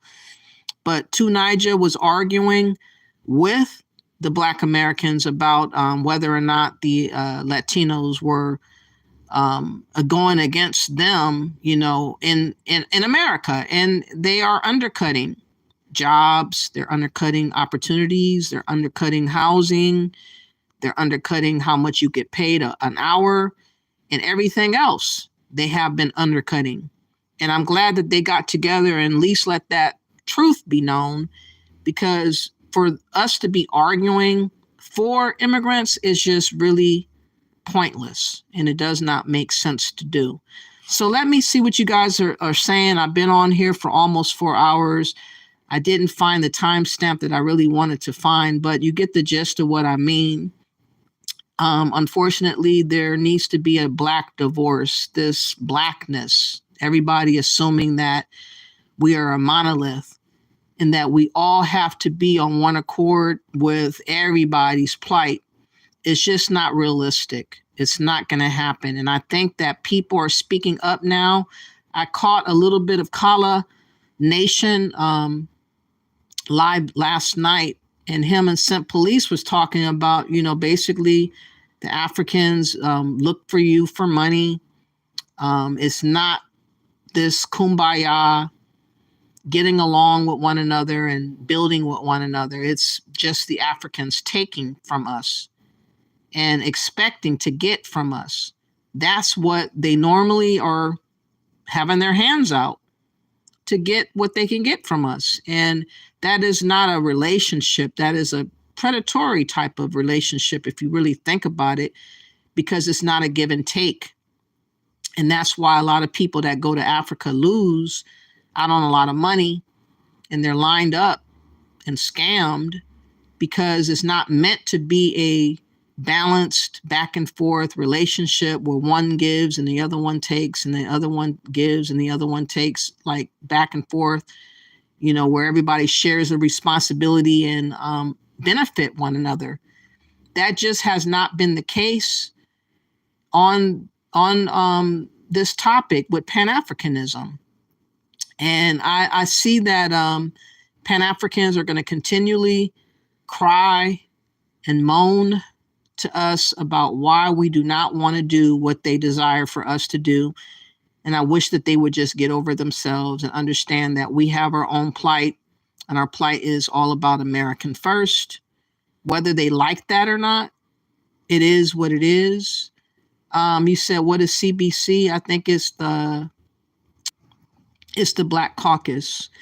How are you doing, Monica? I've been gone because I've been under the weather. I'm glad you're here too. Good to see you. Yes, the Congressional Black Caucus.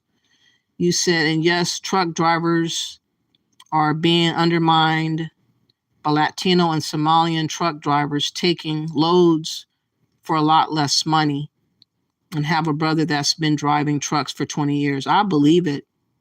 I'm glad that they told that truth, and they happen to all be truck drivers. So that was interesting to find out that was going on. And you said American and Latinos have never worked together. No, they have not. It's always been competition. Charlie Shaw says Chuck will be on every channel. Oh, I read that. All right. And what's up, Charles Harvey? How are you doing? Thank you for coming through. Long time no see. He said Q Butter is a Caribbean, of course, a panty. Yes, he is. African Goddess says exactly. Everybody is trying to survive. The whole point of immigration is to work, make a better life for yourself and your family. That's going to be the main consideration of any migrant. That's all their consideration is for. So why do they come to our spaces and tell us how we need to unify with Pan-Africanism when that's not what's going on? That really is a hit in the gut of lies, because people are lying to us when they say that we can unify on one goal and one purpose. It's like, no, my purpose and my goal is survival on the continent of America. And everybody else's seems to be having allegiance to other places where they come from. And they want to survive as well. And they want their family to survive. And they want to do well for themselves. And they do not care about our situation here, but they would like to use us. They would like to use us as a tool for undermining our own self with the use of Pan-Africanism. And this is why I speak out against Pan-Africanism, because I see that it is the biggest scam against us as a collective of people here in America. It is never to benefit us as a people. It's always to take from us and use us up and manipulate us and trick us and get us to do stuff hastily, having us give up, sacrifice money, time to try to appease other people's advancements over us, looking out for them over us. And it's really sad that this is what's going on. But a lot of us are finally waking up to the reality of Pan-Africanism, and we're not listening to these clowns on YouTube that are just crash dummies that don't care nothing about themselves and their family. They care about putting others over them, which is not a benefit to you. You said, stop saying FBA birth rates are struggling when don't have children. That's the tether shit we don't like. The birth rates are struggling. Duck, duck, goose. I remember, I'm older than you probably. There was a time when women were having 3 to 5 kids, and they're not really doing that anymore. They're having 1 or 2 kids now. So things have changed in that regard. I have noticed that in the last 10 years from my experience with talking to other women, that they just don't want to have kids like they used to. That's the truth. So ain't nobody lying. Charlie Shaw says, Trina left. No, Trina is back over at BSIA. Pinky says, I won't stop saying it because it is in decline. I see it on the streets exactly. I see the U.S. stats. Duck, duck, goose thinks she's lying, but I don't believe she's lying either. He's not. I guess you're a he. Pinky, I got children. I want more. Are you a guy? Because it's easier for you to say that. You're not a woman. Duck, duck, goose, I don't think. Pinky says black women don't want children. They want to live just like you black men live, like you don't have children. Exactly. A lot of us want to have our own freedom and choice to do what we desire to do. We don't want to be bogged down with kids like we used to. We just don't. Men don't make it popular for us to want to do. And Pinky says, when these social safety nets are ended, you'll see how many black children are not around. Exactly. Wow. Okay. And Golden Brown says, do you mean social safety net? And Duck Duck Goose says, Pinky, Uncle Sam ain't the boogeyman. Pinky says, I know women out here that have children in their 30s and they still collect children's support and back pay. Duck Duck Goose says, Pinky in this channel speak the Alice Walker type of ish. Okay, whatever that means. Charles says, Spanish came to the colonizers, make a slave Mexican fought with us alongside of us in the Alamo and died for us. Got to get that history, baby. It makes you deep when you know what you know. I don't know anything about that, but we're talking about here and now, Charles. What happened way back when has nothing to do with what right now. People are fighting for positions and opportunities that only a few handful of people can get. And people are not working side by side. So whatever happened a long time ago is definitely not happening right now. You said they are hardworking feminists and divestors. Pinky says, Duck, I didn't say Uncle Sam was the boogeyman. I'm saying he won't be feeding all the black children anymore. And Duck Goose says he's straight. Golden Brown says, Harvey, you going back 200 years like that is today really reality with is not. Exactly. That was bizarre. Like, we like to live in the past so much, and we like to pretend like that applies today. A lot of people still like to talk about Marcus Garvey like he was an actual guy that produced stuff, that he kept his word, like he did what he claimed to do. He didn't do nothing. And whatever war that was 200 years ago, we weren't there to experience it. And no, I don't know every historical event that has happened in times past, but I focus on here and now, and I'm going on with what is happening today. That's where my mind is at. Angela says, the guy in the media give me a headache. Okay. Pinky says, and you like what this channel speaks, that's why you're still here. I came here for social news. Okay. A sellout is a sellout. Use a sellout, Duck Goose. You don't know what you're talking about. African Goddess says the economic power difference between most Africans in Africa and Black American expats is huge. So, of course, Black Americans are going to be viewed as an opportunity to come up in Africa.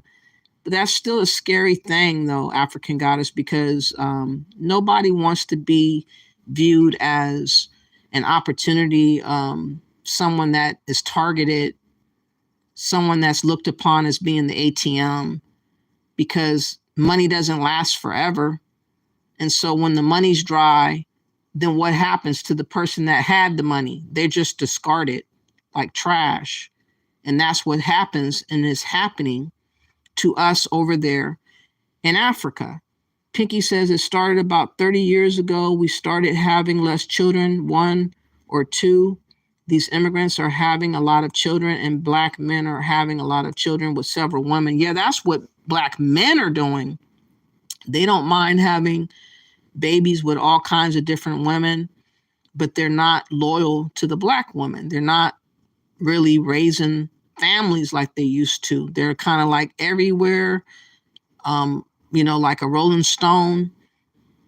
What's up, Leo? How are you doing? Thank you for coming through. And Pinky says a lot of Black men out here spreading that poverty serum. Yes, they are. And they need to stop doing that because it's sad for the kids. It's really sad for children that can't be raised with their father and know what it means to be loved and appreciated in a family setting. And men can change that in a heartbeat by just taking care of the kids that they got. That's all they have to do is stop what they're doing and take care of the kids of what they got. But you have Pan-Africans like that clown, which I'll close with this last video. This clown on Cuz Cuddy, he is a prime example of what is going on with those that are selling to us Pan-African talk. And he is constantly in a coffee shop trying to hustle Black Americans into giving up donations and different things for him to survive over there in Burkina Faso. But he is a poor example of a man that has abandoned his kids, abandoned his responsibilities as a man, left America to go to Burkina Faso and living in another man's established house or establishment. And he is worthless when it comes to protecting his kids, when it comes to taking care of his kids. This is where a lot of the men are able to escape their own responsibilities in the name of Pan-Africanism. So they go to other countries and they big up, other Africans over their own family. And it's really sad. So this guy right here, he's got to be in his 40s, early 40s probably. But he's been out in Burkina Faso, I don't know how long, maybe a couple of years at least. But he is living off of the donations of YouTubers or subscribers that watch him. And he is just a hair away from being homeless or being discarded on his ear if he does not keep hustling his subscribers. But I want you to hear how a Pan-African talks and how they look. They're nothing more than crash dummies. They look stupid. They are failed boyfriends, husbands, men overall. They have nothing to offer women. They have nothing to offer kids. They are rejects in our community. And he is a prime example of what to avoid when these people talk about Pan-Africanism, because it's a way of avoiding your own responsibility here in America. And it allows you to escape your own responsibilities and your own family to go see about other groups of people that have nothing to do with you. Nothing at all. So take a listen to this, and then I'm going to go.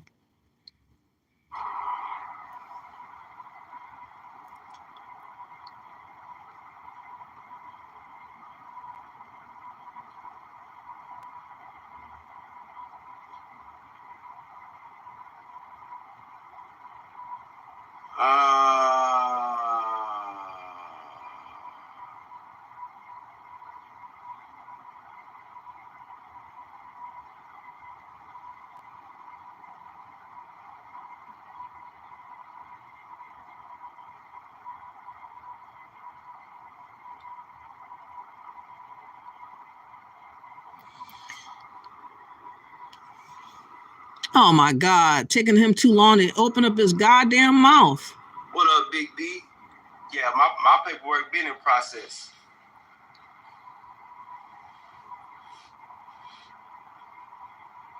Yeah, I'm already in the process for citizenship, Big B. Have you applied for citizenship in Burkina Faso?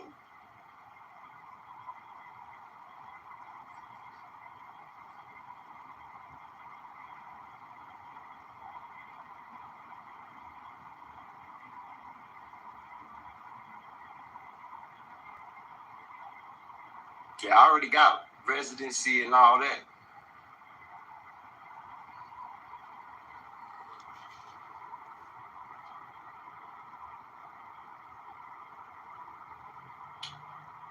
Big B, that part, I haven't got that far in the process. I just got the paperwork process.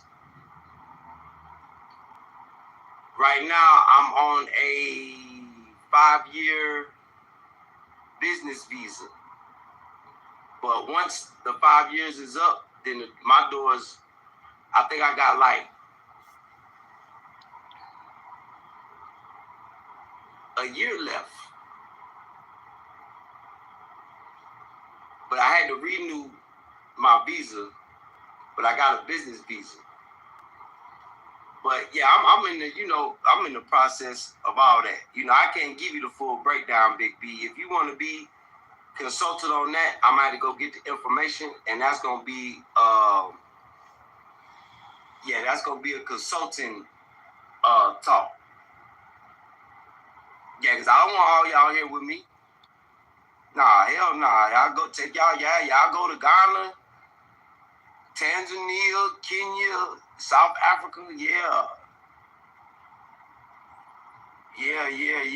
So yeah, I'm gatekeeper. I'm being a gatekeeper in on my end of Burkina Faso. If you want any information like that, yeah, I'm at the charge.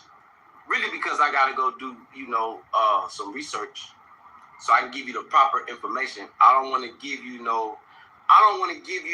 what they saying online, because everything you read about a country online is not necessarily true. So I know the right people to go talk to, though.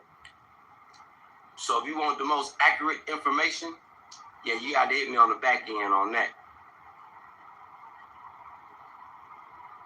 But business, a successful business is my main focus right now. Mind you, he doesn't have a business. He sits in a coffee shop all day begging for donations, making up schemes of getting donations. Now he's talking about consulting people. He has nothing to offer but he talks Pan-African talk. He talked unity talk. Again, he got children, for God's sake, that are young, that he abandoned in America to go all the way to Burkina Faso and try to look like he's doing something over there on his video camera. And he's not doing anything, nothing admirable, nothing admirable. No, he doesn't talk to nobody. He doesn't do anything. He stays in a coffee shop and talks to subscribers about trying to fleece them, trying to get money from them. This is what these low-down Pan-Africans in Africa do. And Kiki Loves Nigeria has been exposing these pitiful Pan-Africans who are scammers, and they're coming out the thin, out of the woodworks like roaches, being exposed for being scammers. And he's just another one trying to be crafty, trying to figure out how we can get people to cough up $150 an hour. Listen to him. Getting citizenship, I'm pretty sure that it's kind of like the American process. It's a process, and it takes patience. I charge $150 for an hour, but it's like a one-time fee. I should be charging $200-300, $500, but I keep it at $150, and then it's like a one-time fee. Once you consult with me, I'm pretty much open book for you.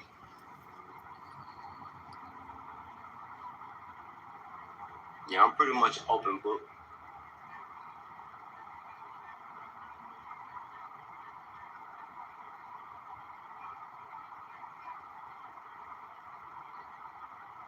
Whenever, just hit my email. My email's in the description below, Big B.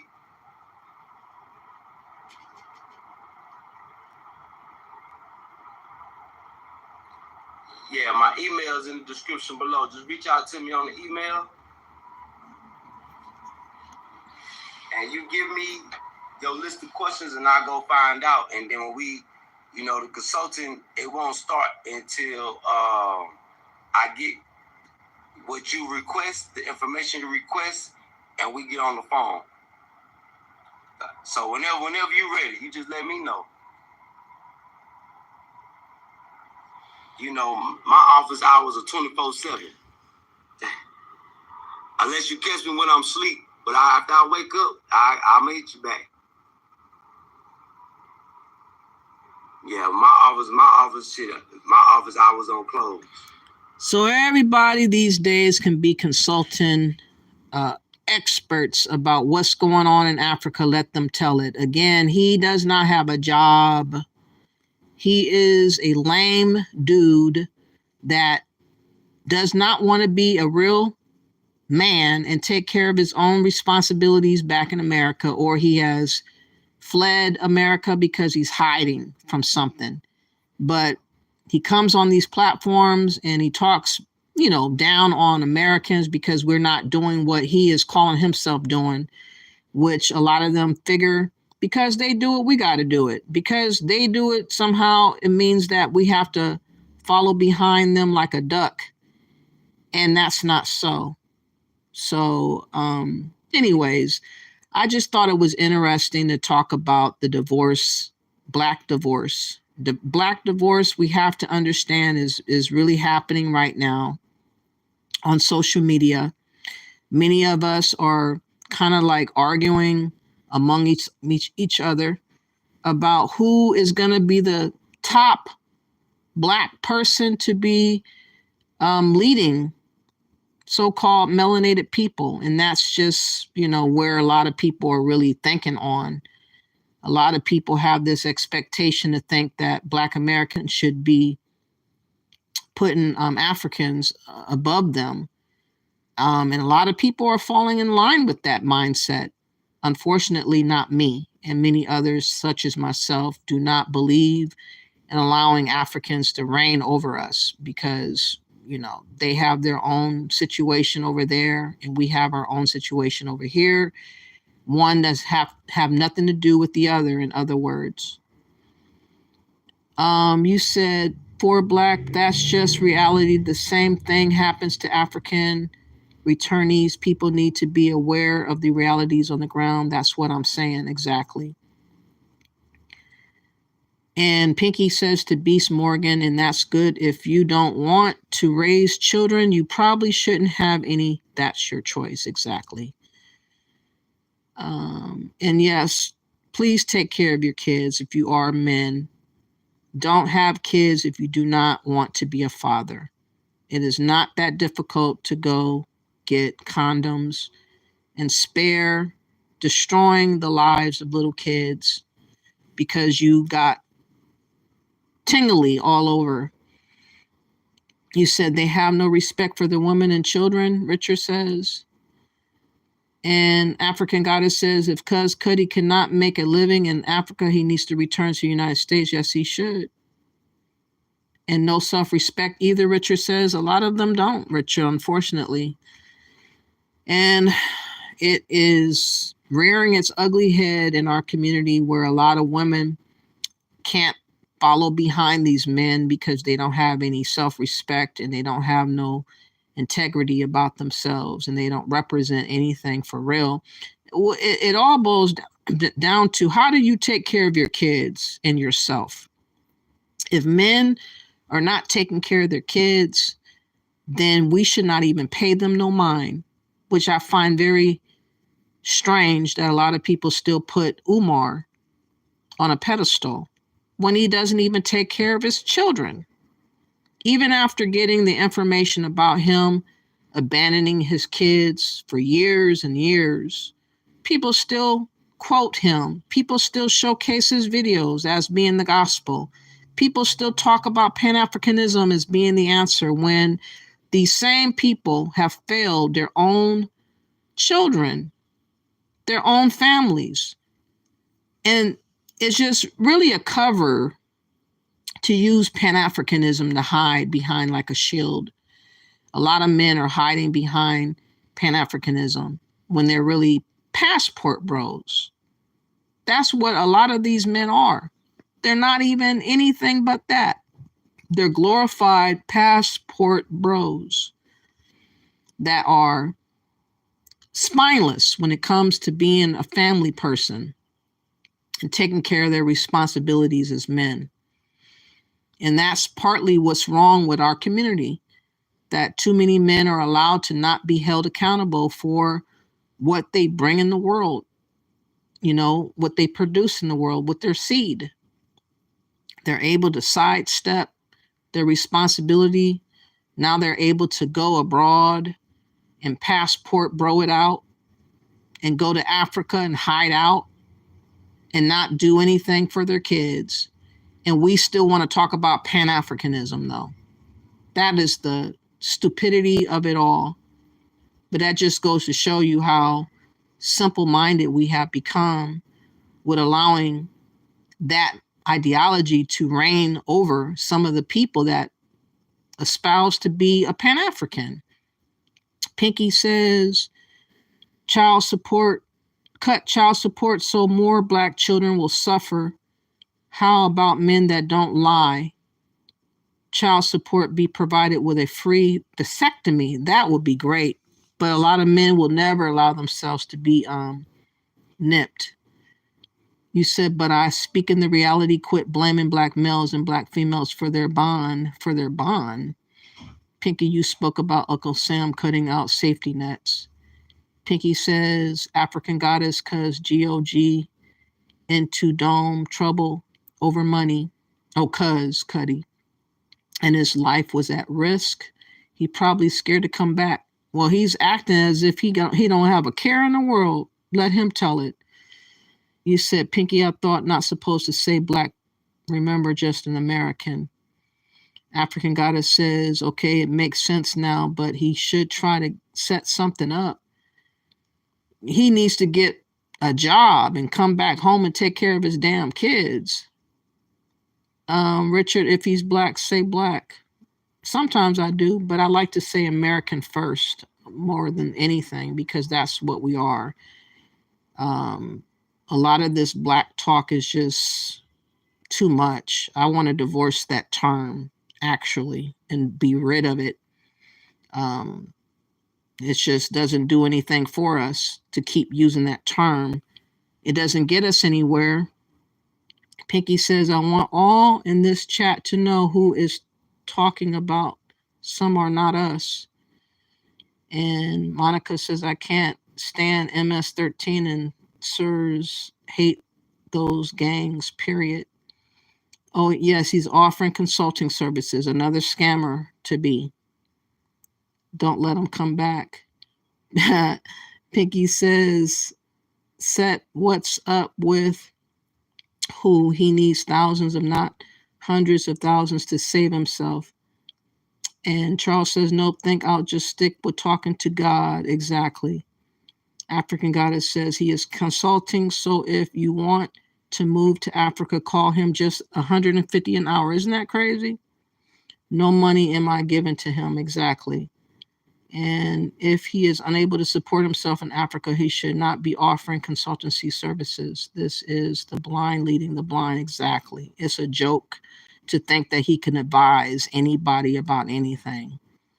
It's like, dude, you don't even know what your kid done ate in the morning. You don't know what your kid feels like during the day. You don't know if your child is being bullied, if your child is being abused, being touched. Anything. Why are you up in Burkina Faso? He ought to be ashamed of himself. But we don't shame these sorry ass men anymore that proclaim to be Pan-Africans, you know. Beast Morgan says everyone has the freedom to do what they want as long as it's not committing crimes. It is committing a crime to abandon your children, Beast Morgan. Think about the child when they grow up. They will remember their father not being around. They will remember their father not saying, I love you. They will remember their father not providing, protecting, nothing. That stuff haunts kids growing up about how they were without, because the men decided to just abandon their children and responsibilities. And it just is really a sad scenario that more of us are seeing and witnessing. These men abandon their kids for going to Africa and running behind women or running behind a fake ideology such as Pan-African talk, because that dude, Cuz Cuddy, don't have no women around him. He's not in a relationship with no women. He's not doing nothing beneficial over there in Africa for himself, for his kids, for nothing. He is day-to-day struggling to get donations from subscribers. That's all he does. And that seems to be the route in which a lot of us are going in when we go to Africa. A lot of them are left with just begging online for donations. And they call that shit Pan-Africanism, when you're setting yourself up for failure. And definitely your kids when you abandon them. African Goddesses, I agree, but some of these people are very irresponsible, and they encourage others to move to Africa on the basis of false information. Exactly.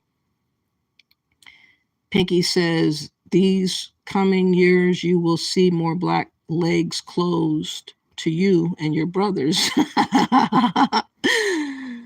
Oh, you said there's pretty women everywhere. Pinky, you hate black men or something. Oh, wow. And go get them. Leave the American women alone. No, Pinky is a realist, duck, goose. From all I've been seeing from her, she keeps it 100%. She lives in the here and now. She does not live in fantasy. And she is well versed in knowledge and observation to see and witness what our communities have been through over the years. You don't have to be a scientist to see what has happened to our community and how men are not being men like they used to be, and women are left alone to struggle alone. You know, it's all over the place with stories of abandonment and men just thinking about themselves and being, worshipers of themselves and their ego. And all that stuff is showing and rearing its ugly head in our community. We don't have the same type of respect that we used to have as a collective. A lot of people look at us as being jokes now. And we don't take family as serious as we used to. I mean, there are good families. I ain't going to say every family is bad, because there are exceptions to every rule. There are some that are doing good. But I'm saying that it's not frowned upon for men to just abandon their kids. It's not frowned upon when men are having sexual relations with all kinds of women, not being responsible sexually, not being responsible financially for their kids. Nobody puts them on blast and makes them feel bad, because in all fairness, Umar Johnson should not even be speaking the way he speaks anymore. He should have been shut down when all the news broke about him having 2 daughters that he doesn't even take care of. But no, because he's a Pan-African, because he talks about Africa all the time, he gets a pass. And that hurts us, because, again, he is left to be a so-called leader, and he is leading us to nowhere. It's a joke. Pinky says, you don't need to know what I am. It won't make a difference to you ever. What's up, Charles? Thank you for that. Please like and share the video. I would greatly appreciate it. And Pinky says, I would be a Chinese man, 80 years old.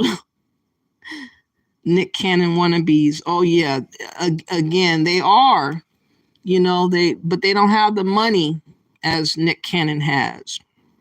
One thing I could say about some of the men that I've witnessed that are good fathers, like JT Biggerfigure, I listen to him sometimes, and what he be talking about his kids and his wife is such a rarity.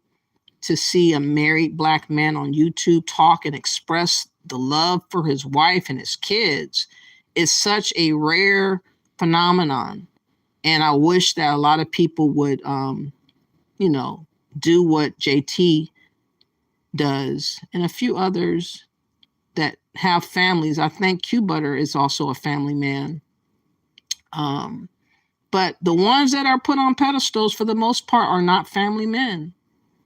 Umar Johnson, Cuz Cuddy, and plenty other Pan-Africans are not family men. They just are drifters. They're passport bros. They are in denial about their role as men.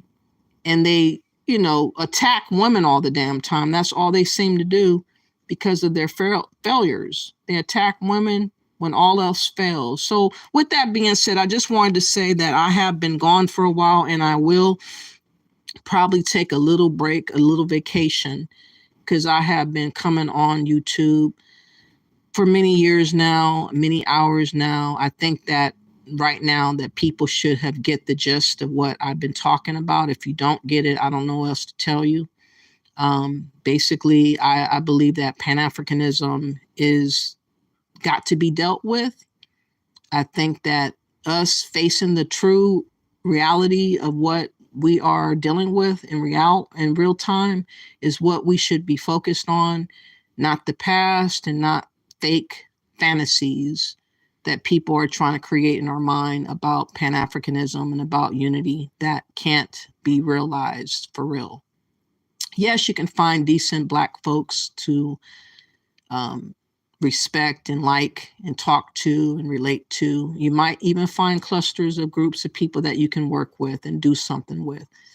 But us as a collective, as a uniform Black race of people, I don't foresee us getting together on one accord, because we have too many differences of opinion, different vantage points of view. Too many people trying to be the boss and the master over a collective of people, in particular Black Americans. A lot of people are trying to strive, in my opinion, to have ownership or leadership over us. And because we don't have real men standing up for themselves and representing us today in America in real time, we have different types of other people that are not of our lineage coming along trying to proclaim that they are the leader and that they know the truth about what we need to be like here and now. And they don't. They don't care nothing about our existence. They just want to use us for whatever they can get from us and, you know, get rid of us as soon as the money is gone. And that seems to be what has been going on. I hope while I take this little mini break to observe a lot of you content creators and what you guys will be talking about, I'm sure will be pretty much the same lame thing. At some point, though, it's going to be the direction needs to go that we need to just separate, I believe, and divorce and get out of the mindset of thinking of this global unity, in my opinion, that can never be had. It's just too many differences of opinion, too many goals that are contrary to other goals of survival. It sounds nice to talk about everybody getting along and everybody being happy and everybody caring and everybody loving one another. But there's just not a lot of love that's being expressed out there for real. People really don't love nobody but themselves. And people are trying to survive and thrive where they are. That is the real reality of it all. And until more Black Americans will speak up about the truths of what is going on for real, we're going to have clowns come around us and try to gaslight us continually about our identity, about our purpose, and about our goals moving forward here in America. I hope that more of us will get sick and tired of these immigrants and others that are trying to bully us into submission and stand up and speak out more, because I'm seeing more people speak up now. More people are not wanting to settle with the lie of unity, you know, because it's not the truth. And I hope that people will respect others' viewpoint, although I'm sure that it's not going to be, because people just don't know how to respect, unfortunately. They just know how to demand and insert their own will onto other people. And they get mad when they can't force somebody to do what they want. And that's why a lot of Pan-Africans are frustrated. A lot of them, if you guys haven't noticed, have been scrambling all over the place, arguing vehemently, like their argument is supposed to change something. It's not going to change anything. It's just making y'all stir crazy. I see a lot of people looking crazy out here. And I'm glad that I'm not a part of that rat race looking crazy with y'all. So I am going to be taking a little mini break. When I come back, I will resume and hopefully have other content to talk about. But I will be in the clouds, primarily observing different platforms. If something triggers me and I do a live that will be out of the blue that I can't control, sometimes that does happen. But I hope to continue taking a little bitty mini break for the rest of this month. And I might come back before this month is over, but just in case I don't, I hope that you guys would enjoy the rest of your month. I hope that you guys would appreciate some of the videos that I have done. If you have not looked at the videos that I have done in the past, please catch up to some of the stuff that I have talked about, because it's been many, many months of me conveying what I'm conveying. And that is, you know, the truth is we're not a monolith. We are our own people. We have our own struggles. We have our own mindset. And it's not fair for people to come from other countries to come to America and to argue with the natives of America, which is Indigenous Americans. And, you know, I'm sure it is getting old for a lot of other people listening to these platforms about Black people always arguing about stupid stuff that doesn't change anything. It's not going to matter what I call myself. And why do y'all care what I call myself and what I think of myself? Who are you, such as Afro Think Tank, to think that you should be regulating anyone's identity and anyone and how they see themselves? Who gave you that right to feel like you are someone's overseer and overlord? Some of you guys are running around looking real stupid out here. And that would include you, Afro Think Tank, because I have been listening to some of your videos where you've been ranting and yelling at the phones, screaming to the mountains about what you think we ought to think of ourselves. And none of that stuff matters. You don't matter. You're not a leader. Nobody cares. You need to gather up the people that believe in what you believe in and go do what you claim you want done. Stop worrying about what FBA is saying about themselves, or Indigenous Americans are saying about themselves, or Black Indians are saying about themselves, or, Moors, whoever that has their own particular identity and vantage point of thought. None of you guys have the authority over Black Americans to change anything about us. I know that you guys are mad that you don't. And I know that many of y'all are, scrambling and trying to see how you can keep the money flowing, keep the money coming. And hopefully we're going to shut that shit down this time, because enough is enough. And we have been abused more than we should have been. And we're finally waking up collectively, I would say, as Black Americans, to see what has been going against us and the fact that we are a targeted group of people.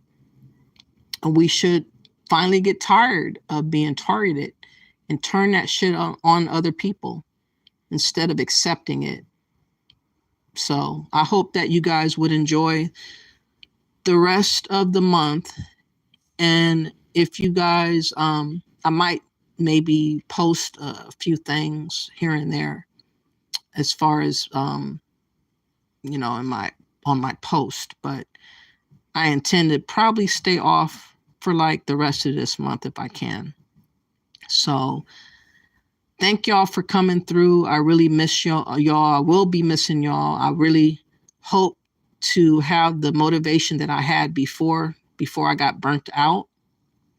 I feel like I've been burnt out for the last couple of months, especially after I lost my dog and I lost my sister.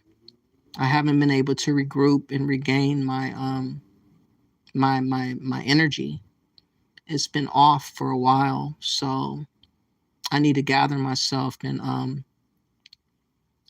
collect my thoughts and figure out what my next move is. So yeah, I will be observing, making notes about different things, and watching you guys carefully, especially if y'all bring up Dr. Ericana, because I know that she wants to make a move.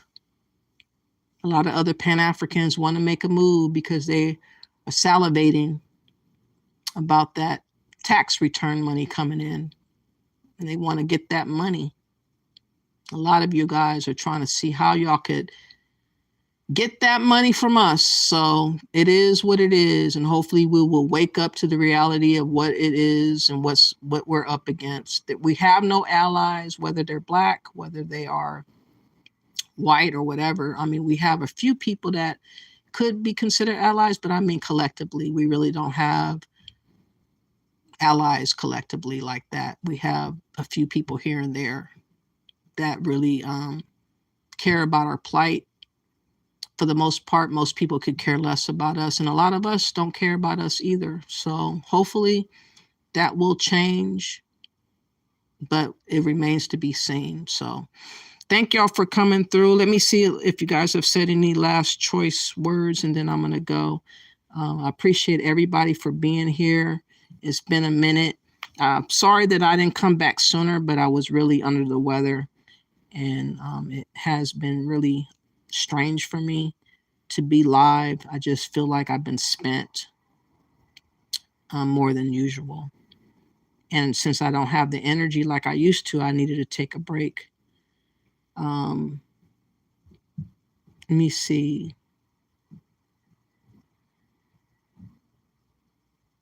JT keeps his children with him in all his travels. I know. I really respect JT, bigger figure. Pinky says Blackistan and Blackistan's defending you, Umar. It's sad. We have no standard, Pinky. That's our issue. Most cultures and communities get rid of their rejects, get rid of their liars and con men. They don't embrace them and put them on pedestals. We seem to like pimps, con artists, men that are not fathers taking care of their kids. We respect people that are fucked up to the community. And, you know, we wonder why we're not doing well. It's confusing. And some learn from observation. Yes, that's what I was doing for a long time before I came online. Hi, Jay Lee. I observed for like 6 to 9 months about what was going on social media, learning what Pan-Africanism was and what people were on. And then I started noticing trends and patterns with different platforms and what they were talking on. And it all came to a head, you know, when I learned about Pan-Africanism and about this hustle that they have, trying to get what they can get from us now. And thank you for coming through, Duck Duck Goose. Good night to you as well. And Pinky says, no, they're not crushed. They're wiser.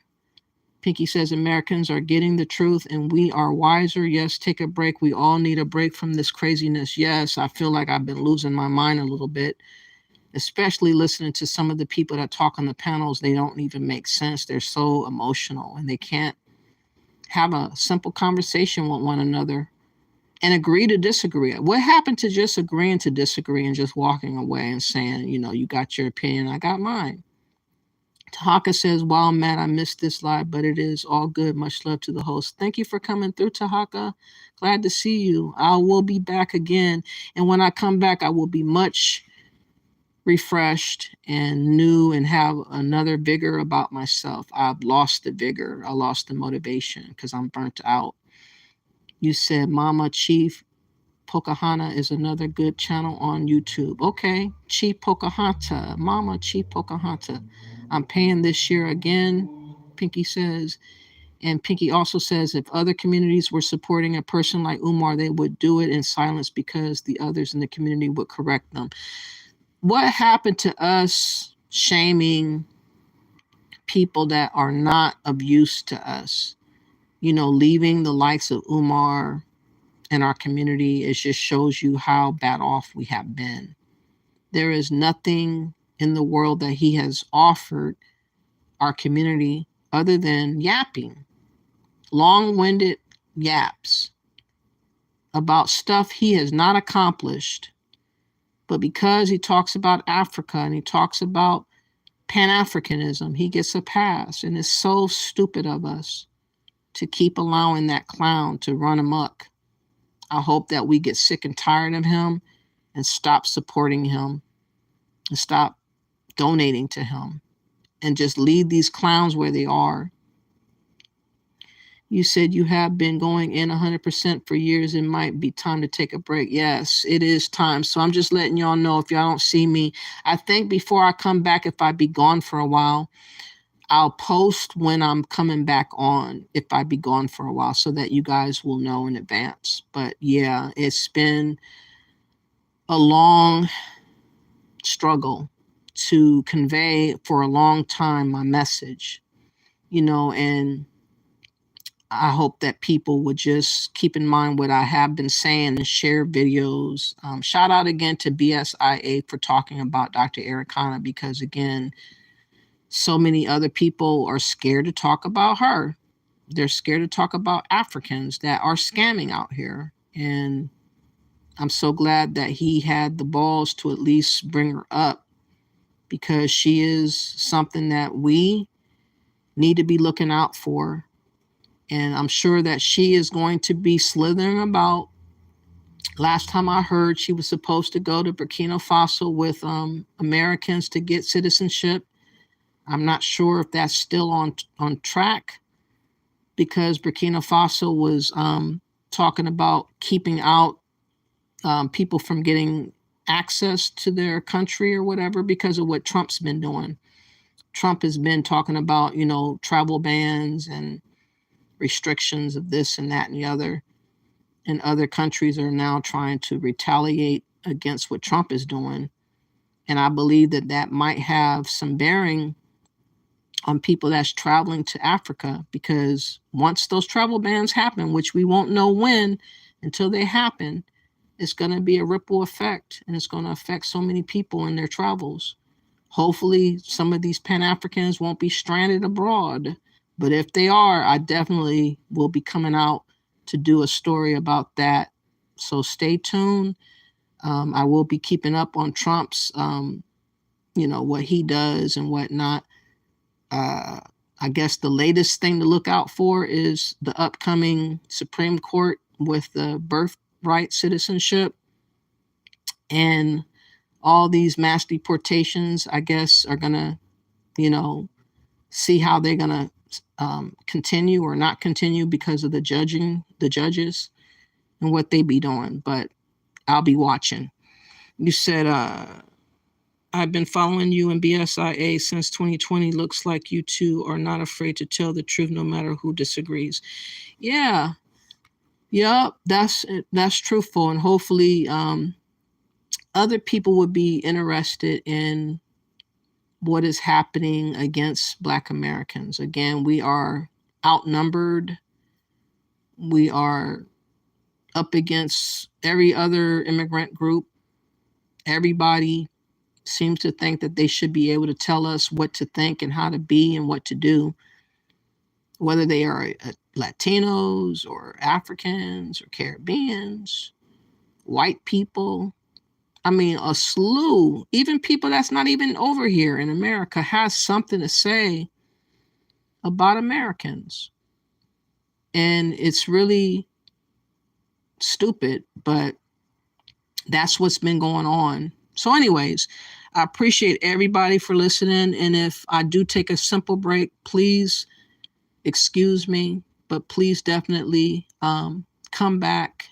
Please like and share and subscribe to the channel. And I hope that you guys will have a blessed holiday if you celebrate today. Be safe. Don't drink and drive. Don't be out in the streets acting a fool because the police are waiting to catch you and hem you up. Don't have any of those things happen unnecessarily. So please like and share the video and bless up. And I will be back hopefully next month with a whole new attitude and more motivation, because I just need to take a break. Thank y'all and bless up.